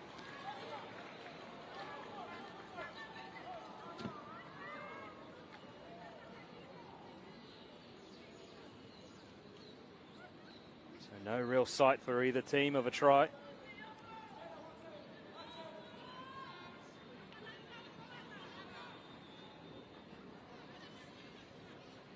Fijiana Sevens, the other team in this pool.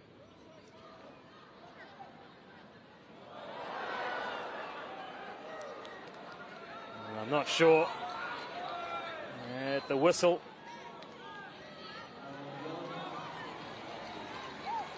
Maybe she misheard, thought the play was active.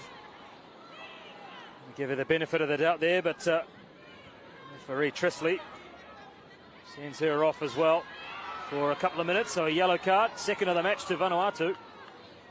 So they're going to play most of this first half with just 6. Can the Solomon Islands capitalise on the advantage? Play on, says our referee.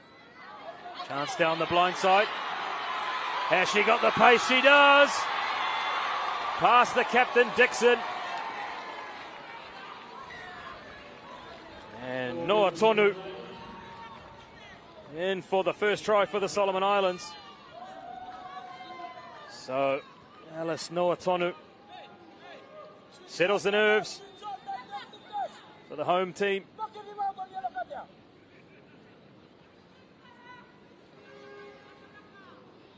Now is it a case of adding the extras?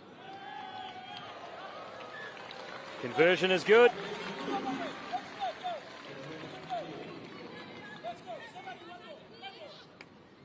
So they're able to make the yellow card advantage count. What about trying to improve the position? In the end, didn't need to. Conversion was good.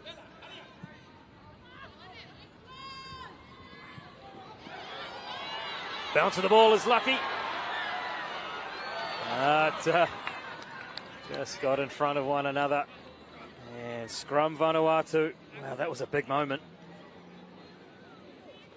They were able to hang on. There was a chance they were back in. Under the post in quick succession.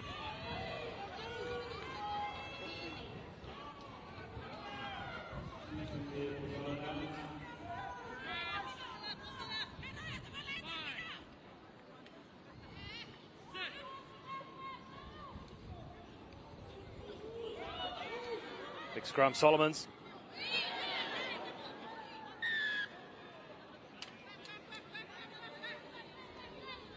goes the way of Vanuatu. They're back up to 7 after the try.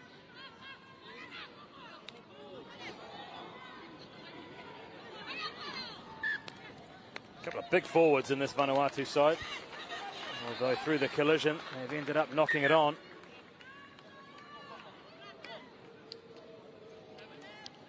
The early changes, really is energy sapping conditions, very, very hot. Here comes Amelia Reddy for Vanuatu.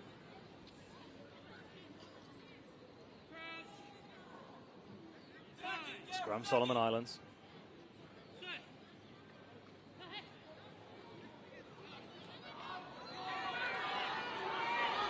Off they go. Out for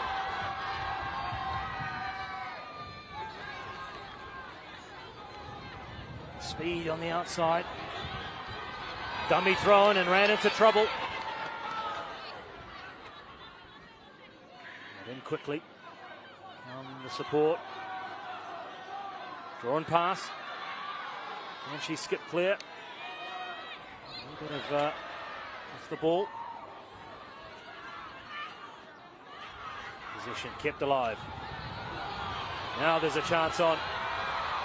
Set sights for the try line, didn't she? Gap closed quickly. Good defence, Vanuatu. Swerve. Can't get there. Here's the support. This time, over they go.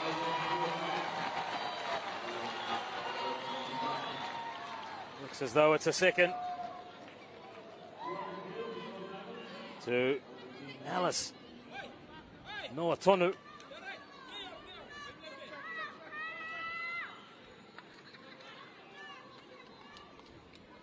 Well, they're starting to find cohesion, Solomon Islands. Maybe nerves again. Make mention of. Don't underestimate the occasion. Playing in front of your friends and family for the very first time.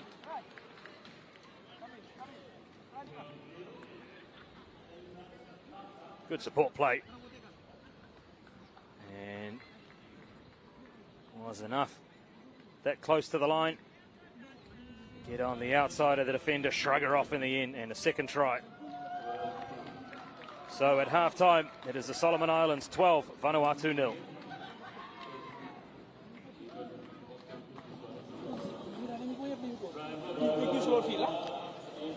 Please, give me some make him. Just go. We score one, we score again. Okay. We score one, we score again, we score again. Okay? Yes. You let's inside. Same team members inside, five test number 2. Okay. You let's make him. Right, run. Okay, right. Everyone. Right, team. Team or not? Right, go.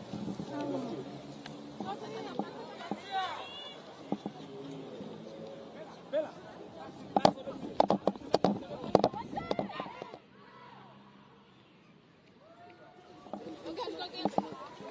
Communicate more, Jess.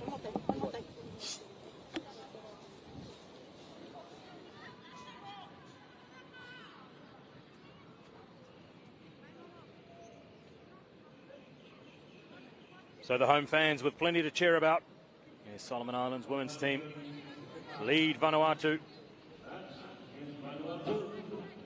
Their first appearance today for the Solomons. They've had to wait the morning and the early afternoon session just after 1:30 local time here in Honiara. Still plenty of action ahead of us. The collisions between these two sides are full noise. Solomon Islands 12-0 lead. Never been able to get on the outside of Vanuatu. By the same token, Vanuatu not able to find a way through Solomon Islands defence that have been supported by the Australian Defence Force.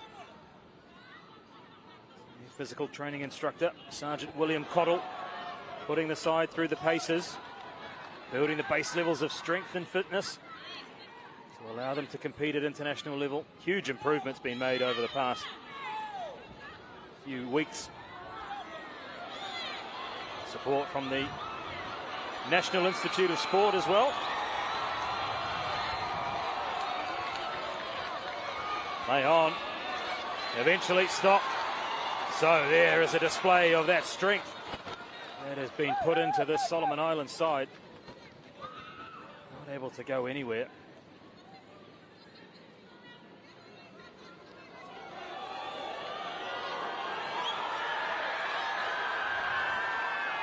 There's a change.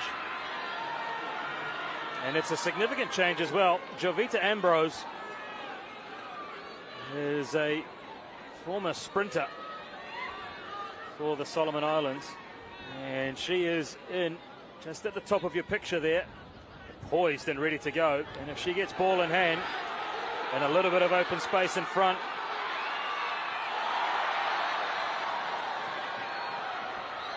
watch out. Well, she had the engines revving ready to go. But look to try a little flick pass. Execution just off. Maybe not on the same page as her teammate. And captain, Jessica Sami, who incidentally is an Australian Defence Force Army reservist as well. So the support of the ADF really apparent, although that support's going to do nothing to stop Vanuatu. Score their first try. And it's Carol Shem.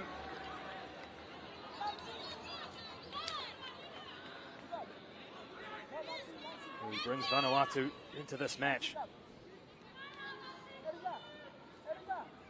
Well, it's got some similarities to the Solomon Island men's match against Niue, where they seem to be really in control. Before Niue found a way back into the game. It was raked back and good hands in the end to pick up the loose ball and scampered down the blind side and over the line. Little peek over the shoulder. Thought about trying to improve the position for the conversion. Conversion missed. And the restart just over the head of a double try scorer for the Solomons, who shrugs off the attentions of one Vanuatu defender. Then a second. Continues. Looks to try and promote the ball. Goes to ground. Well, we see the speedster. They're going to try and work their way out to her. The crowd maybe sensing anticipation. They ran out of space. They know their sport here in the Solomon Islands. And you get the feeling that if Jovita Ambrose can get the ball in some open spaces, this crowd will really lift her all the way to the try line.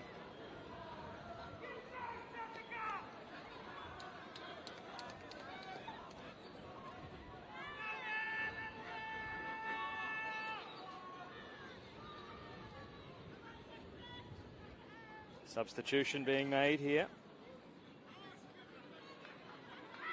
by the Solomon Islands. It is the fresh player coming on, Louise Almai.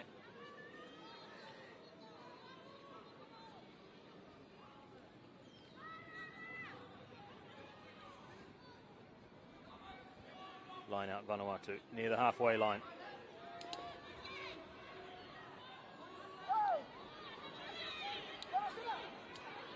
Just a try separating these two sides.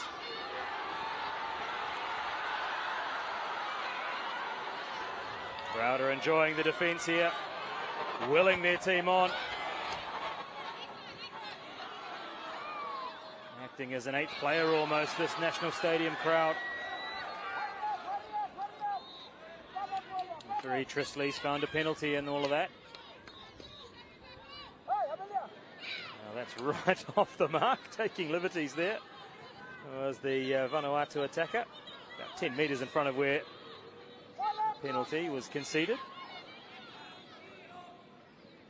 Can't blame anyone for trying. It was Amelia Reddy, who thought that she could sneak a few extra metres. called back by referee Trisley. And from the resulting play, we've got a quick tap, and is this the third yellow card? It is. So Solomon Islands, quick tap and goes, really causing some problems with the Vanuatu defence. And for the third time, they see a player go from the field of play with a yellow card. So now with a numerical advantage, can they find a way? Off goes the captain, galloping. Does she have the pace? Well, she's got the support, and the crowd love it. Jovita Ambrose dots down. Great work from Jessica Sami, who was loping down before she was eventually caught by the cover defence. Look to her right, and the figure of Jovita Ambrose.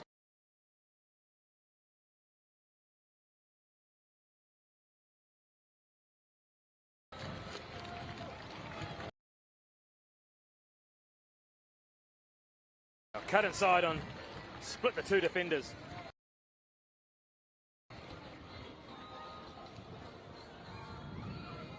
And then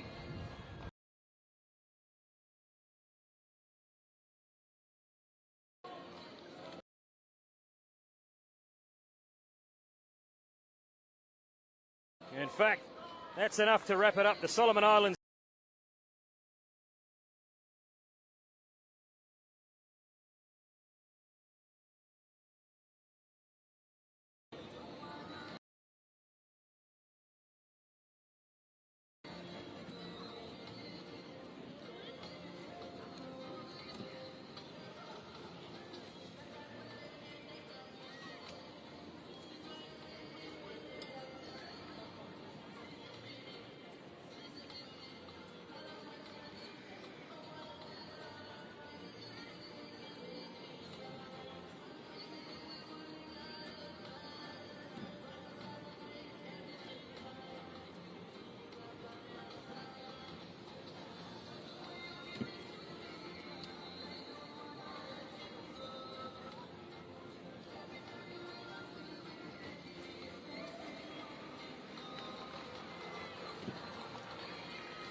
So we move on to men's action, and it is Pool C. Cook Islands up against New Caledonia. Cook Islands with an impressive win over Kiribati in their opening match. For New Caledonia, it was a return to international rugby sevens and a difficult match against Samoa. It was Samoa who ended up 59-0 winners over New Caledonia as the two teams enter the National Stadium resplendent in their respective national colours.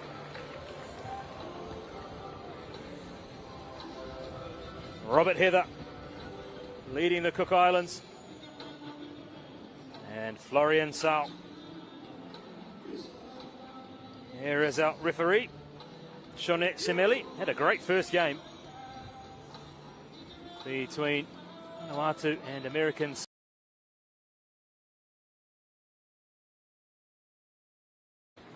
James Strickland on debut, representing his side for the first time, the number 8. We are underway, New Caledonia, and the grey and red. Wonderful to see them participating on the international stage after the very difficult year they have had. A lot of unrest domestically, and he's hoping that the sport of rugby sevens can offer a little bit of a respite from the challenging times that some of people in New Caledonia are suffering from, and they're making a very positive start here as they go deep into the 22. Well, it's a very different New Caledonia as they cut inside, looking for runners. Strong start from the French territory. Popped up into space. Is this the moment that we see New Caledonia score their first points of the competition? On the inside, good defence. And just with a line at their mercy. There's a knock on. So the Cook Islands repel the first wave of attack from New Caledonia. And it was a free-flowing attack with willing runners. And that's the moment there. Now that was a chance to just catch and fall over the line for Charles Fafilangi.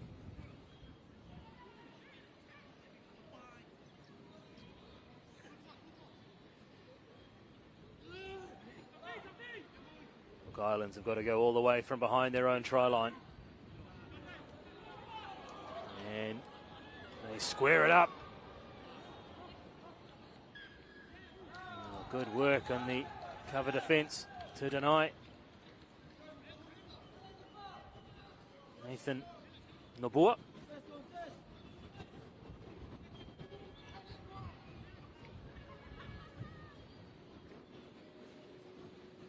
Pace to burn to the Cook Islands.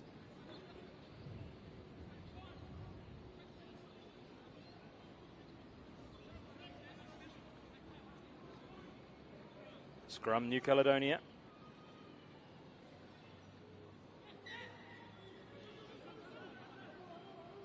And they win the resulting short arm penalty, free kick.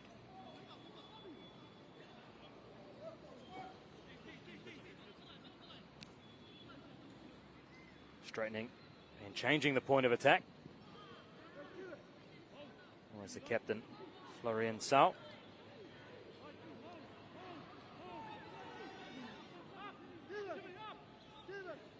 Sau, playmaker, and at first receiver. They worked an advantage on the far side. Helped on. And in go the Cook Islands. Not able to secure possession. Into a little bit of trouble, but spinning away. And then losing possession.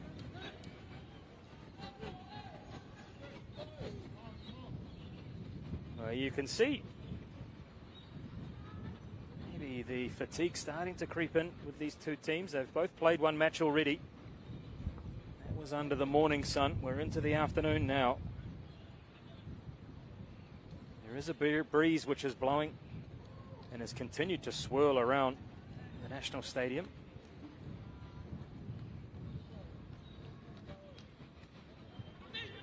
Evenly poised. This match is waiting for a moment to break it open, and is this the moment? Strickland. Well, I made mention of the pace that he possesses in the opening remarks. And as soon as he gets a chance, James Strickland shows us what he's able to achieve. He's taking his time. It was a little change of pace and onto the outside of his opposite, and there was no stopping him. So the Cook Islands absorb the early threat possessed by New Caledonia and strike back. Just an in and away, wasn't it? Got on the outside of Vincent Walenge.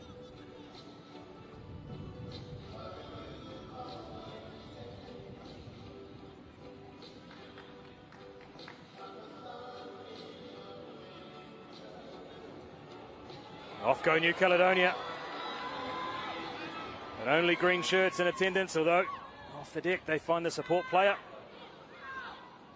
It's a much improved New Caledonia to that which took on Samoa early on. Wonder whether he maybe wrote that match off. And look to focus on this game as one they really wanted to target.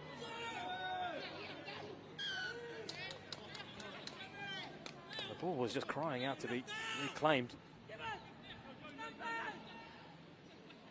Try to go to the speedster on the other side now.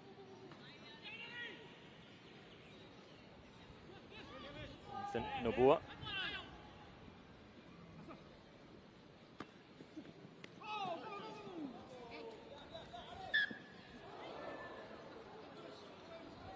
Strickland. Able to wriggle clear this time. Slow back to his feet is James Strickland.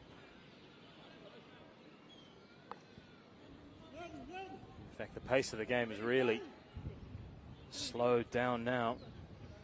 Nearing half-time.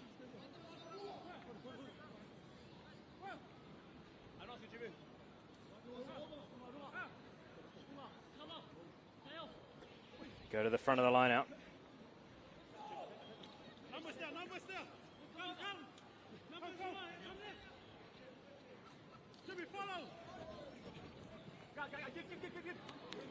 Rumbling forward. And off they go. Tianao. Afariti.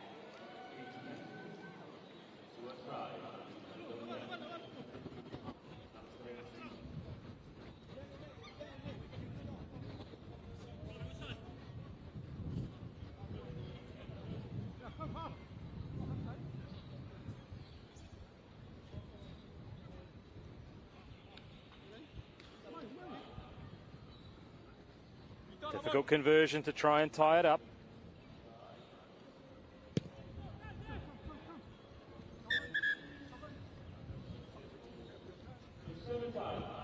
Well, that's half-time here.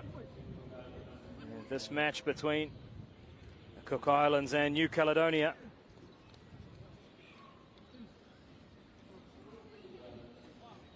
See the strength of the man. Rumbling forward, and eventually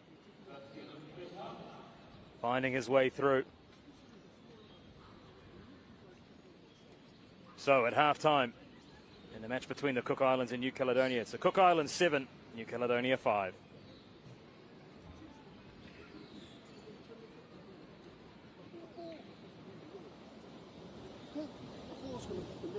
If we take into contact and we are slow to recover the ball, slow to pass it up, the idea is to get them go there and before they start to reset to go back that way.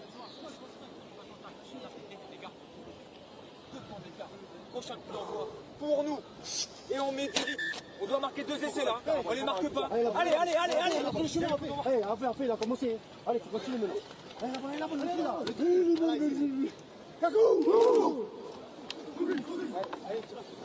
Allez mec, allez. Allez, Ruben.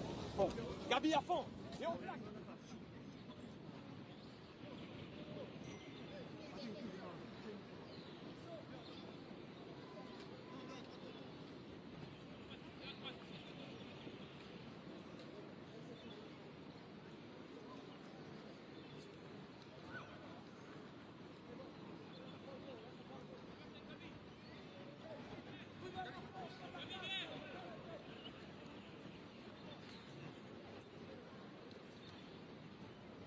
So New Caledonia ready to get us back underway. They trail the Cook Islands 7-5. Much improved performance so far from New Caledonia. And it is my pleasure to welcome in a colour commentator for the next little period of time, and a man that really needs no introduction, Waisali Sereve. Welcome into commentary at the Oceania Rugby Sevens Championship. Oh, Bulavinaka Sevens. Good to be here, to be part of the Oceania 2024 and to support our region. Well, a man really who needs no introduction. What have been your thoughts on the matches so far that you've taken in? Yeah, I thought good matches this morning. First couple of games, Samoa did well, Fiji did well, Australia and Japan. That was a good game. Thought that and Tonga too. Tonga played well this morning, the first game. Well, a couple of places on the line for the Challenger Series to be played early next year as the Cook Islands. Maybe a dark horse for one of those two positions, although they've turned possession over here. And they've got a referee's whistle. Well, fantastic to see New Caledonia also, given all the challenges they've had in their nation, back here on the international stage. Yes, it's good to see them back again after a couple of years. And playing this morning, first game this morning, they struggled a little bit, but I thought that they're doing well now. Score's not bad, 7-5. I believe there's a lot of positive stuff that they can take out of this game. Well, also great to see the Cook Islands, who started with an opening win over Kiribati. Kiribati making their first steps on their international journey, and Women's Rugby Sevens joining Niue as well. Great to see the game expanding across the Pacific. Yeah, that's what we need. Getting new teams in. Great cover defence there as we turn our attention to the match and a try. Good hands, a scoop and a pickup. Cook Islands extend their lead. That was a good run by the player who nearly scored the try on the corner, but the best thing was that support was at the right place, right time. Supporting the ball carrier and then managed to pick it up. Good try. Wonderful to get the thoughts of a man considered by many to be the greatest to ever play. And we saw earlier today the depth of Rugby Sevens in Fiji as well, with the Fiji development side really flexing their muscles. We'll see them in action shortly. Yeah. Good scoop and a pickup.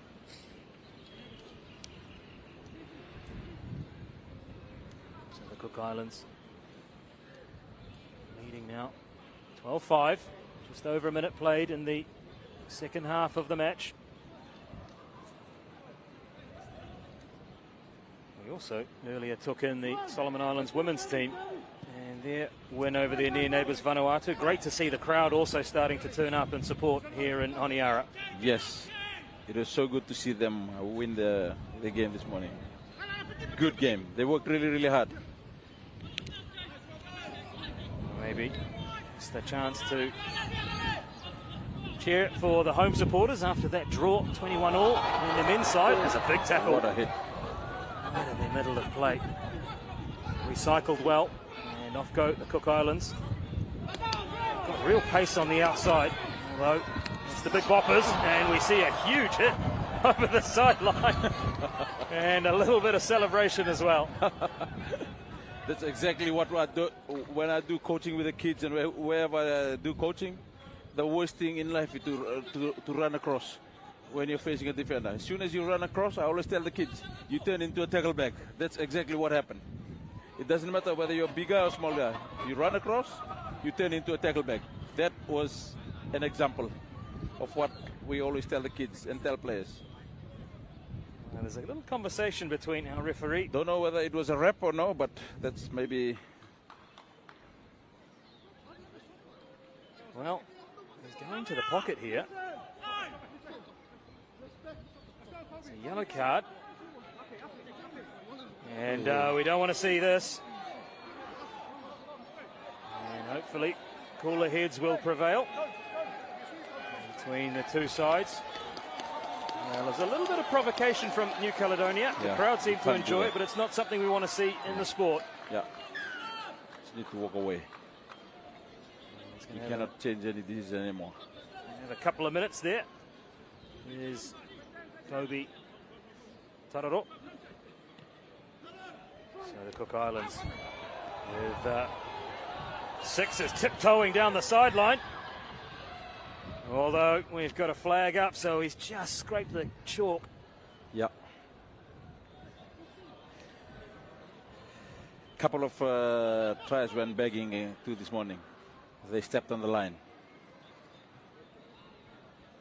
Now bring us up to speed with what you're doing now. Where are you in the world of rugby?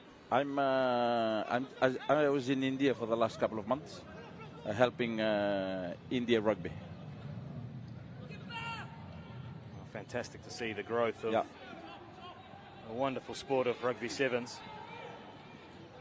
And I know you have a personal connection here to the Solomon Islands as well. We'll touch on that just a little bit later on as New Caledonia look for a way back into this match. Cook Islands have the advantage. They're playing with a player down at the moment. They can weather the storm. They may well just see this match out. Caledonia, of course, with the access to French rugby system. French, one of the best exponents of rugby sevens in the world. We saw that at the recent Paris Olympic Games as Cook Islands get us back underway. And into open spaces goes Moses Porel. Great run by Moses. Good heads up rugby. He knew that they were not 5 meters and then did the good thing. Quick tap and he took the 5 meters forward before he went towards the space. Tell us, when you get into a game in these situations, Waisale, when fatigue is starting to kick in late on, is that where concentration really comes into play? Yes. It's always important. Those times it's always important that decision making on what to do. It's like really important. There you go, quick tap. There were 3 down. Number 1 was not even 10 meters. Took the first 5 meters and then went on the side and found the space. Good run, Moses. Good try. Good individual try. And after so many years in the game, are you able to sit and watch and enjoy? Are you all constantly analysing and seeing opportunities when you take in a game like this? Yes. That's what I'm doing at the moment. The sevens is like a little easier, but a lot of people tend to make it a little bit harder for them. When it's especially when it's a 2-on-1, exactly what we just saw. When it's a 2-on-1, just give it to the one who's free. He can run maybe 5-10 meters. Worst, you get caught like 20 meters downfield, and now you go on your own, and then you get tackled, and then you lose the ball. Well, I never thought I would be in a situation watching a game of sevens, standing next to one of the greatest to ever play. It's a wonderful privilege and great for the rugby population of Oceania, particularly here in the Solomon Islands, to be able to enjoy your presence for a few days and spread some of your wisdom as well. Yeah, it's been good couple of days. Well, we hope that we will maybe be back here again. I know the Solomon Islands Rugby Union are very keen on this competition returning to the shores in 2025 and 2026 and really build on the work that goes on behind the scenes. It's the biggest competition that Oceania Rugby have hosted since pre-COVID. Yeah, I think it's good to have the tournament here. maybe Good stadium. First time for me to come out, and I was here last year. Oh, as they just get their wires crossed there, New Caledonia. Really looked to me as though this was a match that they had targeted after absorbing the loss against Samoa. yes. But it's too little too late. Yeah. Cook Islands round out with a win here. In the end, they missed two scoring opportunities that could have caught Cook Islands, but mistakes make you lose games. But they have to keep going.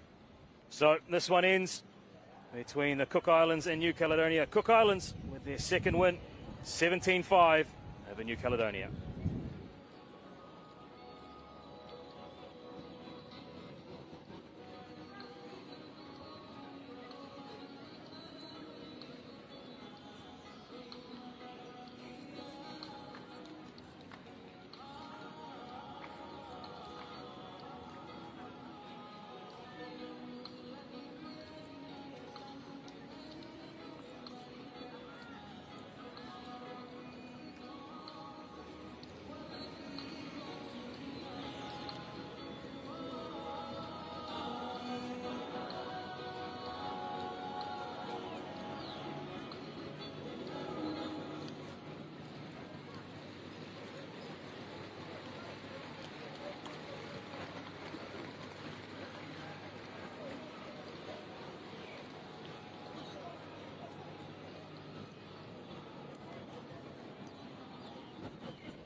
Well, we roll on to the next match, and it is Samoa up against Kiribati.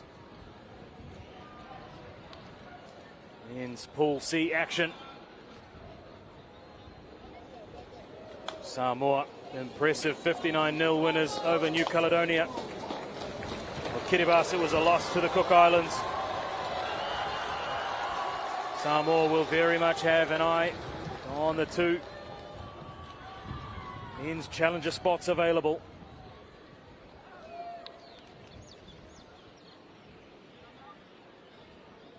They were a long-time feature on the 7 circuit. Apisai Sigalua as our referee.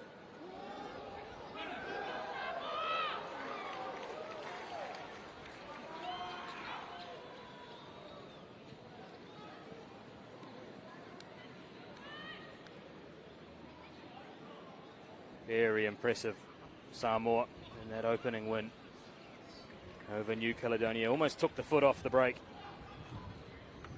Put the foot on the brake, it should be said.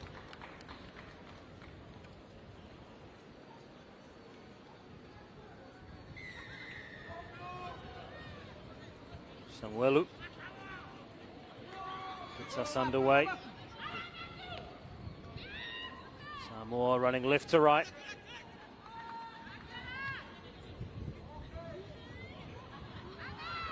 Power and pace through the Manu Samoa 7 side. One of the impressive performers in their opening match. Owen Niue. Samuela. Lions Opitai. And they sling it back the other side.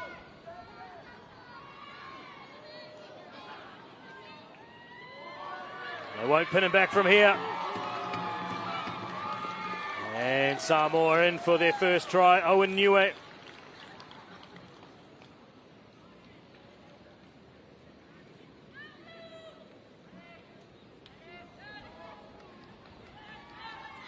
Samoa out to a 5-0 lead early.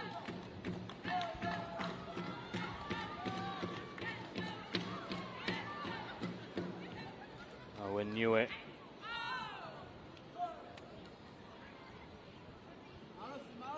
Palacio Samuelu.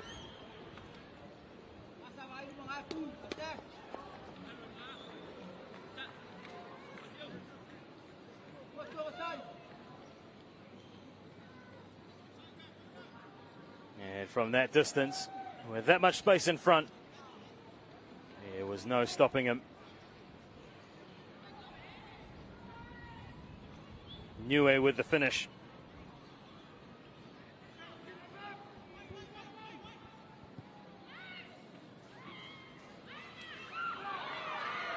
Restart taken, and thought he would free it up with a support player.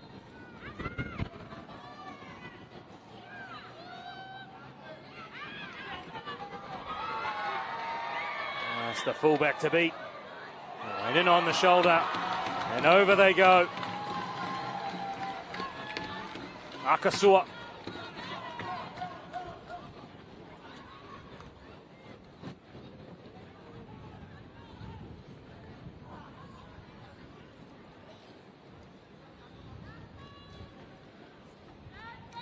Second try for Samoa.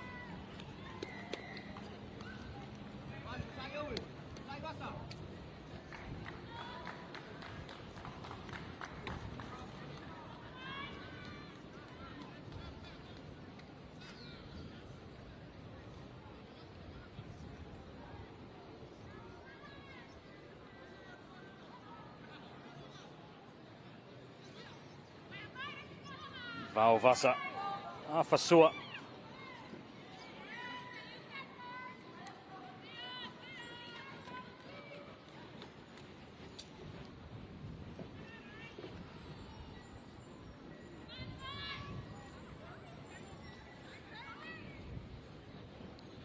So a 12-0 lead, Samoa, early in the first half.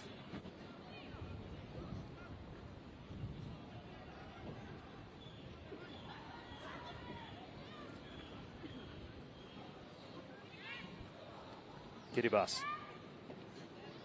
onto the foot.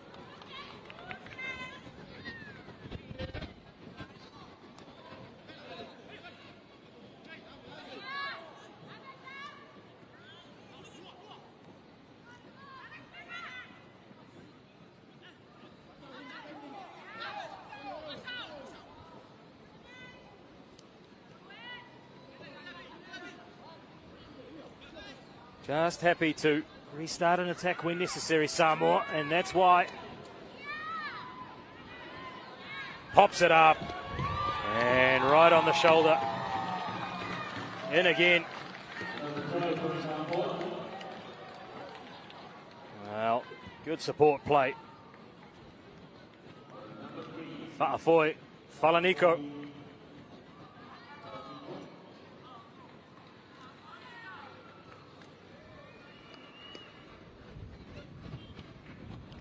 Falaniko joins the party. Yet to concede a try. Samoa. There he is, just looming up. And takes the pass. And dots down. Good support play. Once again, Manu Samoa Sevens. They are really sending a message to their rivals. They started this competition as one of the favourites. They underlined that with their opening 59-0 win over New Caledonia. And they are really opening up here against Kiribati.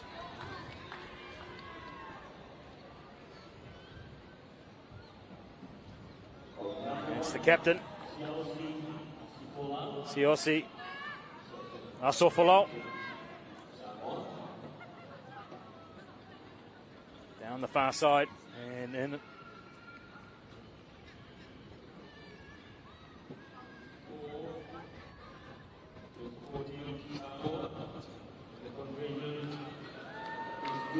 Conversion's good.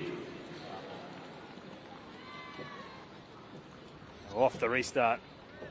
Into the hands of the captain, Asofalau.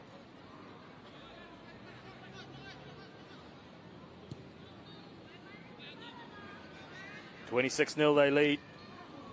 Hunting the restart again. Kiribati all the way back to the 5 metre mark.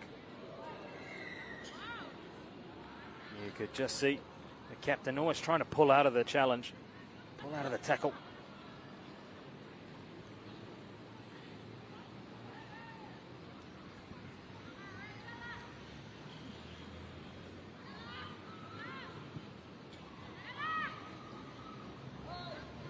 They just relieve a bit of pressure, Kiribati, to move forward. And a change here.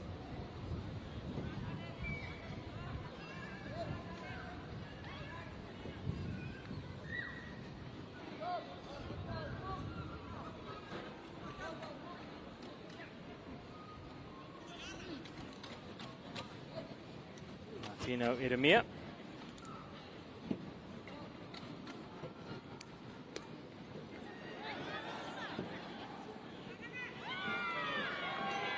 Off goes the captain again. In for a second. Asofalau.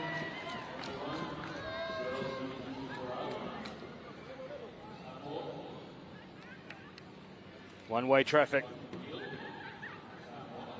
Samoa over Kiribati. 31-0 with a kick to come.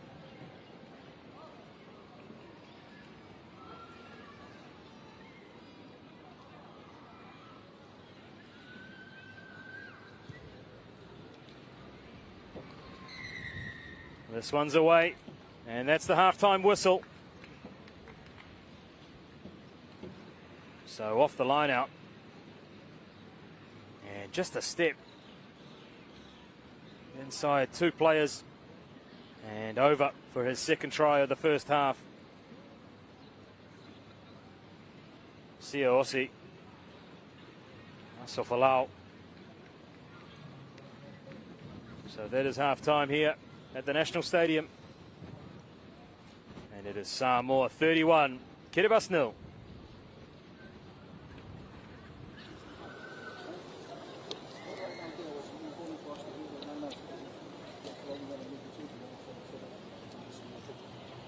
On the other side there, we are not making the tackle. So they are taking on one side only. So we're starting to adjust the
So Samoa firmly in control of this match over Kiribati. They lead 31-0 after a 59-0 win over New Caledonia in their first match of the day. They'll round out day one here at the Oceania Rugby Sevens Championship with a match against the Cook Islands. Cooks coming off 2 wins of their own. Earlier over Kiribati before a hard-fought win, 17-5 over New Caledonia just a few moments ago.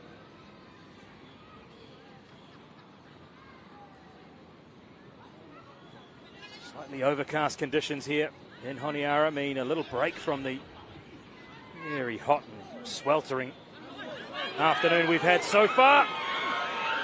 As off goes Levanta Stowers.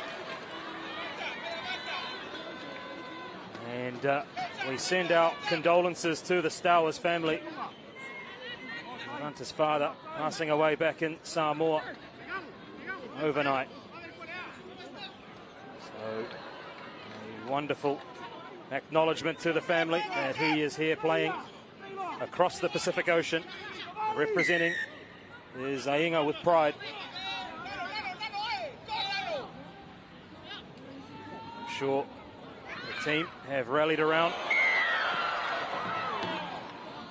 and wrapped their arms around to support their teammate, as is the Pacific way.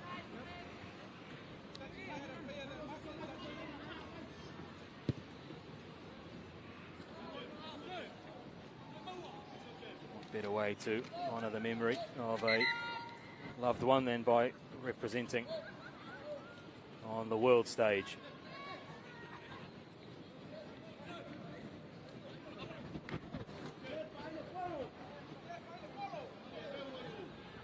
Kiribati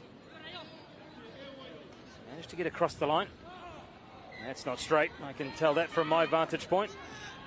Staring down the barrel of the line out to know that definitely wasn't down the middle of the two.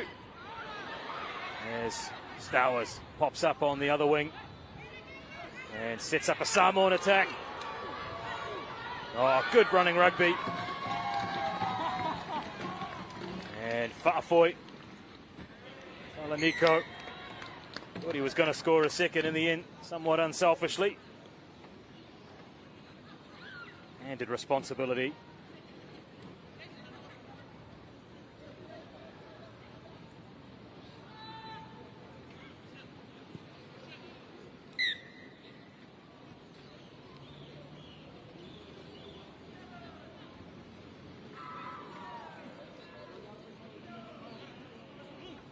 $38-0.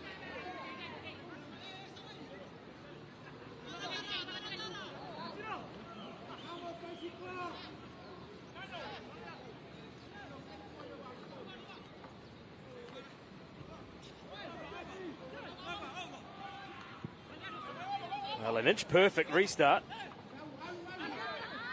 Just over the 10-metre mark, and off they go again, Samoa. And here goes Stowers.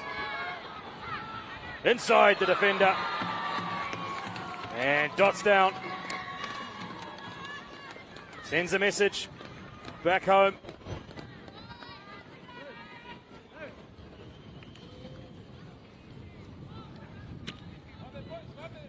So Levanta Stowers playing with a heavy heart.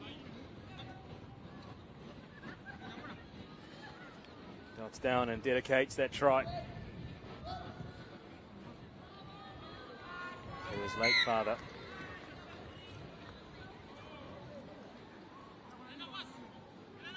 Skipped on the outside, stepped inside the fullback, and dots down.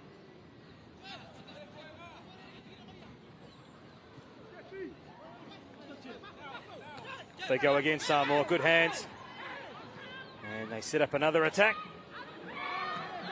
Is it going to be Stowers again? It is, you know.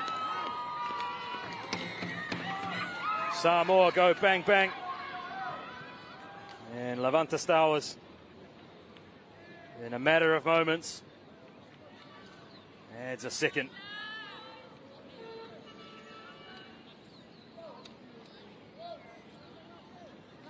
Samoa reach 50 for the second time today. Highest scoring team so far at this contest.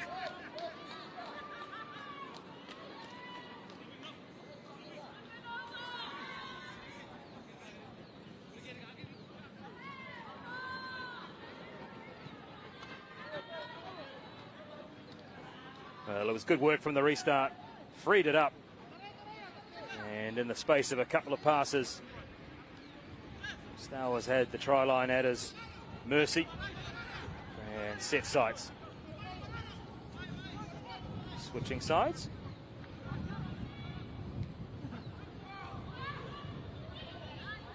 Isolated on the far side and ends up over touch.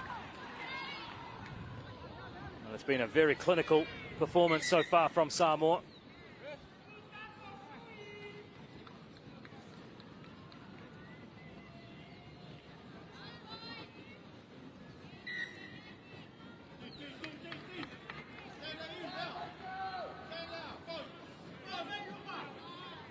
50-0 is a good return for Samoa.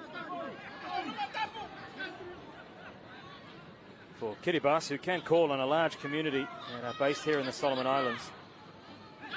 They've got a match with New Caledonia to look forward to.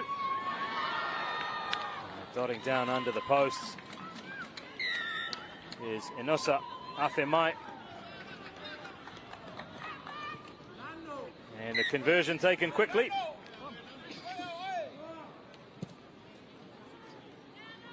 Wasting no time, Samoa. Maybe they've got a score target in mind themselves as to what they want to try and achieve. The win is in no doubt. It's a case of how many. Maybe time for one more attack. Stowers toes it ahead, but the ball beats everybody over the line. And that is enough, says our match referee. A convincing performance that sees Samoa 57-0 winners over Kiribati.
Well, Vanuatu will have the Japan development team to contend with in this Pool B encounter of the 2024 Oceania Rugby Sevens Championship. Both winners. Vanuatu a 17-15 win over American Samoa earlier today. For the Japanese development side, it was a 17-24 win over Australia. Crowd starting to find their voice.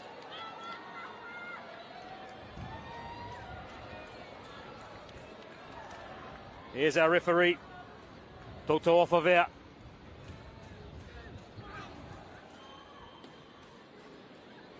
Vanuatu.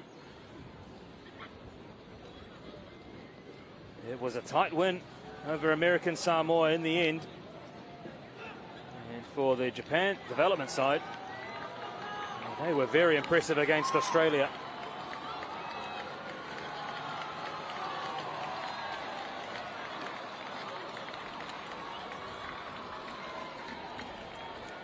It's Vanuatu who will kick off. They are heading down towards the scoreboard end of the National Stadium. But an error from the restart gives Japan their first opportunity to attack. And they cough it up at first chance. Well, he had almost set sights on the line and was thinking about what celebration before he got the ball in hand. It was hard hands by Masaaki Nomura in for his first minutes of the competition so far.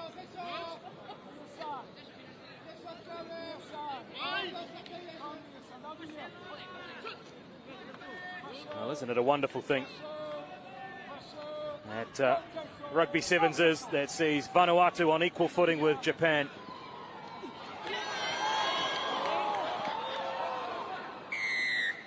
Great for these two cultures to meet on the sporting field in the Solomon Islands of all places. This is definitely one for the neutral at the National Stadium.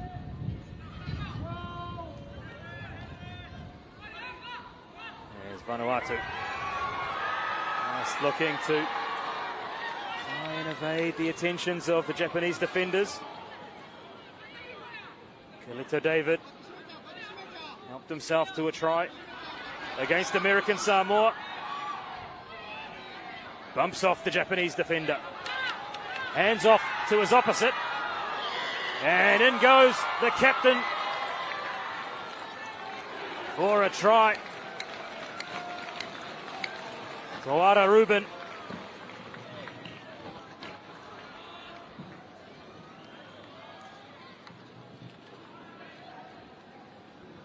So Ruben dots down.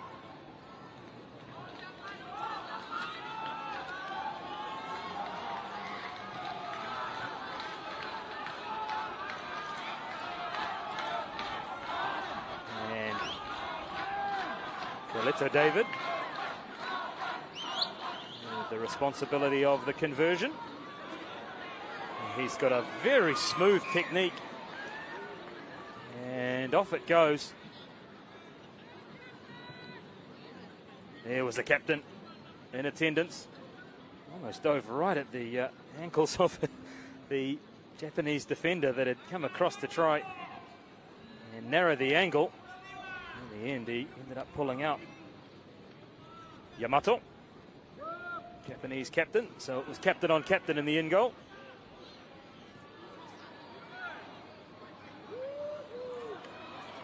Now, off go.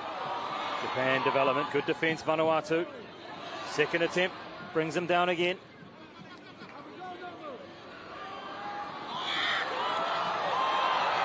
Crowd find their voice. They love to see the Japanese in full flight. But look at the defence from Vanuatu, scrambling across. Coast to coast go Japan. And they're in the corner. And it's Ren Ochi with the finish. Well, the National Stadium, they enjoyed that. Free flowing of Japan as they went from one wing right across to the near side in front of our broadcast platform. Now,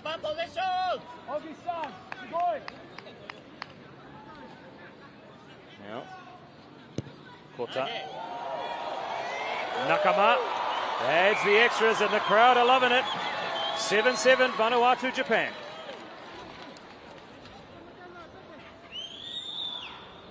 Just a delay on the pass there to ensure that Ochi would have the advantage over his opposite as David goes early. Advantage played in favour of Japan. Nakama.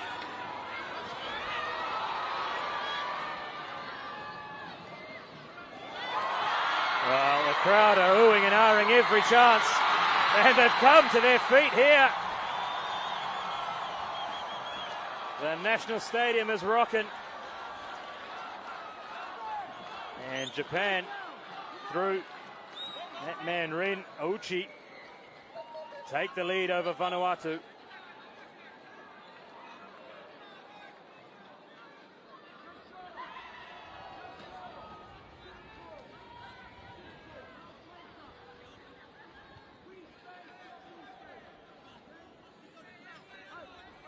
Well, it's great to see, it's great to hear, it's great to be a part of. This crowd getting in behind their Japanese visitors. They are wonderful hosts here in the Solomon Islands. They take the step onto the same stage as Australia, Fiji, New Zealand and Samoa in hosting this competition. First nation outside of those four to be given the responsibility. And they have stepped up to the mark here. Okay, crocodile roll.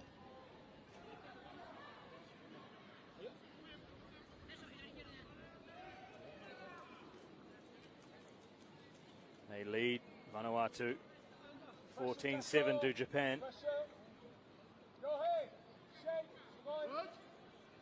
Just looking around, we might have a little bit of afternoon rain to contend with.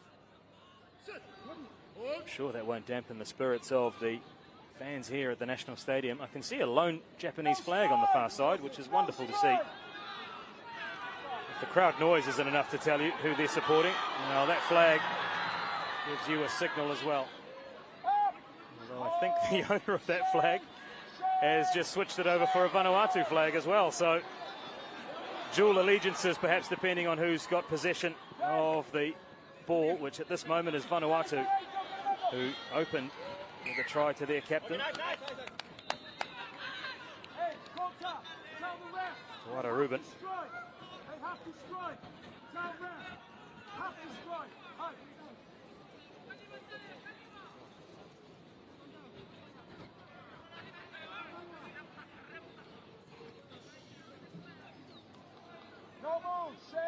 Scrum to Vanuatu. This could well be the last play of the first half. Into referee's time. Now, they love to tie the score up, Vanuatu. Hopeful kick into open spaces, but the bounce was somewhat favourable in favour of Vanuatu. As a player flattened and he wants some attention. Can't quite make the number. Looks to me like it could be Malachi.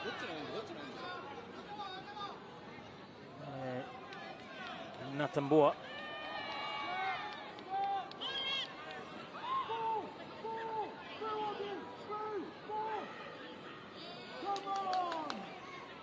Still we go. Step. And a couple. The pass is wayward. Ruben. Just looking to muscle his way through. Still going. Ruben, the captain, finds a runner. Squirts out. Play on, says the referee. Not the bigger side, Vanuatu.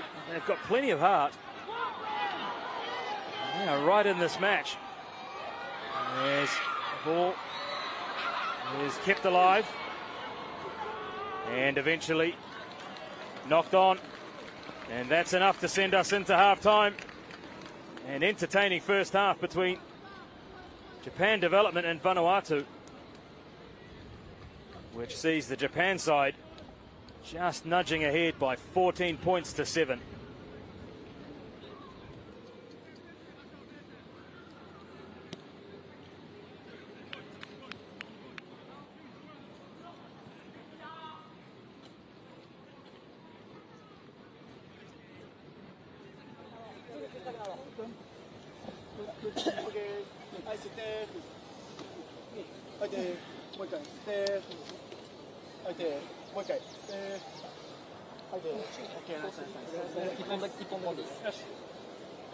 Okay? All right. We have the ball.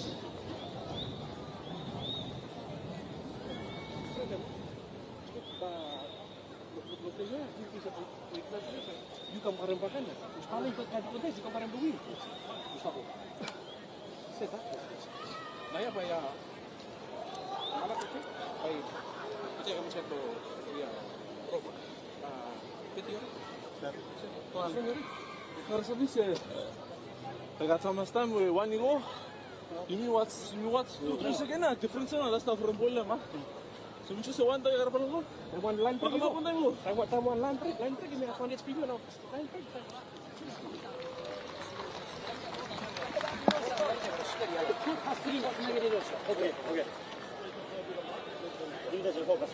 No, the hooker has to come. It's the law. Keep it. Two scrums there. Keep going together. Sir, you must reward the defense on the ball. Okay. Yes, yes, okay.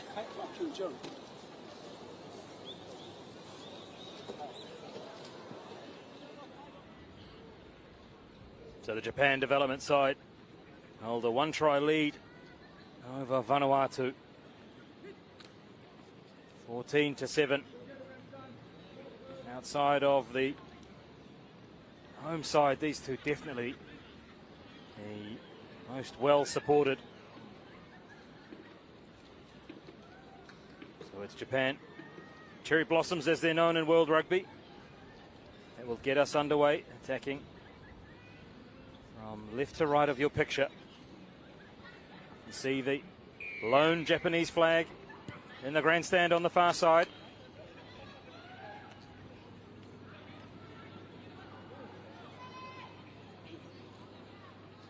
Vanuatu first position in the second half.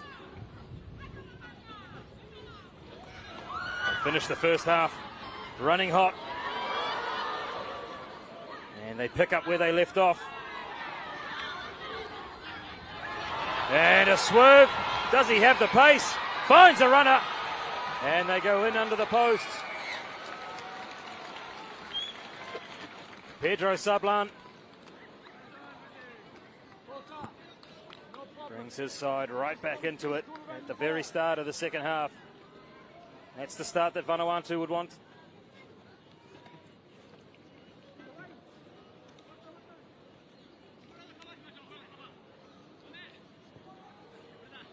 Now we see this languid style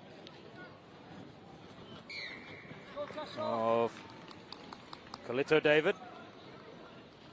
With a swerve there and broke the tackle.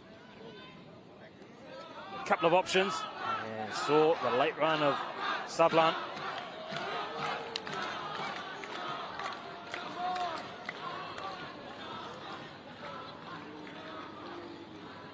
So all tied up. We've seen a draw already today between Solomon Islands and Niue.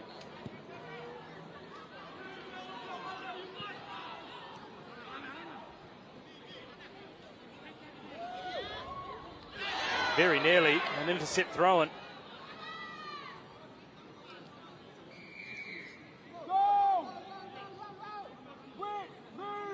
That would have been an unintended consequence of trying to open up as Japan go off again. Sablan, good enough. He's down injured in back plate. Good support. They've got another if they need it. And there it is. So Japan strike right back. And it's through Kota Nakama.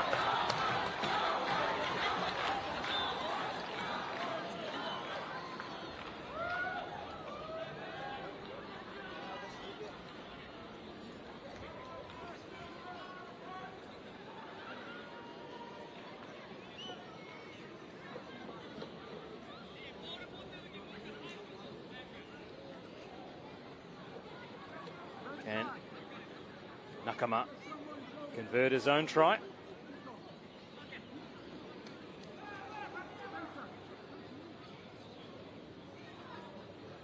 And give Japan an extended lead. He adds the extras. But, there were Japanese players all in support. If it wasn't Nakama, there was another willing runner in Koki. Mia Sakai.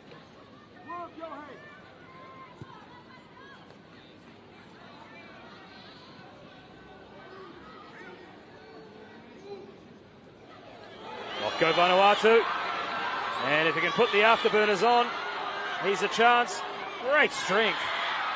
But the pass popped inside, was only as far as the Japanese defender. And they scoot off. But not before the penalty is blown. Well, it's breathless stuff at the National Stadium.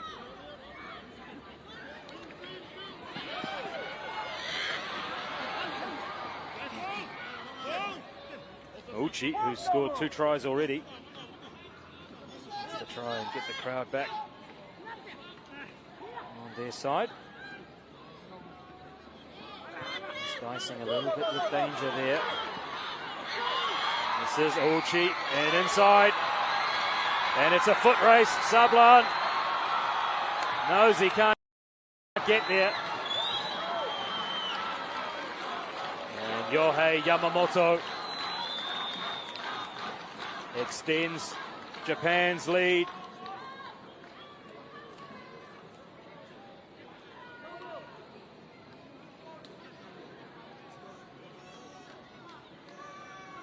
Kick to come. And they could jump out to a 2-try lead over Vanuatu, who have really given everything.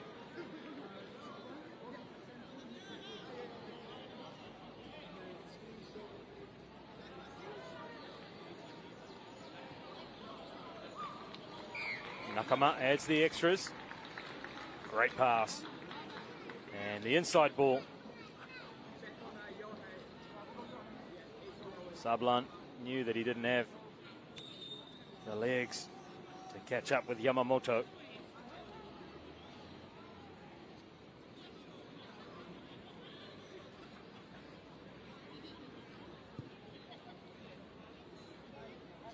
So a 2-try buffer for Japan.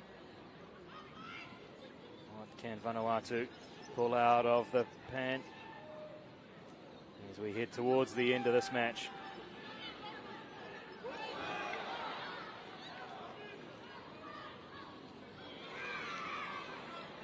To the feet of the referee.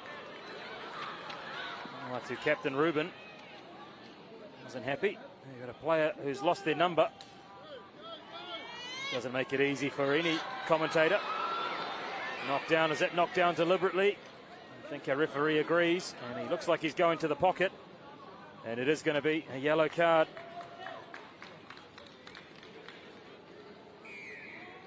So Vanuatu will finish this match with 6 maybe.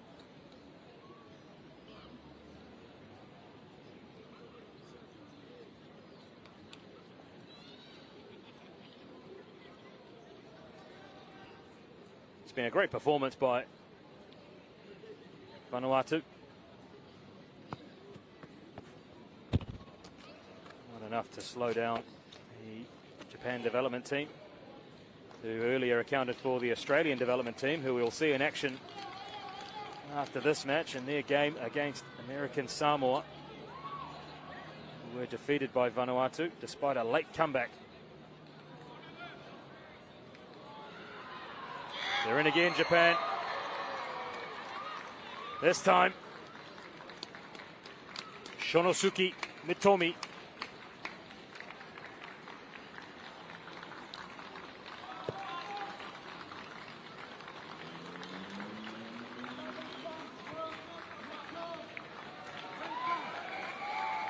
That's it. This one's in the books.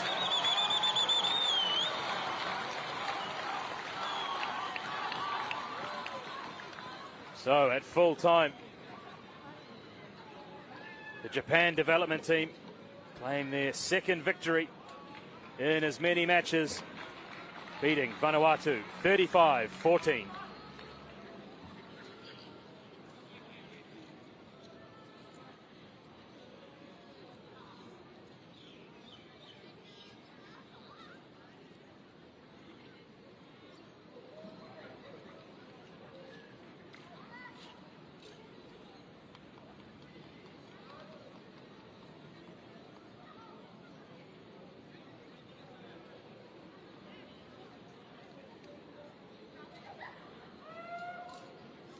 That's the end of the match between Japan and Vanuatu. Final score 55-14.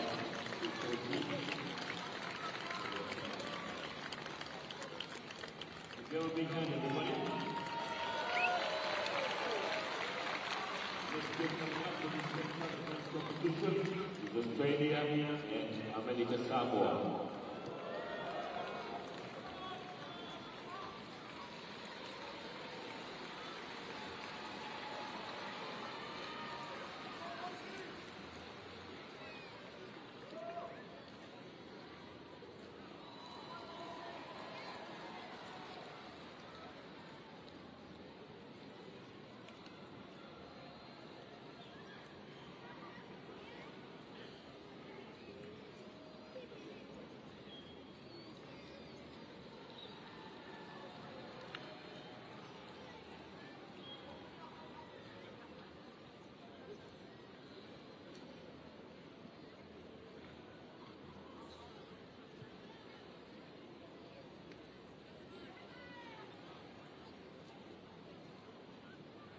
So we roll on.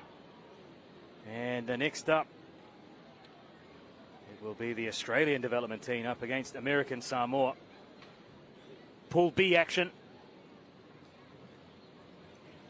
And they are ready to roll. The handshake between the two. And American Samoa and Australia development.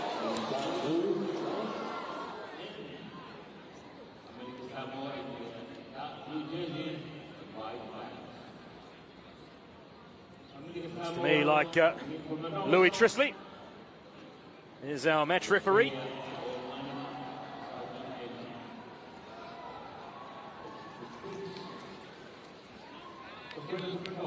American Samoa left it late against Vanuatu.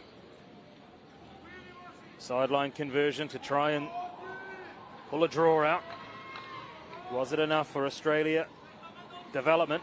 Theirs was a 17-24 loss at the hands of the Japanese development side, who we've just seen account for Vanuatu. So Australia will get us underway. Moving away from the traditional green and gold into the white shirts.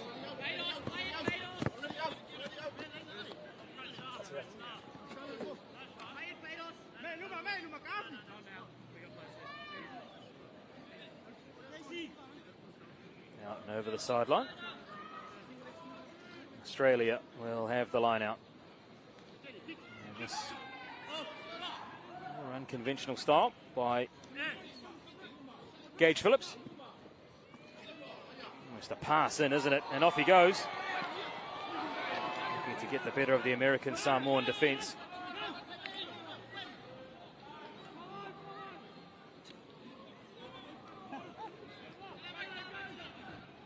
Logan Aldridge. And they're in here, Australia. First try, BJ Oates.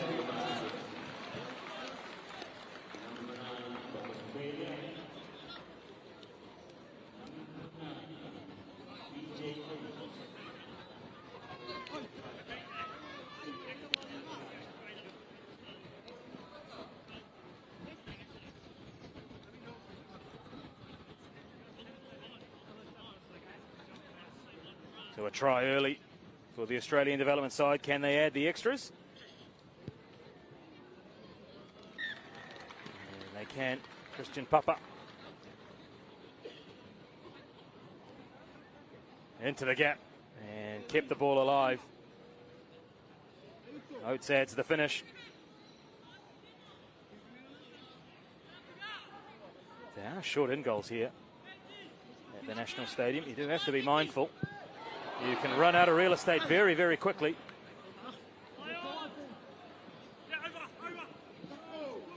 Back underway quickly. It's Oates again.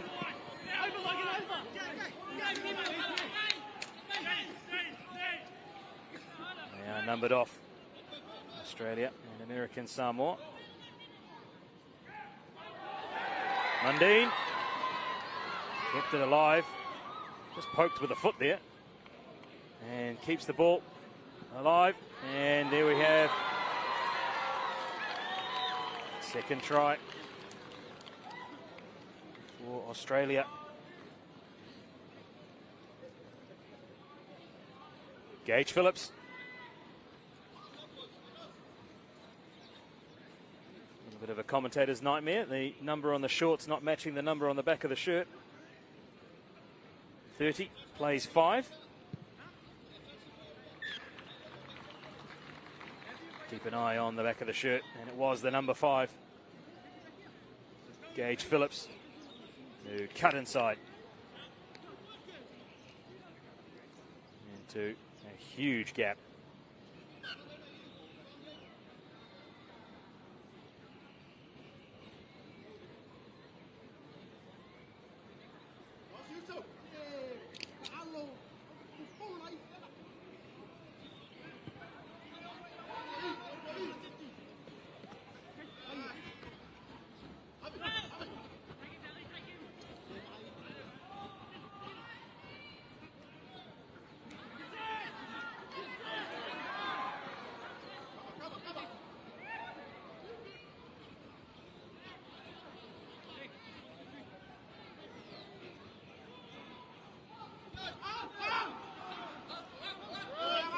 go American Samoa.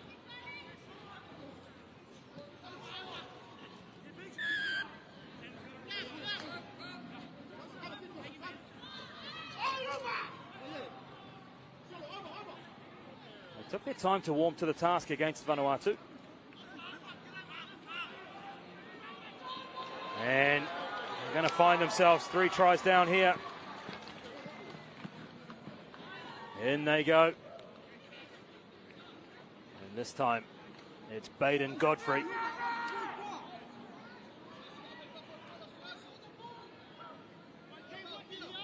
Looping through.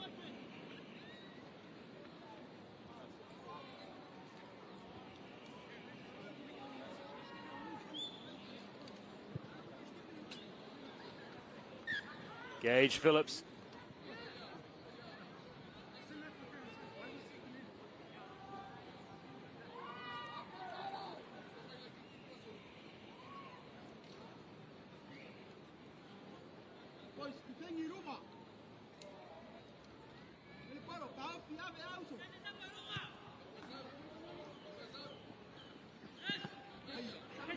Acrobatic.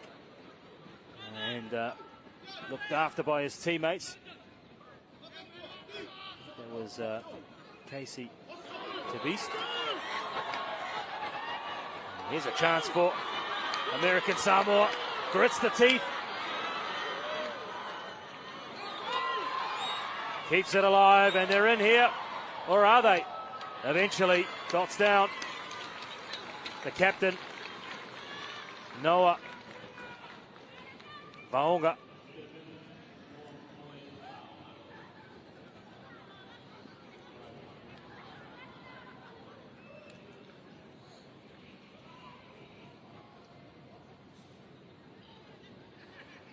So towards the end of the first half, American Samoa get themselves back into the match.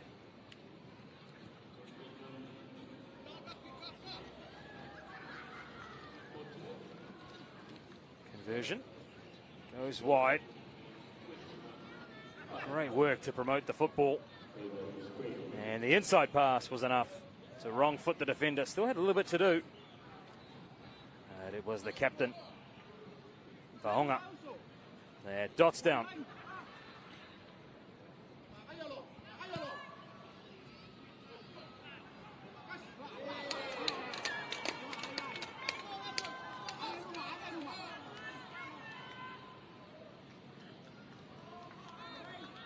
American Samoa with another opportunity. Scrum. Just inside the 22.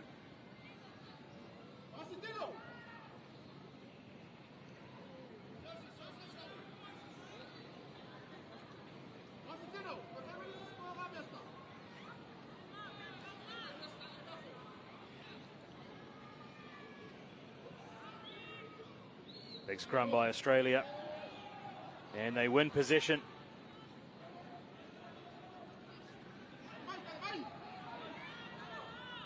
It's got very dark around the National Stadium all of a sudden. Maybe we'll see the floodlights kick into action shortly.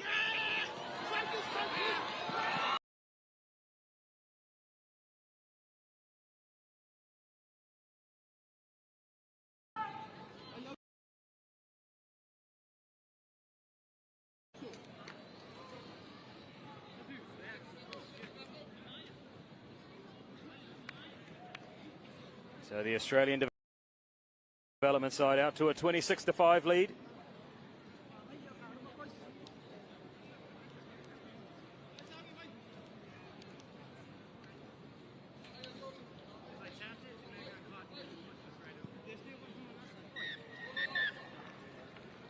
Well, that will take us to half-time with the Australian development side lead. Mundine got the bounce of the ball. Popped up and had enough pace. You can see what it means there to the Australian development side. Celebration and half-time here. It is Australia development 28, American Samoa 5.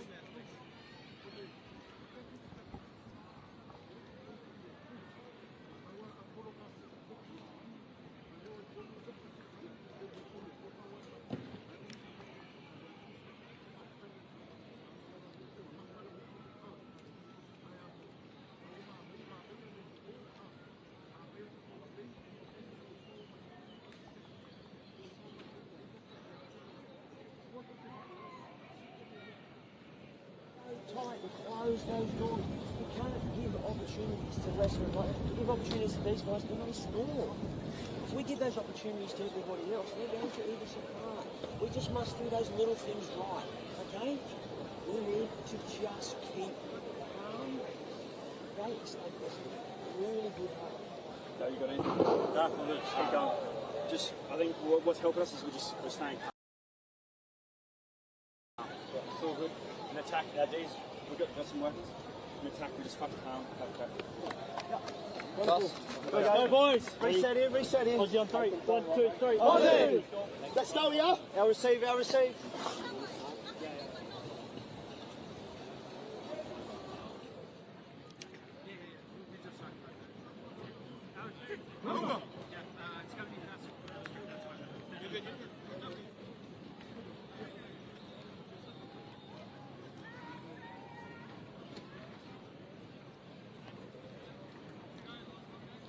So the Australian development side in control of this match against American Samoa. Second half coming your way shortly. It'll be American Samoa running from right to left in your picture. Joined in commentary by Wayne Schuster. Wayne, what a fantastic day this is.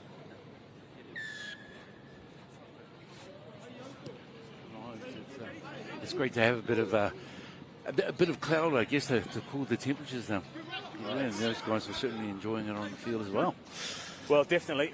And yeah, maybe we might see a spot of rain a little bit later on. I'm sure that won't dampen the enthusiasm of the spectators here at the National Stadium as Australia look to get right back to where they left off at the end of the first half. The ankle tap, but the supporting play, and they drop down again. Logan Aldridge. What a try. Well, talk to me a little bit about the value of having a development side here through Australia. Fantastic to see them still participating in the competition, although their premier team is down in Cape Town at the moment.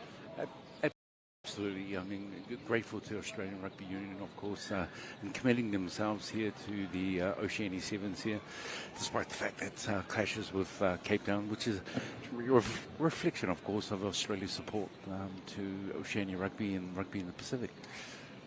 They've also been lending a hand, of course, to the Solomon Islands Rugby Union as well. I know there's been some work going on behind the scenes to support. Yeah, absolutely. I mean, they're very active in the development of Solomon Islands Rugby. The ADF here have contributed immensely with some of the programs that they've staged and conducted here in collaboration with Solomon Islands Rugby Union Federation. So yeah, there's a lot of activity here, and it's showing here with the growth of the game here in the Solomon Islands. There, you know, these a ton of sevens tournaments that are appearing around the nation. Something perhaps 5 or 10 years ago per se, you know, wasn't very visible in terms of, you know, in comparison to soccer or football here in Solomon. So it's been fantastic, you know, to see that growth, and we continue to sort of follow that growth here in Solomon Islands, especially in sevens. Well, the same could be said for American Samoa, where rugby isn't particularly viewed perhaps as the national sport. American football more prominent, but once again, great to see them here on the regional stage. Oh, absolutely. You know, after a lengthy period of time, it was only the American Samoan male team that would participate here at the Oceania Sevens over the last several years. But it's been great to have American Samoa women's team appear 2 years for the first time in Oceania, something that Kiribati and Niue have done similarly today. So, you know, it's fantastic, the growth of rugby there. Yes, NFL, you know, for an ethnicity, they contribute more NFL players than the other ethnicity in the United States. But, you know, here's an opportunity to play another sport that perhaps, you know, our Pacific Islands are renowned for, I'd like to think. And if you zoom out as well, with the Rugby World Cup heading to the United States, we may well see the sport really start to benefit as Australia dock down again and really start to wrestle ascendancy in this match. Another try. Satisfaction on the face there. And it was the big man, Baden Godfrey, trotting through his second of the match. But, you do make mention, while the results haven't gone the way of a Kiribati, for example, in the women's side of the draw, the journey has to start somewhere, and it's wonderful to see them at the start line. Oh, absolutely. You can only, but what comes to mind is the test match between the Japan 15th team and New Zealand team in the 80s, where the scoreline was over 123 to where they are now. So a World Cup where who would have thought they'd beat South Africa in a World Cup? So, the journey has to start somewhere. Scorelines don't necessarily paint the picture that what could happen in progress if you put some aspiration into it. And we'll also see two nations coming up in the next match between Tuvalu and Nauru that have really bought into the get into rugby concept, really starting to build the game from the grassroots up. Oh, absolutely. The programs there for the GIR have been amazing. They pick up the sport there. And not many people, for these two nations, not many people realise that there is not a decent field, a paddock of grass there. These people play rugby, Seamus, on dirt, on hard ground here. So, cool time. So they've been able to sit and watch to their benefit. These cooler temperatures and fresh legs have got that is going to keep spirits high. So showing the benefit of this training camp that they took part in Fiji. They had a couple of matches against some of the a couple of hit-outs. Not the easiest place to get in and out of Tuvalu.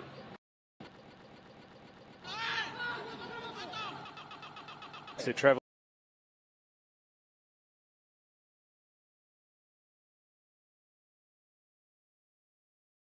On the same plane as the Tuvalu side, on the way to Vanuatu, from Vanuatu I should say. Not sure I've ever seen so many rugby players on a single flight before.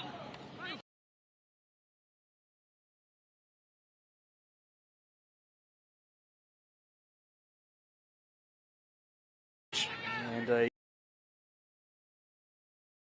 lot of play being played here as in the action of scoring the try. And it's Jack O'Brien, I think it is, who scores the try. Number 8, Tuvalu. And it is Jack O'Brien who scores Tuvalu's try. Catch the player who picked the yellow card up.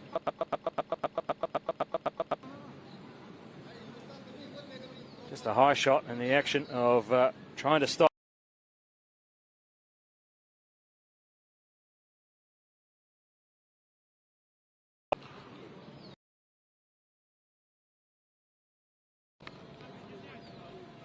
And copped it flush, didn't he?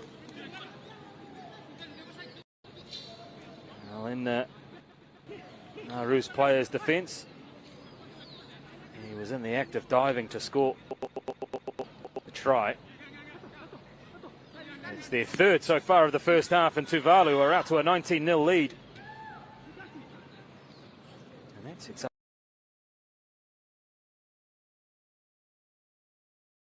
And in the action of trying to keep the ball live,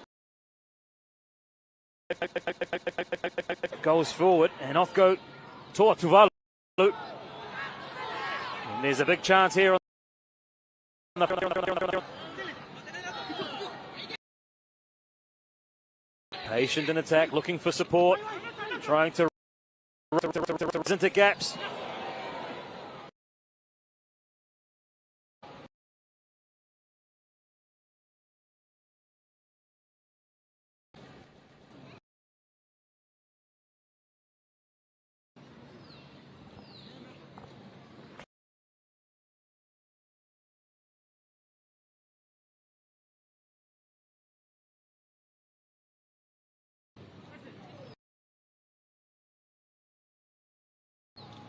Lea Tupapa was the player that was down.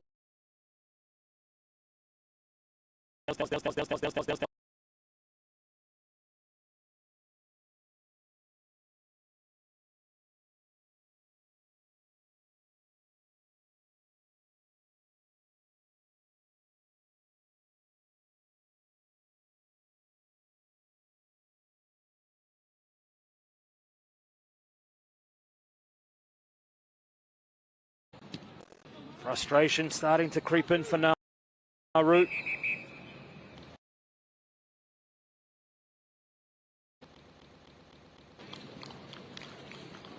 And that first half has flown by.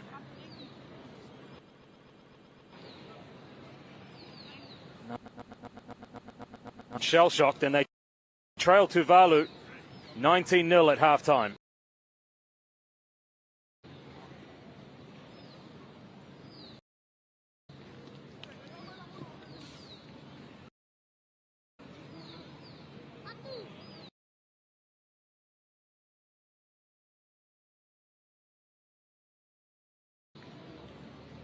Scoreline is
Nauru.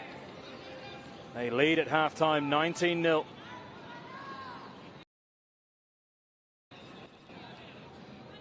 They've had the better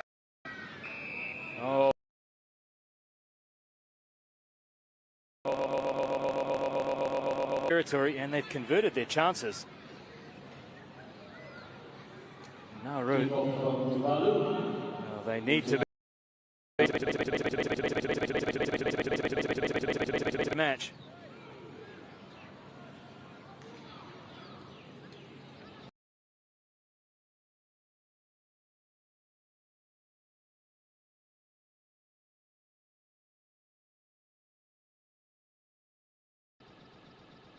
Have taken them, and here's another chance into a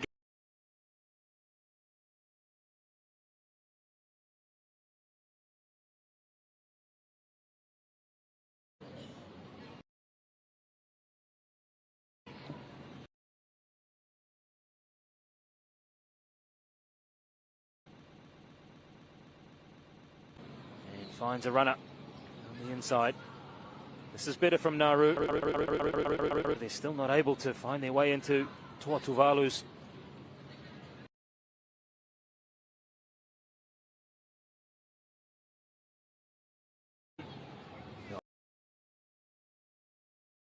Good defence.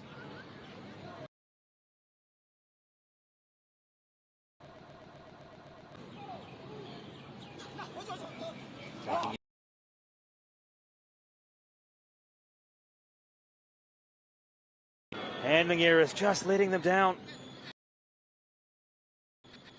Crucial moments. There was a look between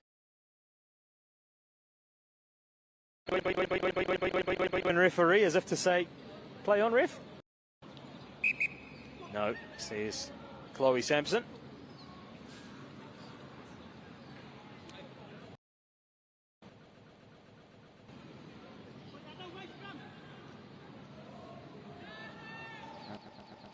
For Tuvalu.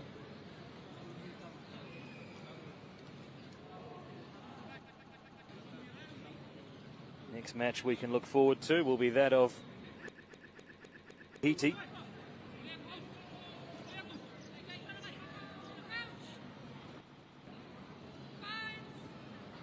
Tahiti against Tonga.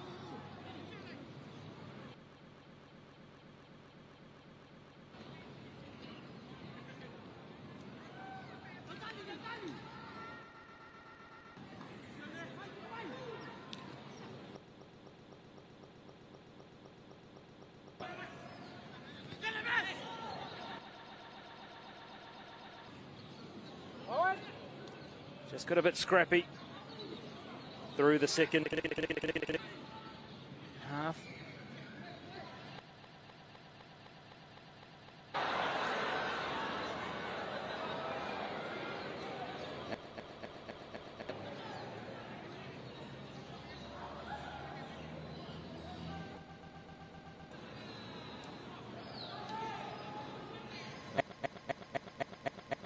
Hands let them down. Inside. And this should be enough for Tuvalu to try scorer. It's another try for Tuvalu.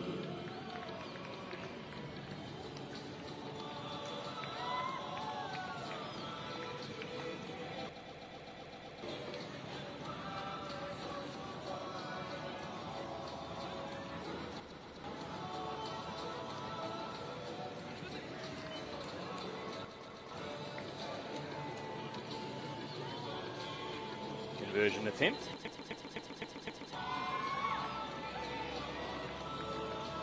Is unsuccessful. That's the knock on. Vindy managed to escape. Aru opposite enough to pick the ball up and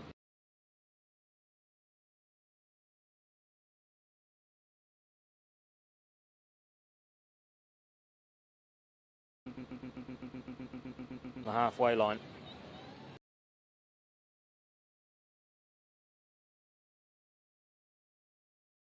Coughed up, and Vindy doesn't have the pace. And well,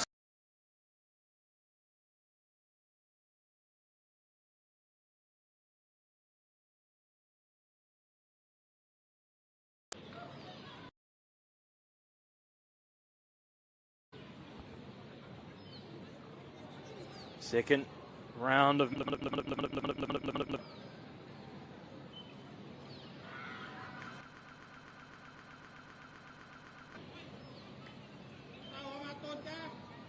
two more, I should say, plus the remaining minute or so that we have in this game. Tahiti will be next before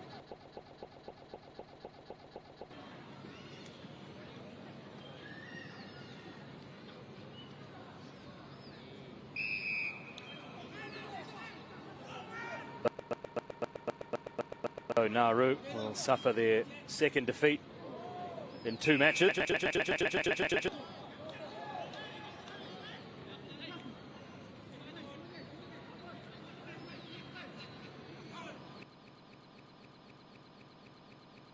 Once again, a knock on. Well, the hands have really let.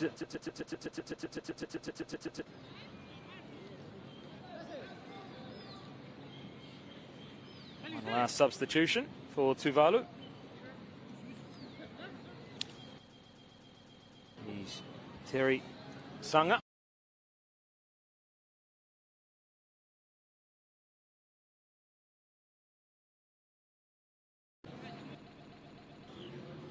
Really nice crowd building here. The weather definitely playing a factor. Making it pleasant.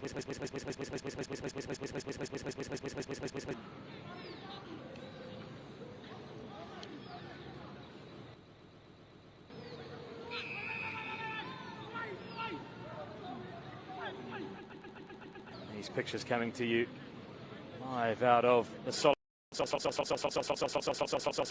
Being picked up by no fewer than 17 broadcasters around the region, further afield through Rugby Pass. So welcome in.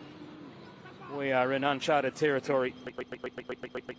Brand new host for Islands, an archipelago of over 900.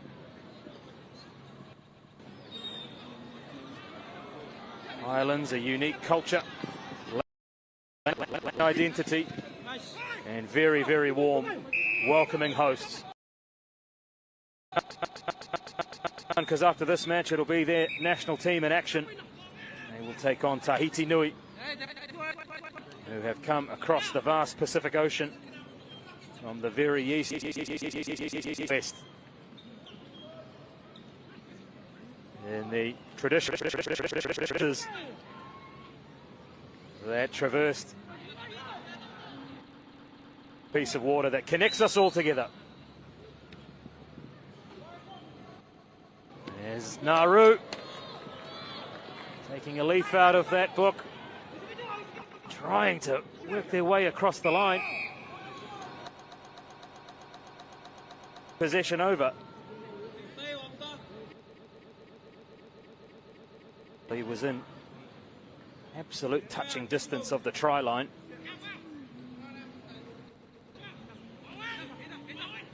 Great cut. And then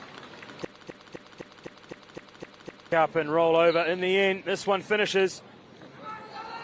Handshakes between and Tuvalu, where the final score is 24, Nauru 0.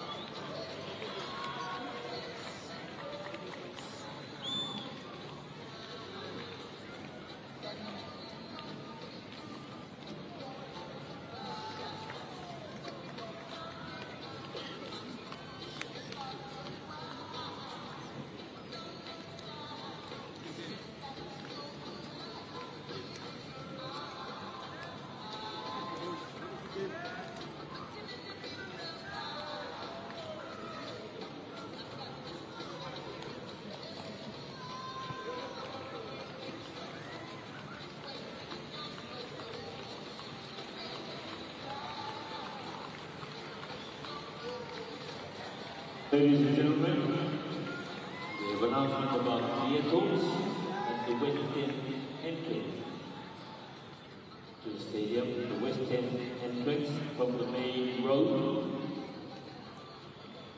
Vehicle MA0632, MA0632, it's a maroon color vehicle.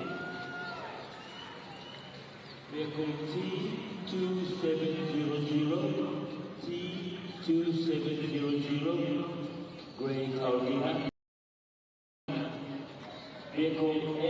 Welcome back. It is Pool D action, and it is the host.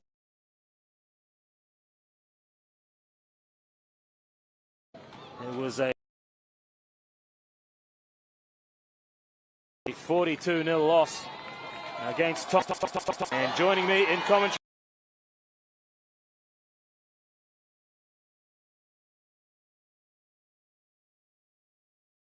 this morning.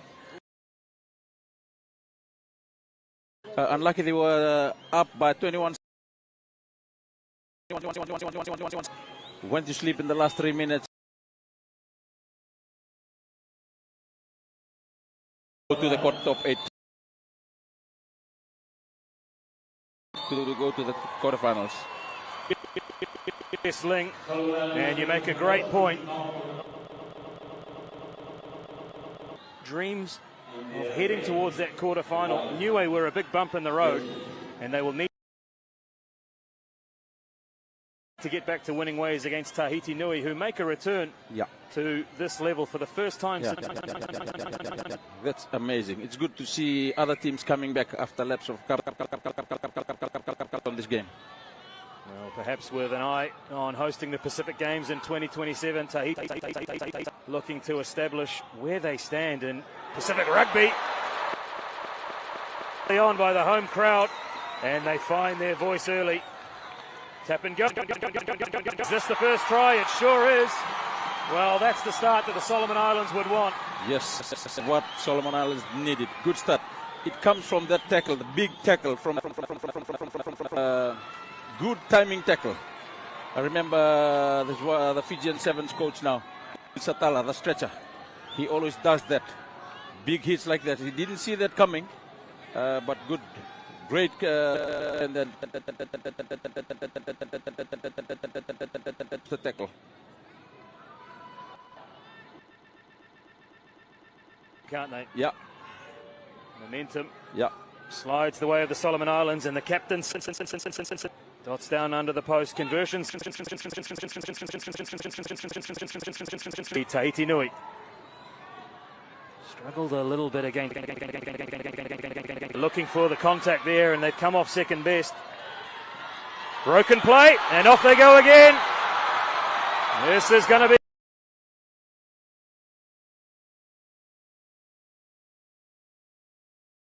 That is Kalin Saumatangi. Good run.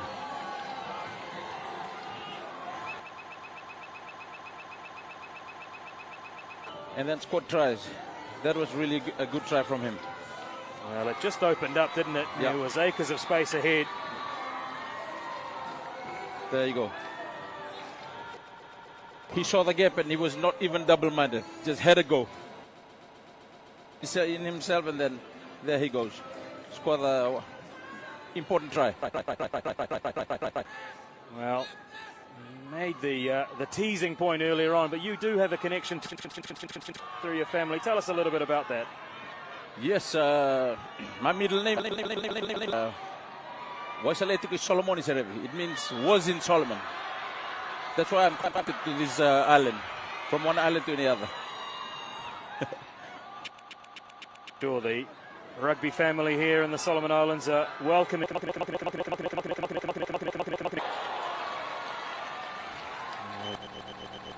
Pass finds its way over the sideline.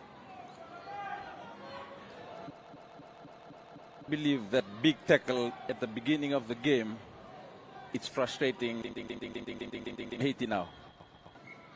It's putting a lot of pressure on Tahiti. Looks like they don't want to hold the ball any longer.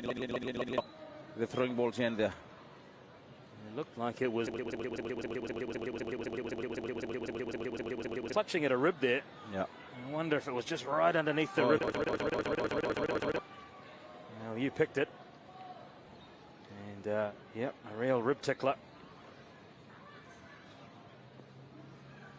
And we just catch a glimpse there of just the breathing techniques of the Solomon Islands team, looking to get themselves on the same page, maybe give them a little bit of the adrenaline. Yeah. I think the breathing part of rugby sevens is very, it's needed because of the way the game is going now. It's fast-paced. The Serevi go in the modern game. I'm having a breathe in too before answering your question. Oh, wonderful to have you here with us in commentary. Yes. Again. Beautiful try. Number 13, Kalin Saumatangi. Very good player. He's creating spaces for Solomon Islands. If you watch the last part of that, he created a double up. Well, we'll have a look on the replay at the... And he's kicking. Of the conversion. The try scorer was Matthew Kwaiana. There you go. Just the timing of the pass. He released it at the right time.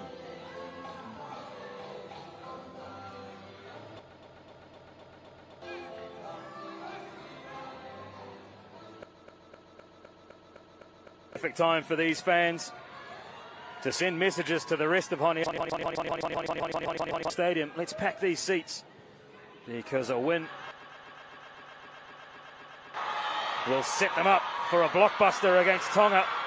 A little bit. They will take on Niue. Almost third try, fourth try. Many tries as you can get, or once you get into a position where you're holding a winning margin, that you then start to manage your energy and look ahead to the next matches.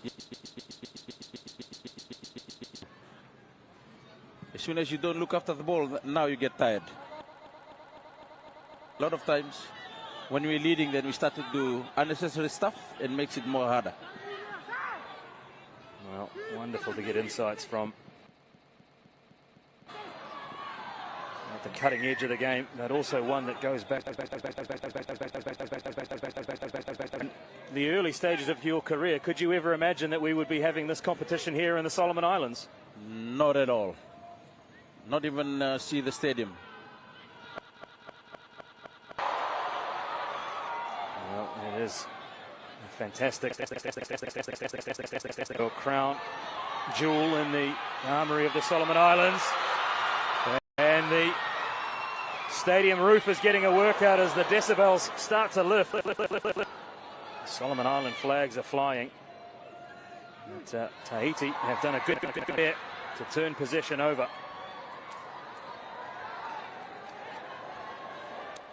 Like Tahiti, what will they be looking at doing from a grassroots perspective to try and build the sport? I believe the best do is to rugby, do introduction to rugby. People can go to schools and take their PE classes and get into so that they can introduce rugby. It's a great sport. That's what we did in America like 14 years ago. And take over their PE classes, introduce it, and that's why a lot of people have joined until now, 14 years later. Well, USA really emerging as a powerhouse. I think of things like Carlin Isles, Perry Baker, names that. And I don't think in my time I would have thought that USA would follow sevens. There's a yellow card brandished there. Tahiti will play the foreseeable down to 6.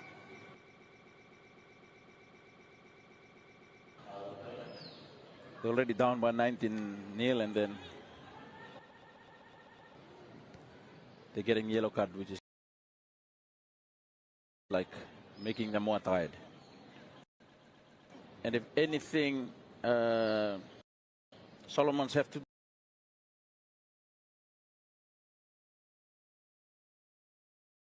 Let's see what the Solomon Islands can cook up. Pass just not what you needed at that moment. And is history going to repeat? Well, handling just letting them down. And this could break. Look at him.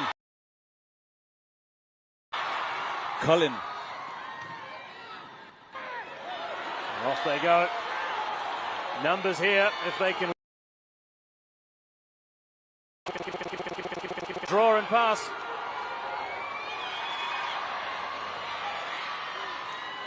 Somehow they've managed to conspire to slow the attack down. But they managed to keep.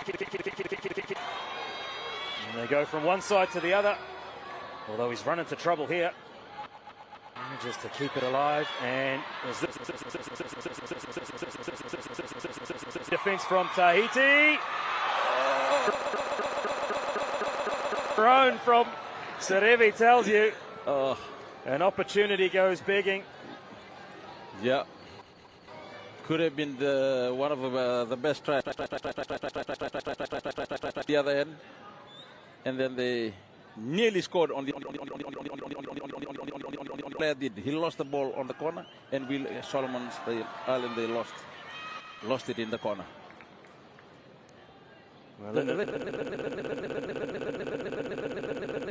Patience and discipline. That is recycle, and then send hands, and then could have been a penalty try. Everybody's offside. It's the defender to set up again from the try line and try.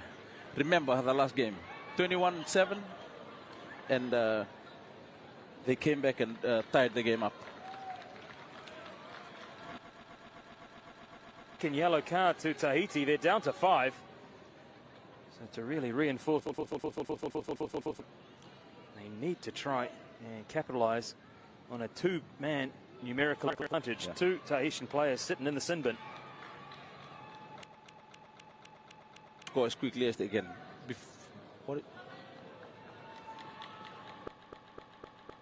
Time. I wonder if we're going to have enough for one more attack to take place. The man is going to take a.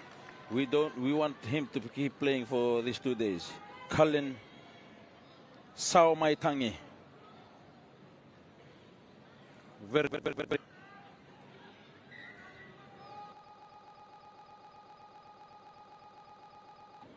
Solomon Islands will take possession.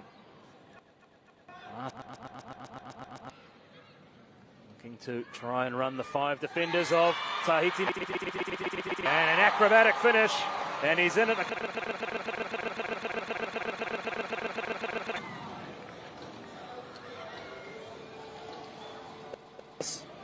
Aluna. Douglas Aluna. He has been playing well this morning. In the morning, very strong runner and fast. Watch him when he was playing warm-up games with Samoa. He scored a try at training during the week.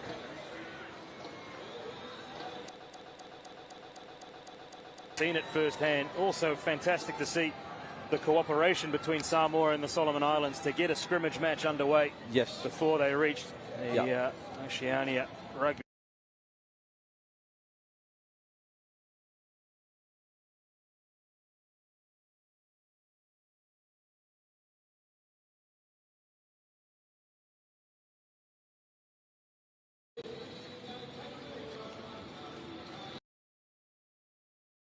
Coming up is Tom Niue to go for the sector.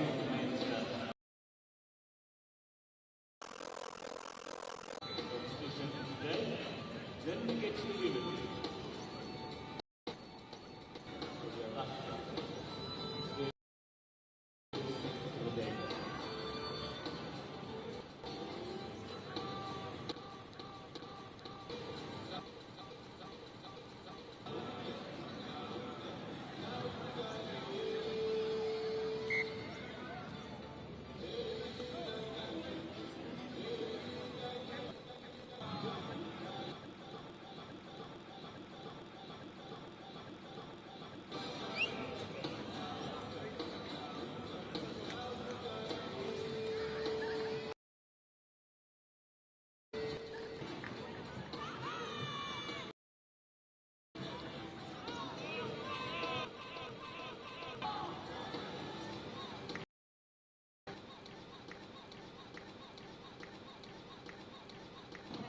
Tahiti Nui to kick off from the north to Solomon Islands with leading 24-0.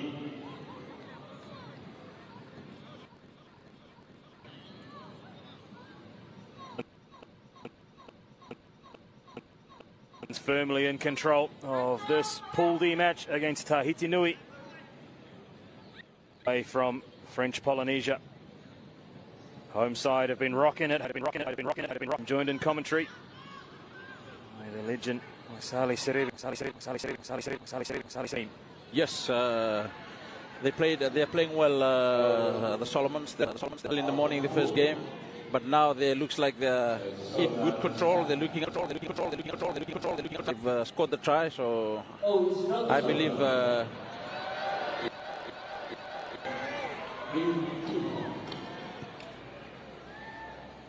Restart. Halfway mark. The referee allows that to go. In the end, it's a knock-on. It'll be a scrum to Tahiti Nui, making their return to international rugby sevens after 5 years away. Their last participation before the COVID pandemic in 2019. Great to see them back.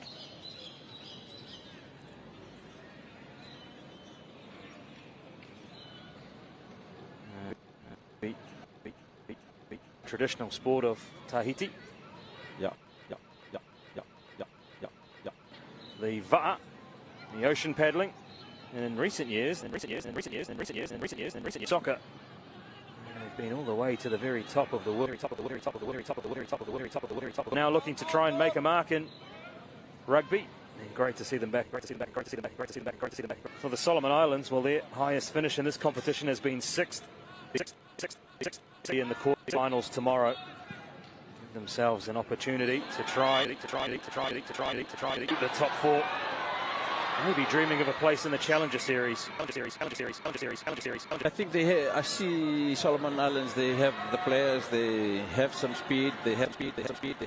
I believe if they work a little bit more harder of games, I believe they have the opportunity to top 8 or top 6. Well, they're going to have to do it with players, as they've had one yellow carded and sent to the sidelines. And as you mentioned, they were in a position against Niue in their first 21-7 lead, and they saw that slip through their fingers. That match ended up 21-all, which means the games against Tahiti and Tonga for both teams potentially could determine who finishes in first or second place. Yeah. Just because of the points for and points against. We'll leave that equation in the competitions team. We'll just call what's in front of us, and at the moment it's Tahiti, who are trying to find their first. They were beaten 42.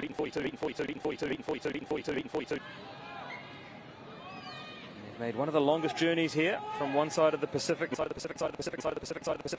Would be the only side that rivals them in terms of distance to get to the Solomon. It's one of the many challenges. Pacific.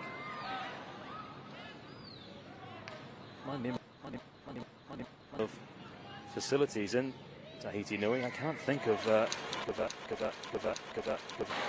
You have been lucky enough to go to French Polynesia and play in your. I thought I went there. There was a qualifier for Oceania too, I believe.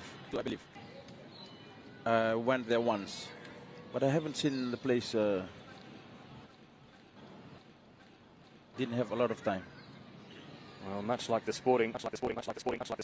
Solomon Islands, the Pacific Games in 2027 will surely be a foot race here.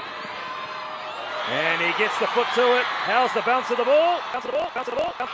Oh, good patience and a good finish. Applause from. What a try from the big man, the winger. He has been playing well in the morning and now.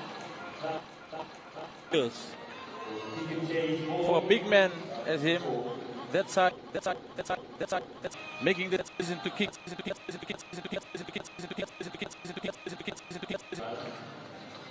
And then he picked the ball 1 meter.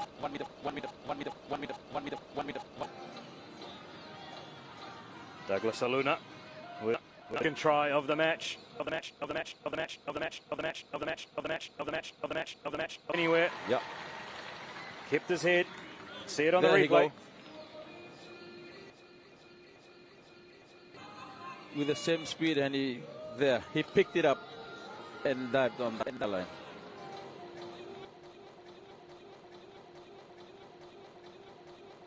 Knew all he needed to do was keep his composure. Gives the Solomon Islands a 31-0 lead over Tahiti Nui. And is this the point where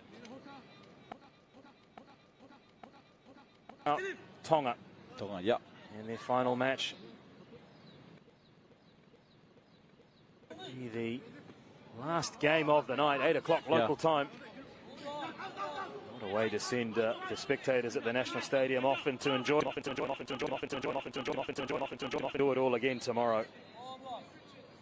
2 days off. Solomon Islands, first country outside of Australia, Fiji, New Zealand or Samoa to host. And good work on defence, although he's overrun. Run to slow down.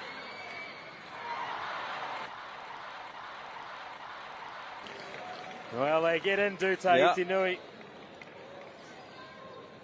At least they've scored a try. It was a Superman dive, wasn't it? Up and over the defender.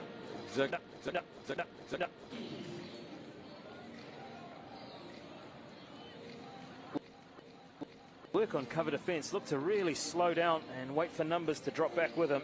Yeah. In the end, indeed. Got it down in the corner. Tahiti first try. Here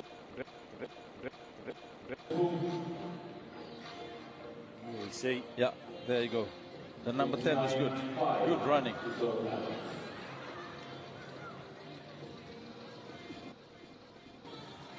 It was tough.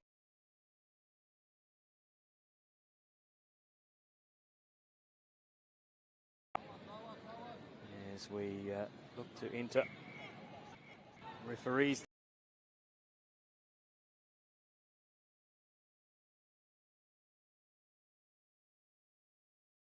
Referee.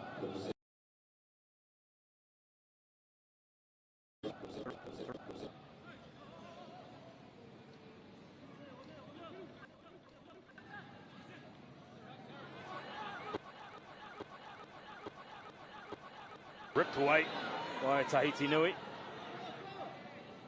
can they spark something? Can they spark something? Can they spark something? Still inside their 22. And that goes over the sideline. And will that be enough? And will that be enough? And will that be enough? And will that be enough? And will that be enough? And will that be enough? And will that be enough? There you go. So a win to the Solomon Islands. They keep an undefeated streak after the 21-all draw. Niue. This one finishes Solomon Islands 31, Tahiti 1, Tahiti 1, Tahiti.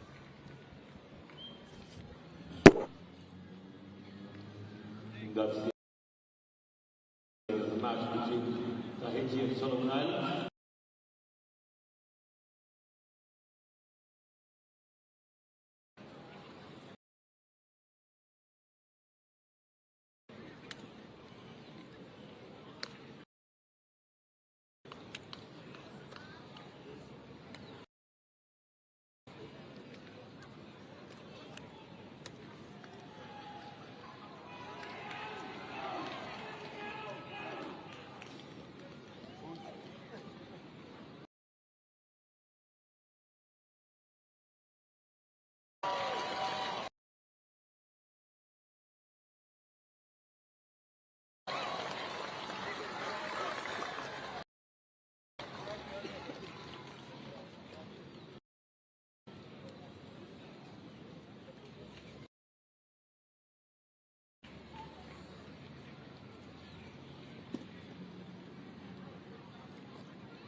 So Pool D action concludes with Tonga up against Niue.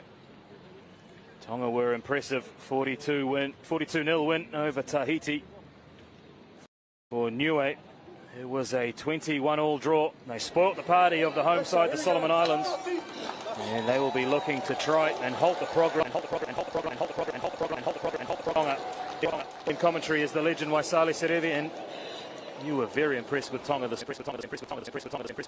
Again, everyone watching from all over the world, wherever you are, part of the Oceania region. Glad to be here again to support, to be part of the Oceania Rugby Sevens 2024. It's always good to be part of our region again. And yes. I was surprised the way I saw them played. They were good in kickoffs and lineouts. Their ruck area was good, and they kept the ball.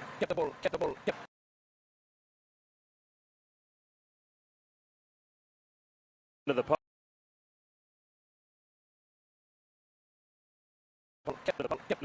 Niue, it was a slow start, but they turned around a 21-7 deficit to tie. 21-all with the host, the Solomon Islands, who we've just seen to keep their hopes alive. 31-5 win. Either Solomon Islands up a mouth-watering clash with Tonga, which will be the last match of the evening's entertainment. Yeah. Off they go. And this is what. Just a minute. And it is Beautiful break through the middle. Ali Feletti, Taufa.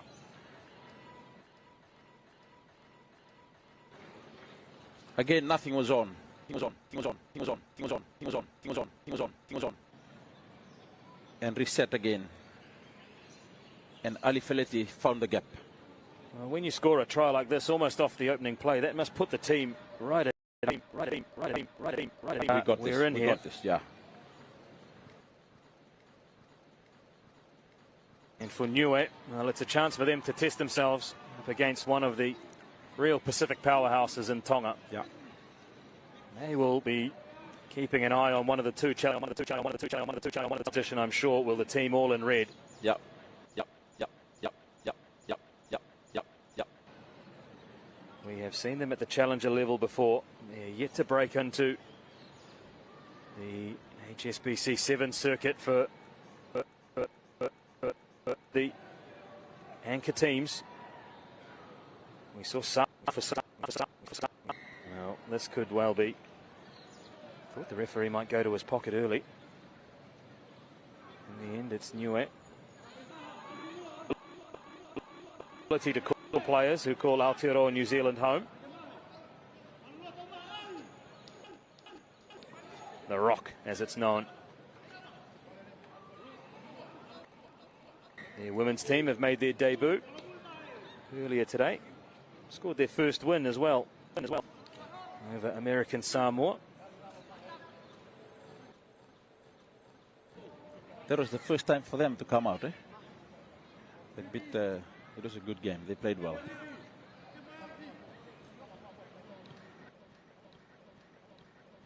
Achievement for the men's side. They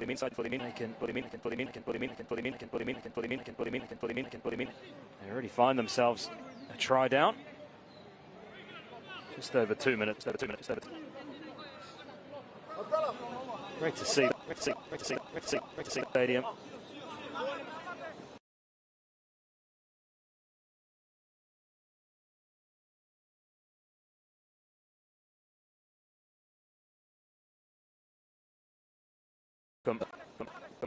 I saw everyone was like cheering for them.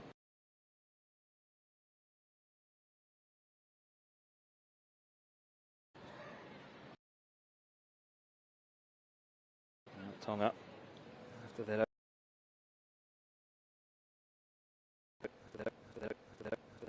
There's quite a lot of people are here today. Tomorrow there'll be more people. That's right, we will head into the finals day tomorrow.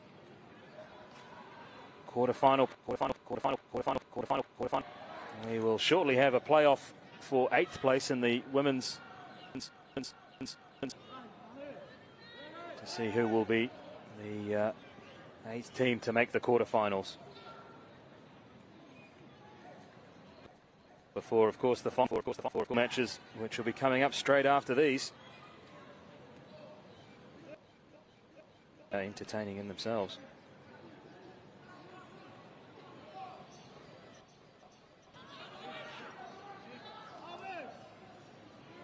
Tom going to work. A numerical advantage over on the far side.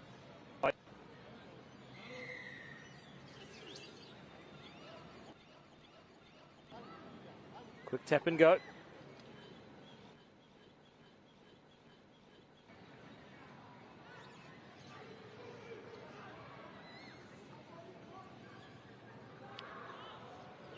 Over they go.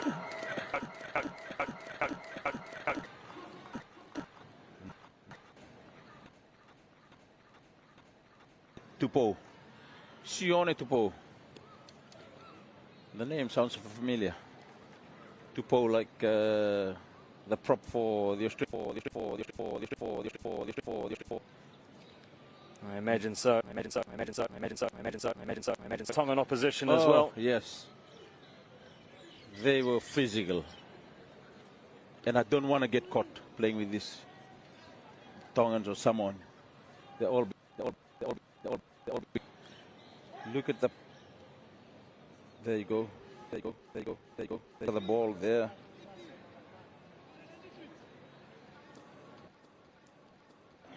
It was actually Semisi.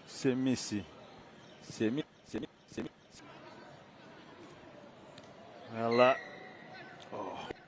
got ahead of myself here because we've still got a full round of women's matches to go before that 8th and 9th playoff.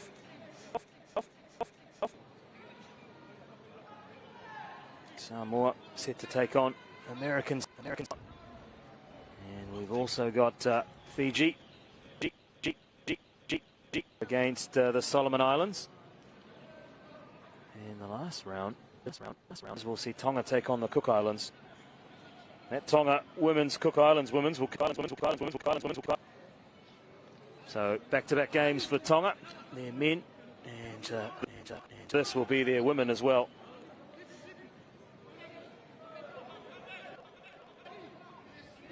In the meantime, they're out to a 14-0 lead. A tap and go. And in under the post is Poasi Tonga. Poasi Tonga. Good.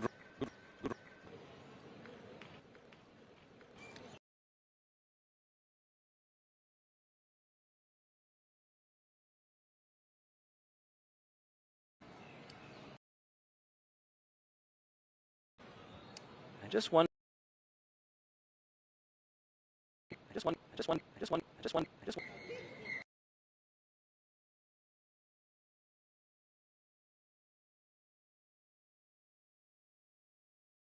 Teams, they are playing the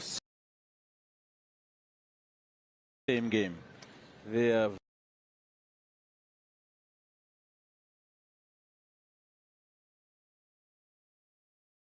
passing the ball and supporting the ball and using the width. That's why they scored a lot of tries in the morning. But at the moment, it looks like they are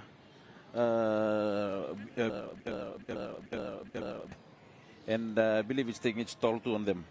Well, that's right. And the halftime score here sees Tonga lead Niue by 21-0. The last match for this section of the men's competition.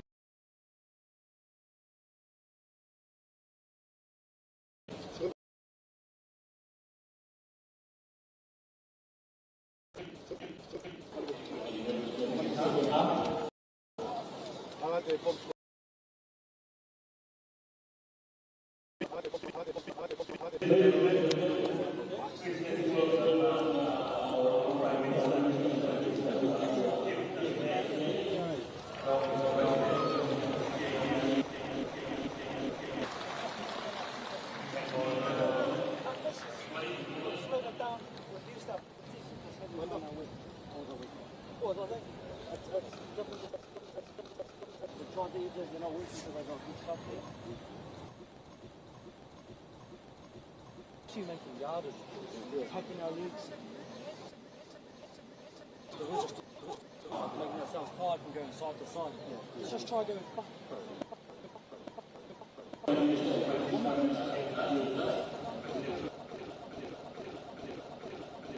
We've done that first good set there. We need to...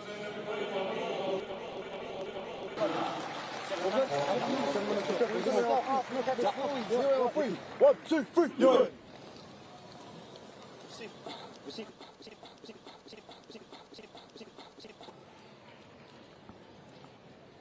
So Tonga in control of this Polynesia. Niue joined in commentary. Right, Waisale Serevi, who made the point just before halftime then precision. Yep. So 3 tries to Tonga. For Niue, they found themselves. Solomon Islands, 21-0 down. They pulled one through with a draw. And just got into the passing lanes there. Was Taufa Tiao. Haven't seen the real blistering pace that we saw in the first match against from Tonga. It was a 42-0 win. Maybe now showing a little bit more patience in attack as a chip and chase. Covered. Haven't seen a lot of the chip and chase so far today. Yep. Well, through the Small in goals here at the National Stadium, coming to the rescue of Niue on that occasion.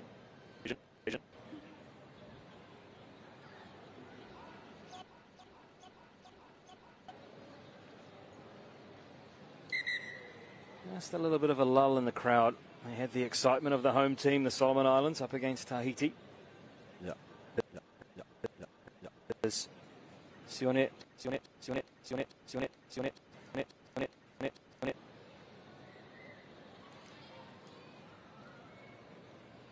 So scrum, 5 metres out. Tonga.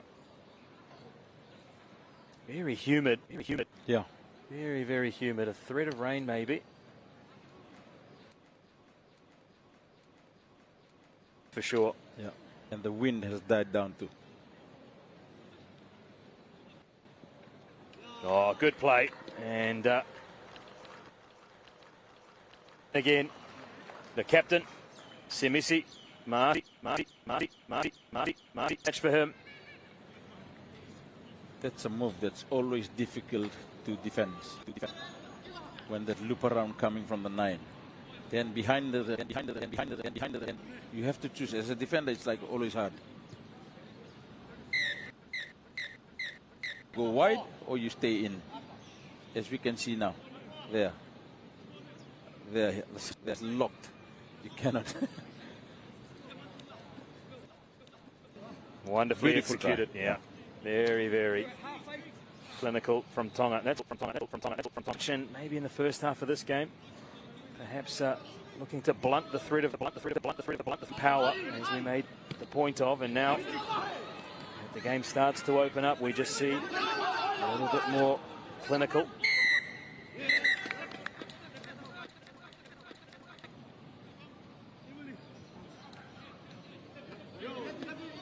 Double blow of the whistle indicates a yellow card. Tamapiao.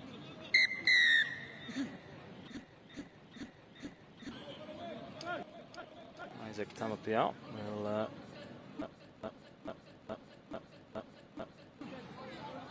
or until his team concedes a try.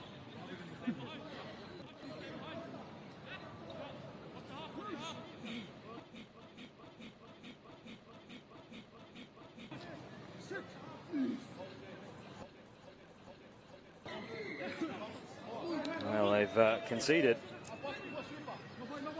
Correct put into the scrum.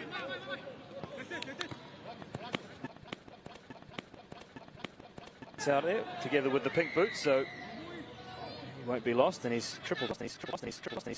Yeah.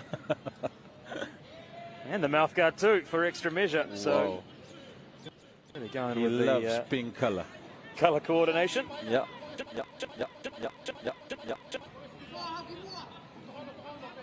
As we see another into the sin bin. So the two number 6s sitting side by side. Lala.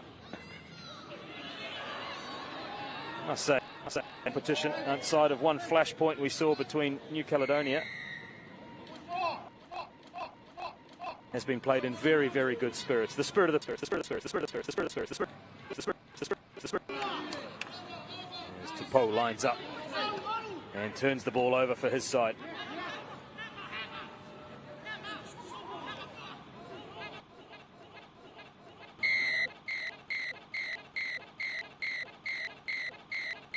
Very counterattack.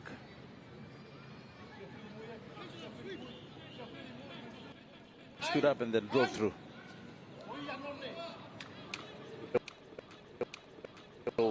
Micro skills, shall we?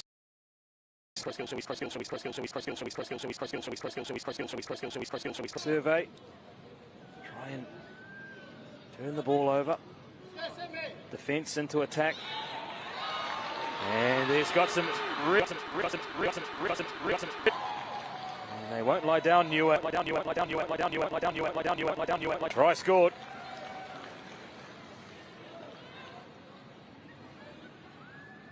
It's Limoni.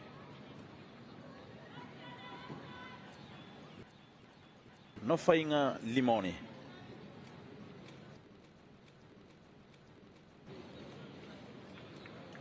Well, we're going to see another dramatic comeback from Niue. They don't have a Niue. Yeah, I was about to say, this is what they did in the last game. And showed all the speed. Improved the angle to allow an opportunity to try and rescue something from this. We take something of a mirror, with maybe only a few moments left. Both teams are back to their full complement of players. Anyway, Lala back on for Tonga as well. There's a low fault. Come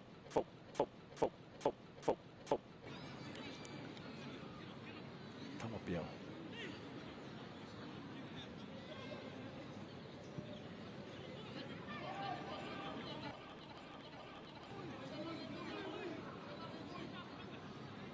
And this one's drawing two. Looks as though it'll be a second win for Tonga. Quarterfinal. What it's left to decide is whether it will be in. Coming up 8 o'clock tonight, local time.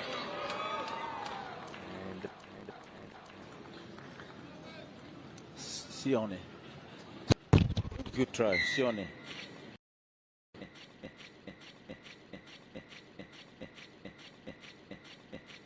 Real speedster as well. It was 2-on-2, but he decided to test the defense.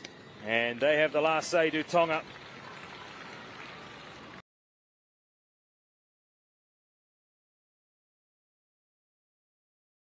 Of a note for Tonga. Yeah. Second, they can turn their attentions now to the Solomon Islands. This one finishes Tonga 35, Niue 7.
Well, we move our attention from one Tongan team to another. And it is a women's Pool C encounter. Cook Islands up against Tonga. Both these teams with a win in their first match. And they are ready. It is the Cook Islands. Traditional colours. Of green and a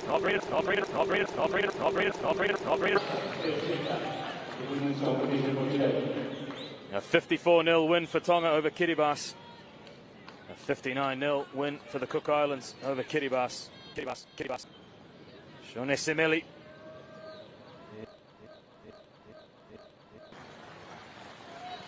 A busy day for the referees as well.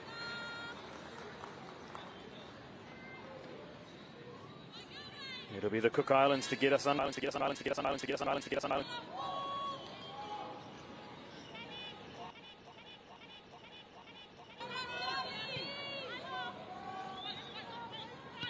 they are running right to left.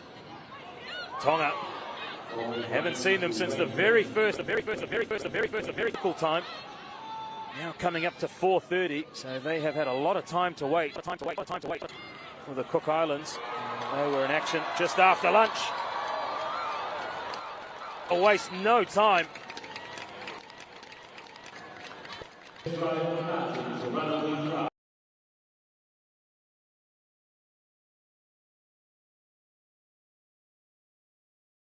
did Tonga's number 7.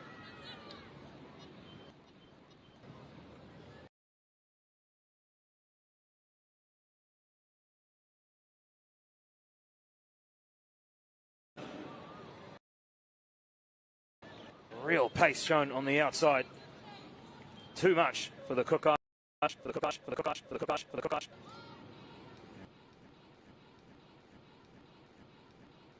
There's a signal back to the Kingdom of Tonga. Right.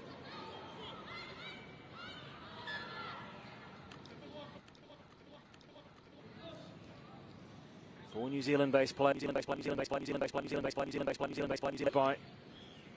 those that play in the Kingdom of Tonga.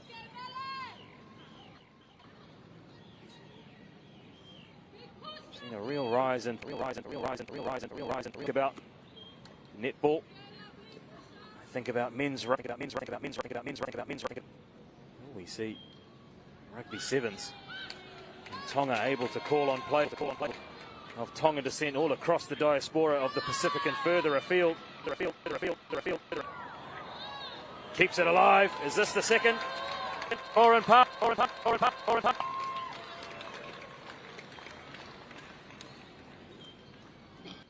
It's Malupo Courtney.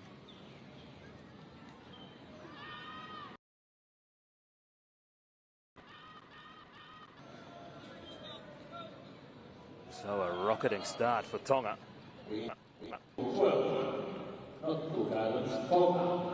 Two quick tries.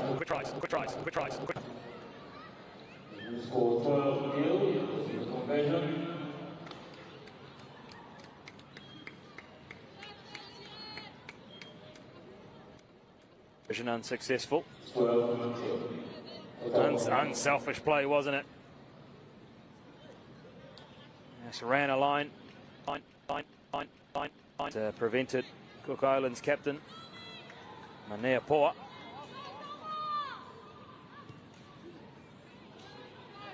From getting across and cover defending. Kickoff. Pass leading Tonga. This time it was Lesieli Tai. So the Cook Islands, really their first possession of the match now. They will want to be the next team to score. If they are to have an opportunity for the game.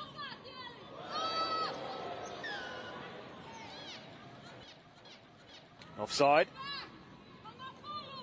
Here's the call. Referee Simili.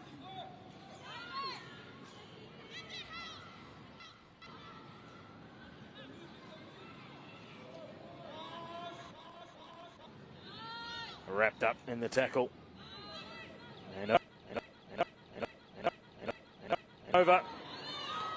Is this a third? She's got the pace. And around the outside. And Tai. Tonga really have a very, very comfortable lead.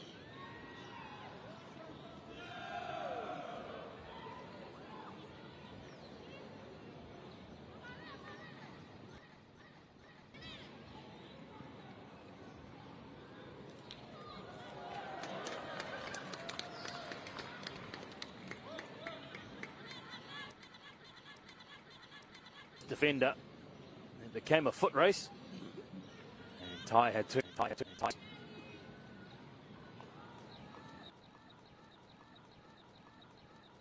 Prevented from taking it around the post, behind the post, I should say. We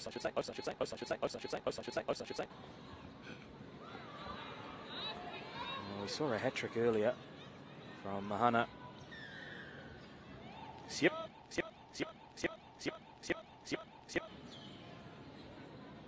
Two for the Cook Islands. And a big win they had over Kiribati, 59-0 it was. Kiribati making their debut at this level of competition. Everyone starts somewhere. Solomon Islands National Stadium. First time that this competition has been held outside of Australia. So a historic occasion and testament to the heart, support of the Solomon Islands government, Solomon Islands Rugby Union, and indeed Solomon Islands Tourism, as well as the other development partners that have been a part of getting. And it's a competition that they want to keep, for at least the next 2 years, if they are able to. A great boost for the local economy from the successful hosting of the Pacific Games 12 months ago at this very venue.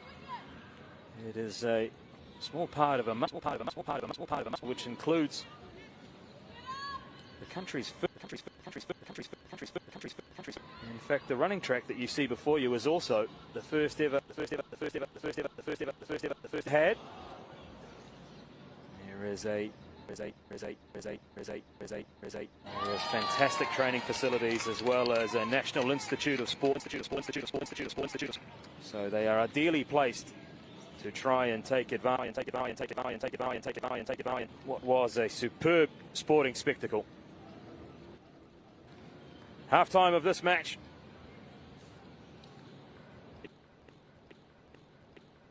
(19-0).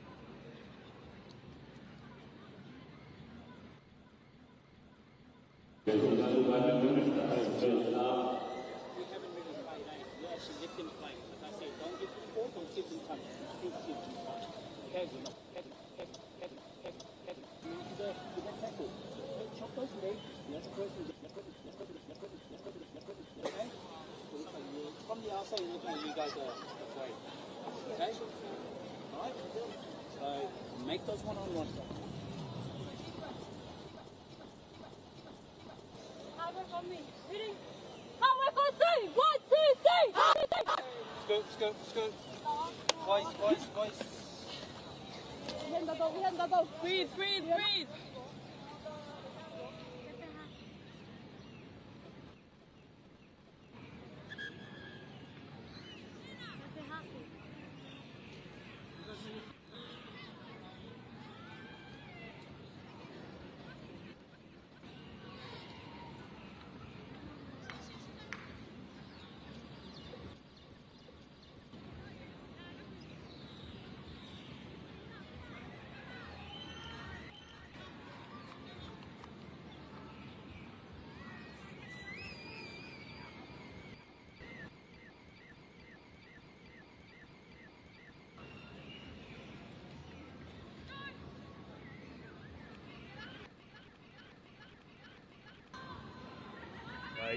For the second half of this Pool C match.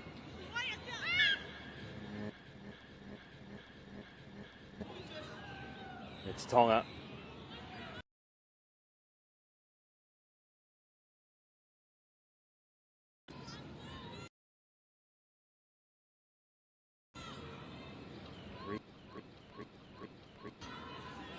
Not going the distance. Islands say they've really got to try and get themselves back into this match. They've been blown away in the first half.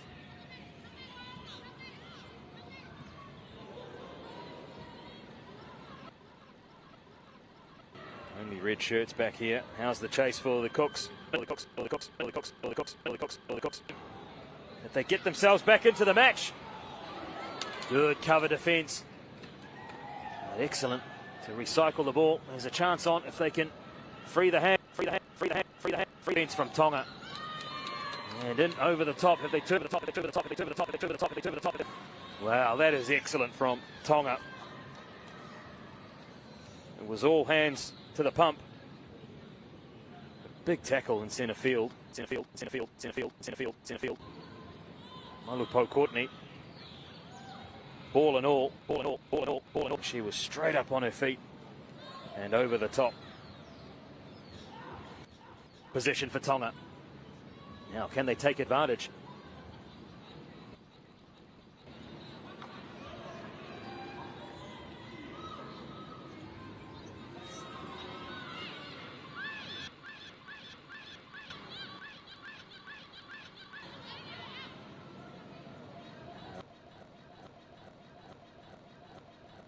Over the halfway line go Tonga.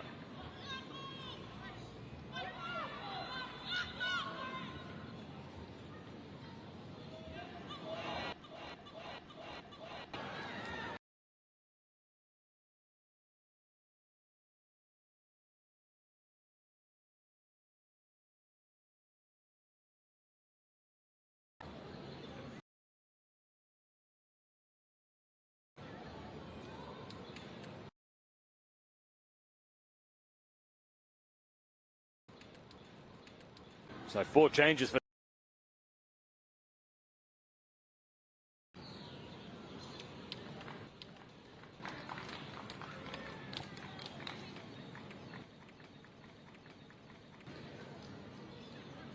the player down.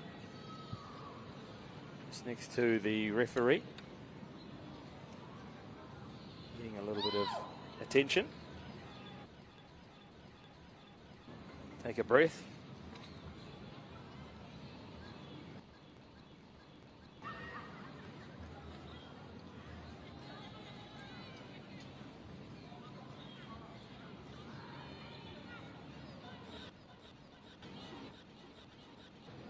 So we'll restart with a scrum to the Cook Islands.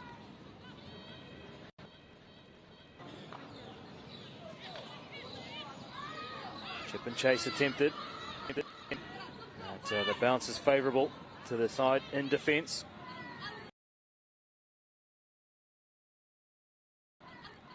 To attack. Well, high and opened up. Sadler who goes early.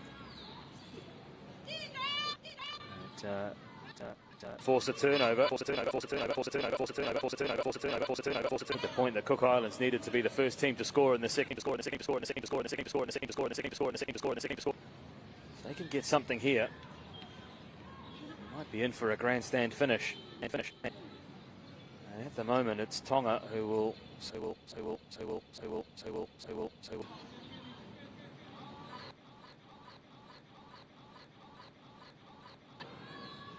3 minutes to play. Tonga leading 3 tries in the first half. Cook Islands starting.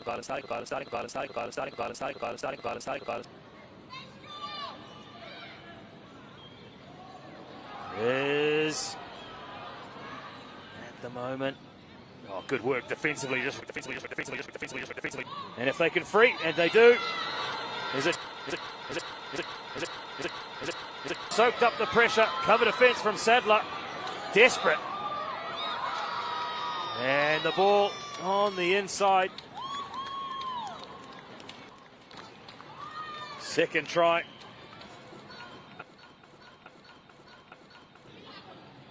Tauhala Liku.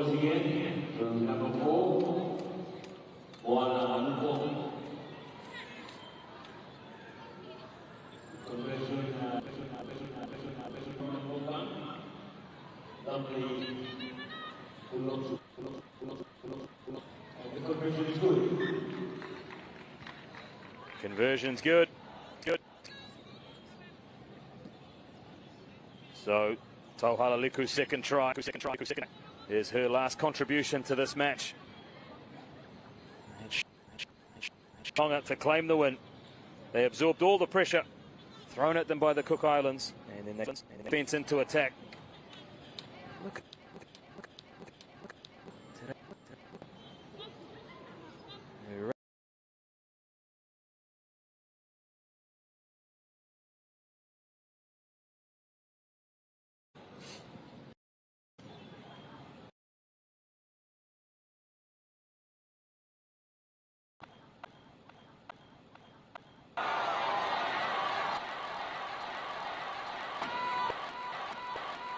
An example of a win built on defence. It has surely been that of Tonga's in this game against the Cooks. High fives all round, and so they should. They cut the angle and they lead 26-0. Well, they'll be ecstatic if they can keep the Cook Islands scoreless.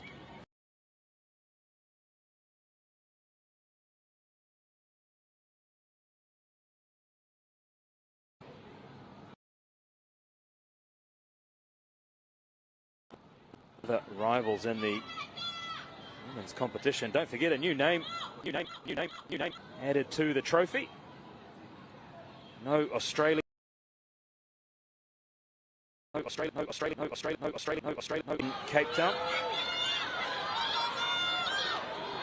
Fijiana Sevens are in Cape Town as well. And not enough to tiptoe down the sideline. The flag is up. And just a boot full of chalk.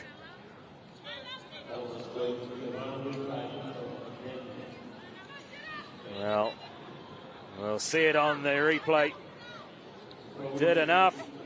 And maybe jump. And it was a fantastic effort, only to be denied by the smallest of margins. Tonga, they will still claim the win. With a few moments to go, will they be able to hold the Cook Islands scoreless? I'm sure I would mean a lot to the team in green. We'll go through to the quarterfinals. The end of the women's pool play. We will know the teams who are positioned in 8th and 9th, and they will play off for the in the quarterfinals.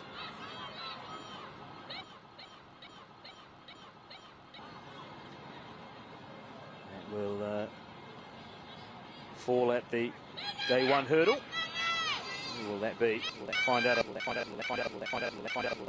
Tonga though, as they try. Add another exclamation point at the end of a win. And there it is. Over goes Paul Courtney.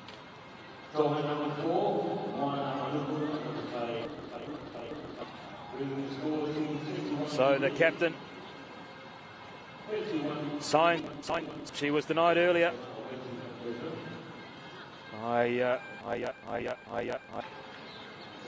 She has her try. Little knock in the end of it. Well, she can sleep that off. They'll be back in action tomorrow during the quarterfinals, that is for sure.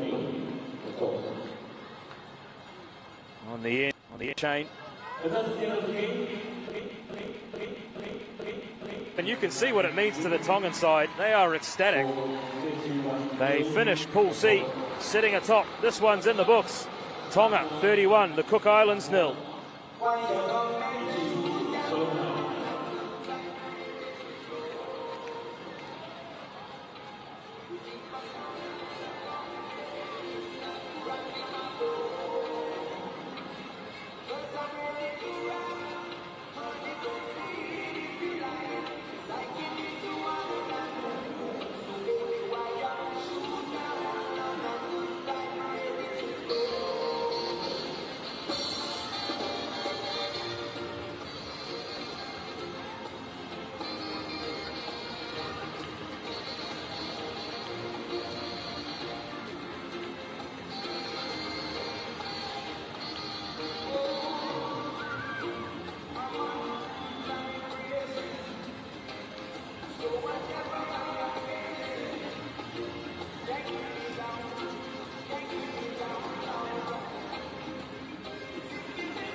Here we are, the two Samoans Pull the action, and it is the neighbours, Samoa, up against American Samoa. Now, we haven't seen Samoa since earlier this morning. This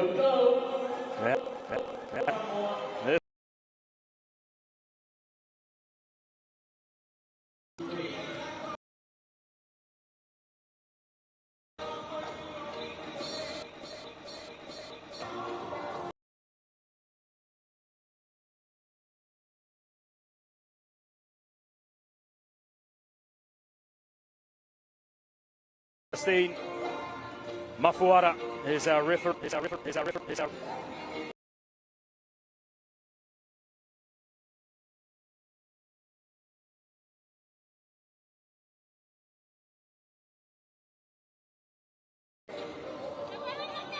American Samoa were beaten by Niue in their first.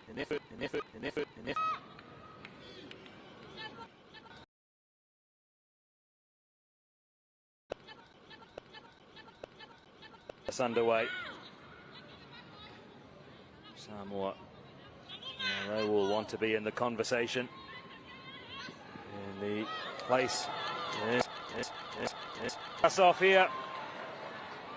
The way they intend to continue. It's a try early.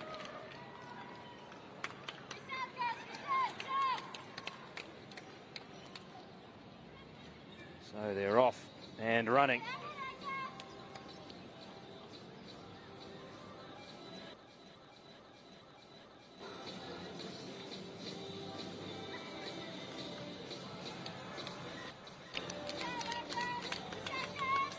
Suliando Lafai.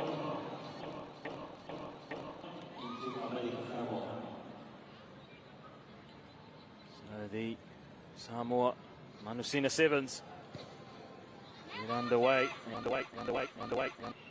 with the opening try.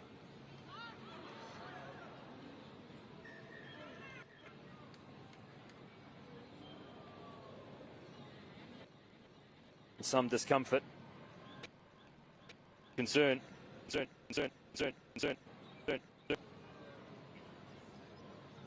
catch them.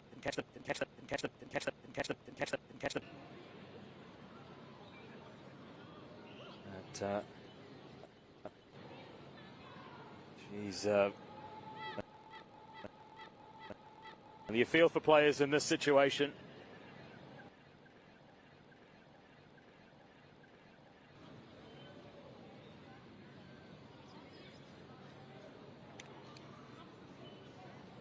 Oh, you can see there in the act of being tackled. Very uncomfortable. I dare say that'll be the end of her afternoon. May well be the end of her competition.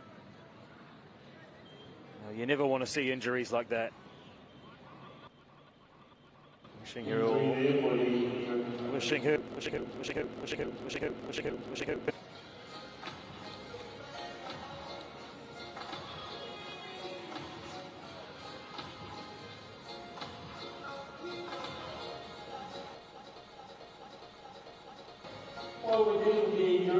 Well, she hasn't moved. I'm sure the thoughts and prayers of her teammates will be with her as we join in wishing a speedy recovery. It's been a tough up to this competition for American Samoa. Debut last year.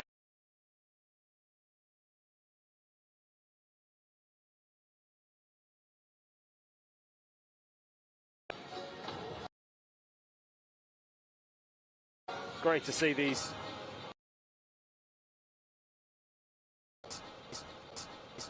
and blazing a trail.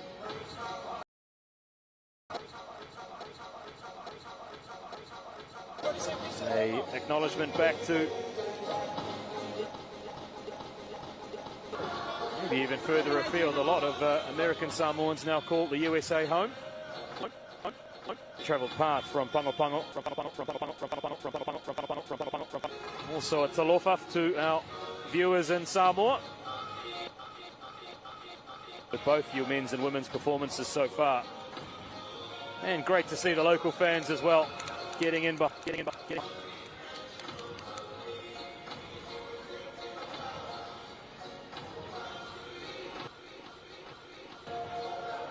this injury gives us a chance to catch up with the sights and sounds of the Oceania Rugby Sevens Championship. It's been a great day of action so far. There's plenty more to come still too. The Isles, as they're known, become familiar. The sport of rugby sevens. Now. Sporting diary. It's an Olympic sport, don't forget. It is a sport that put Fiji on the global map with their first ever gold medal. Won back in Rio in 2016. It's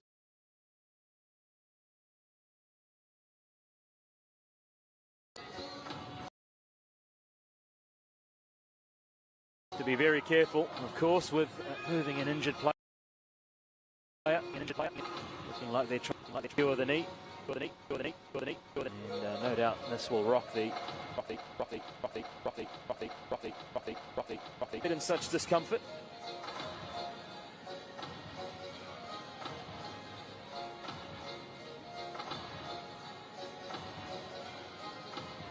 It's definitely a lower leg. Leave that to the medical.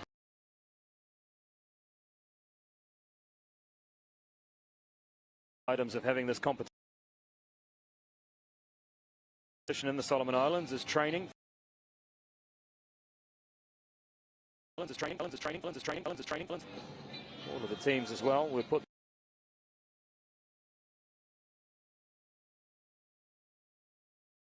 of the Pacific safe, but also to provide our knowledge that they have a voice if something is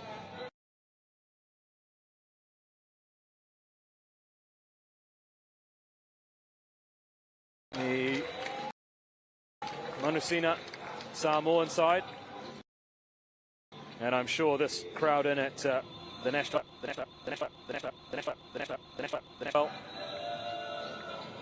still haven't caught up with the player that it was.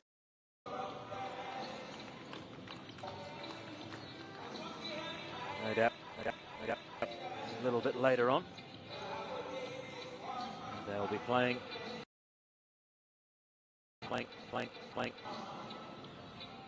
So after that lengthy delay, we get back underway.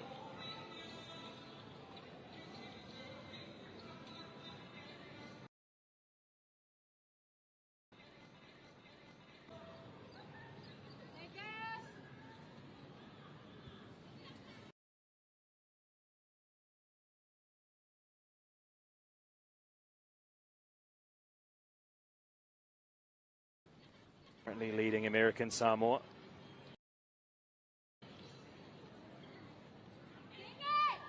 Looking to extend their lead, they win a penalty.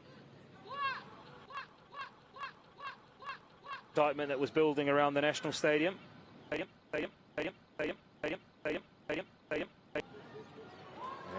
bundling their way over, Samoa. They score a second. Fanene Lolo.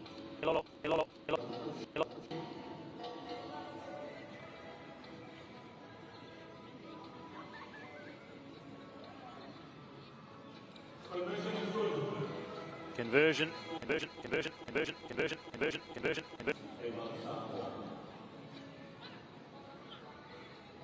was a 46-0 win over Niue for Samoa in their first match.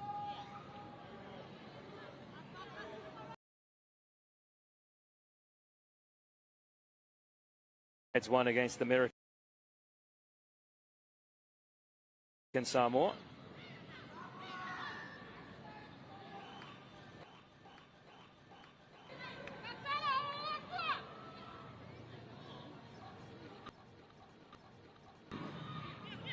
Off go.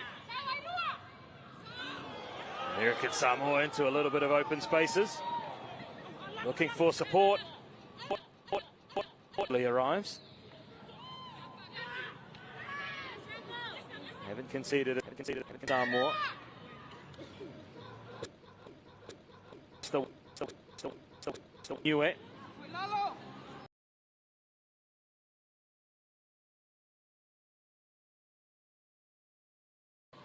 Closer and closer.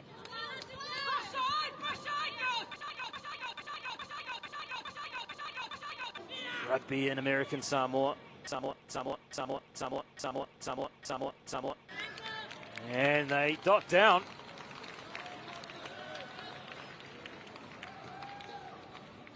Wrestling there. And it is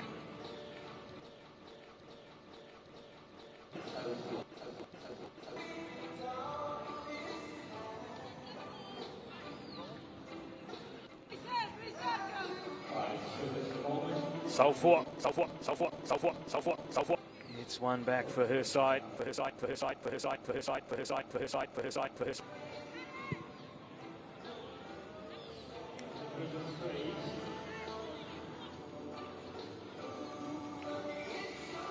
Took a double contact. And eventually, under the intention of Lafayette. So it's Samoa 14, American Samoa 5. Going to change.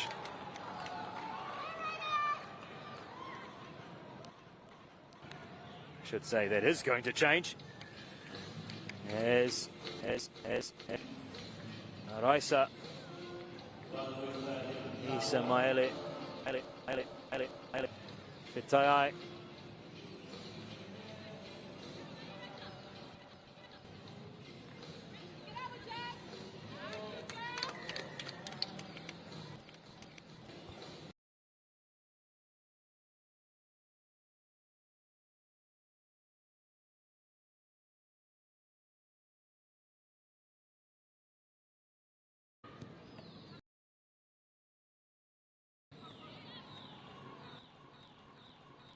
They conceded a try that they re-extend the game.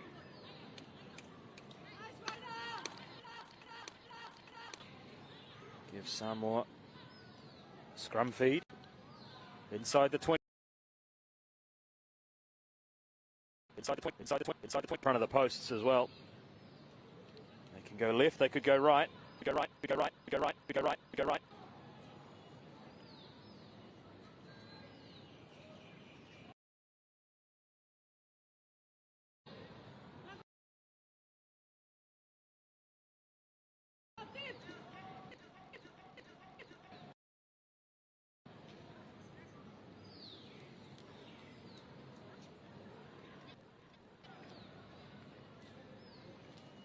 Scrum feed.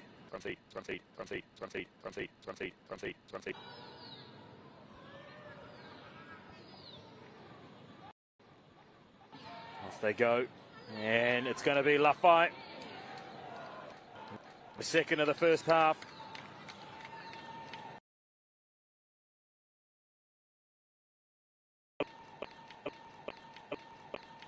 Lafayette.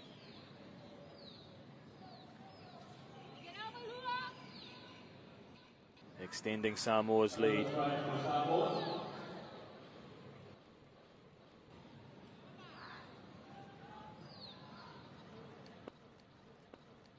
Unsuccessful. And it's a strong lead that Samoa take into the break as the halftime whistle goes.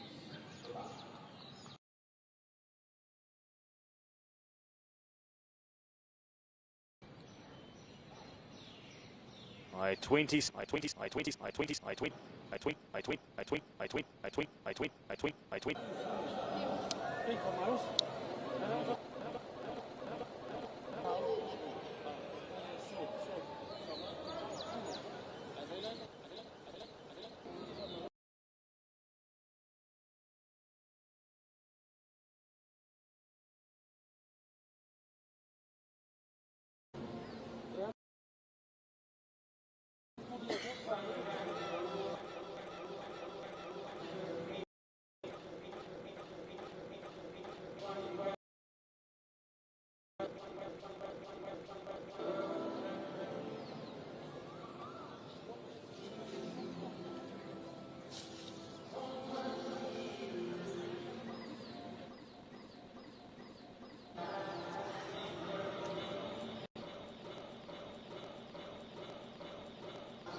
Just up the 80. Up the 80. You want 5-6 strikes or something? Okay, and then it'll be a sort of up the 80, speed it up.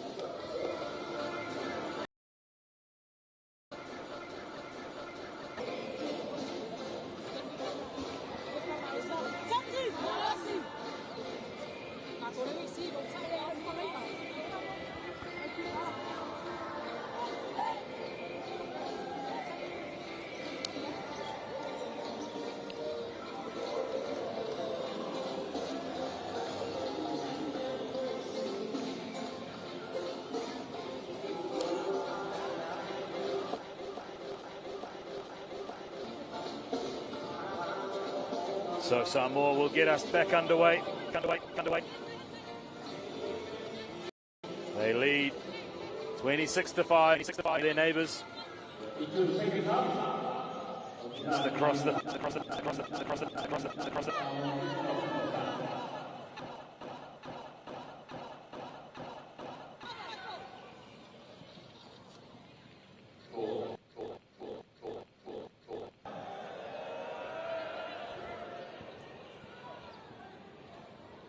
So it's American.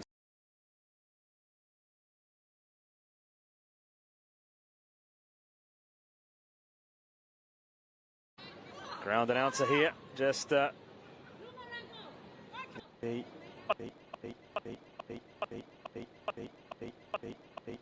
wrong. 6-5. 10-5 is the. Can very much assure you that it is Samoa. 26-5. Leaders, American Samoa. Samoa. And very much in control of this match as well.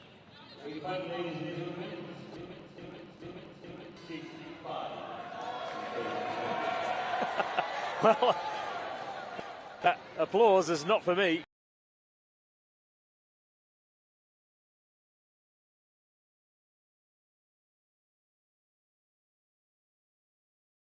It's not for me. All in good nature. Samoa take a 31-5 lead.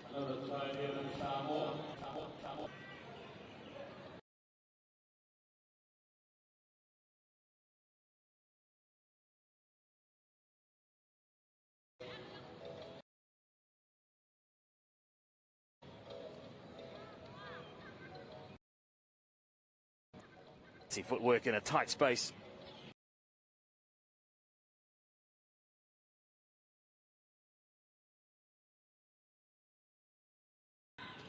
Nearly in again.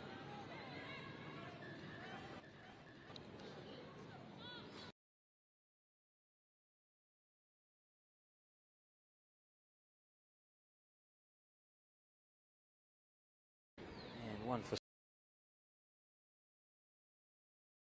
Samoa as well, just in the bottom of your picture. Just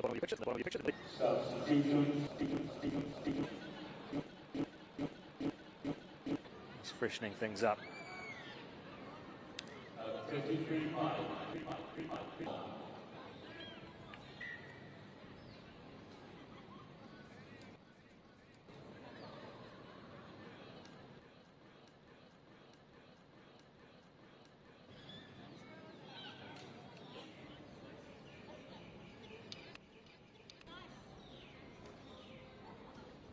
Scrum. American Samoa.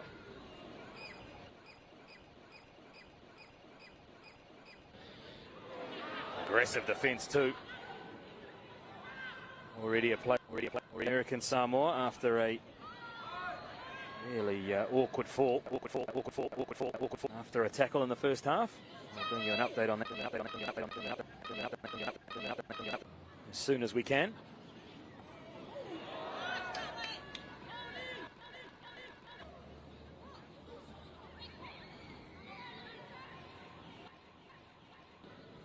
Tap and go. Ideas a little bit there, American Samoa. Who lack a domestic competition. And another. And it is Fonga Manono Singer.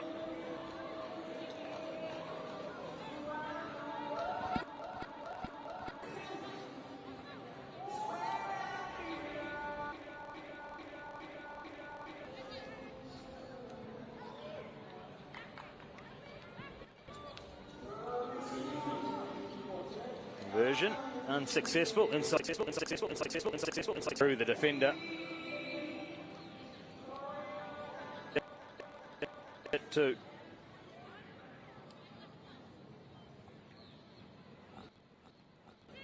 To Singer. Extends the lead. Got a yellow card. I wonder whether that was for that tackle.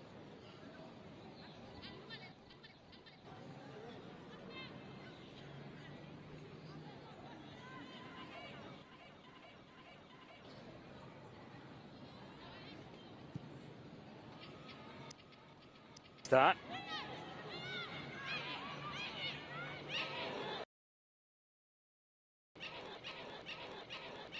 And running herself into a little bit of trouble. Manages to for American Samoa.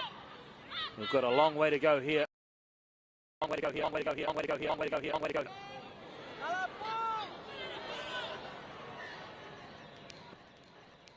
In the end goal. So it will be a 5-metre scrum. 5 metre scrum. Samoa ball.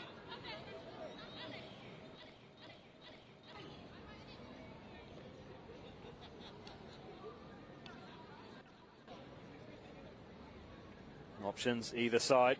There's a big blind side to work with.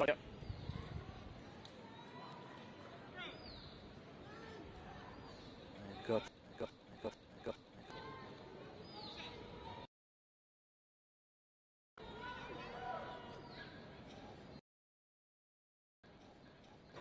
Leola.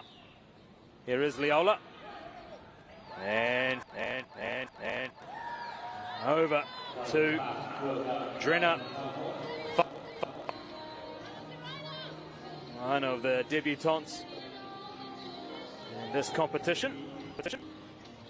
Falaniku.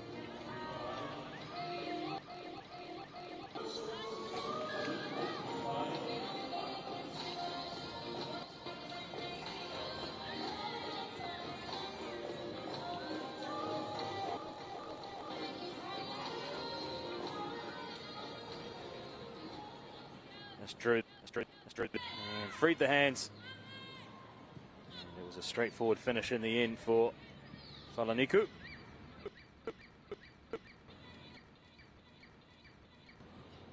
Ticking towards a conclusion. The conclusion.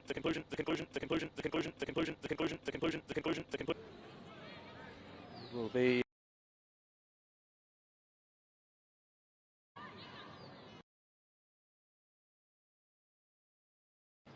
conversion was successful.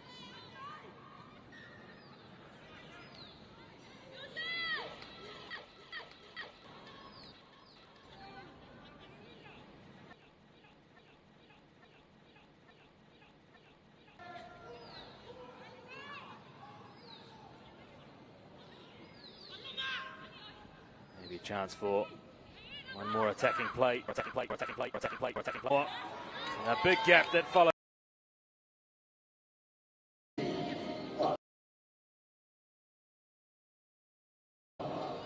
And Samoa back the 50 mark.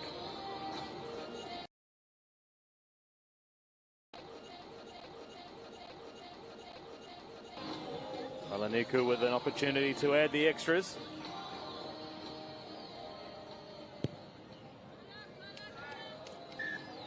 Radar's off this time.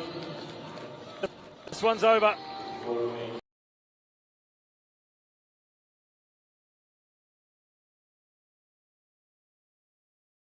Final score, 50-5.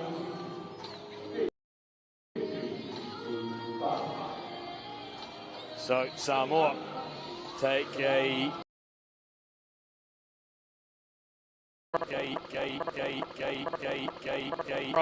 with a 50-5 win over their neighbours American Samoa.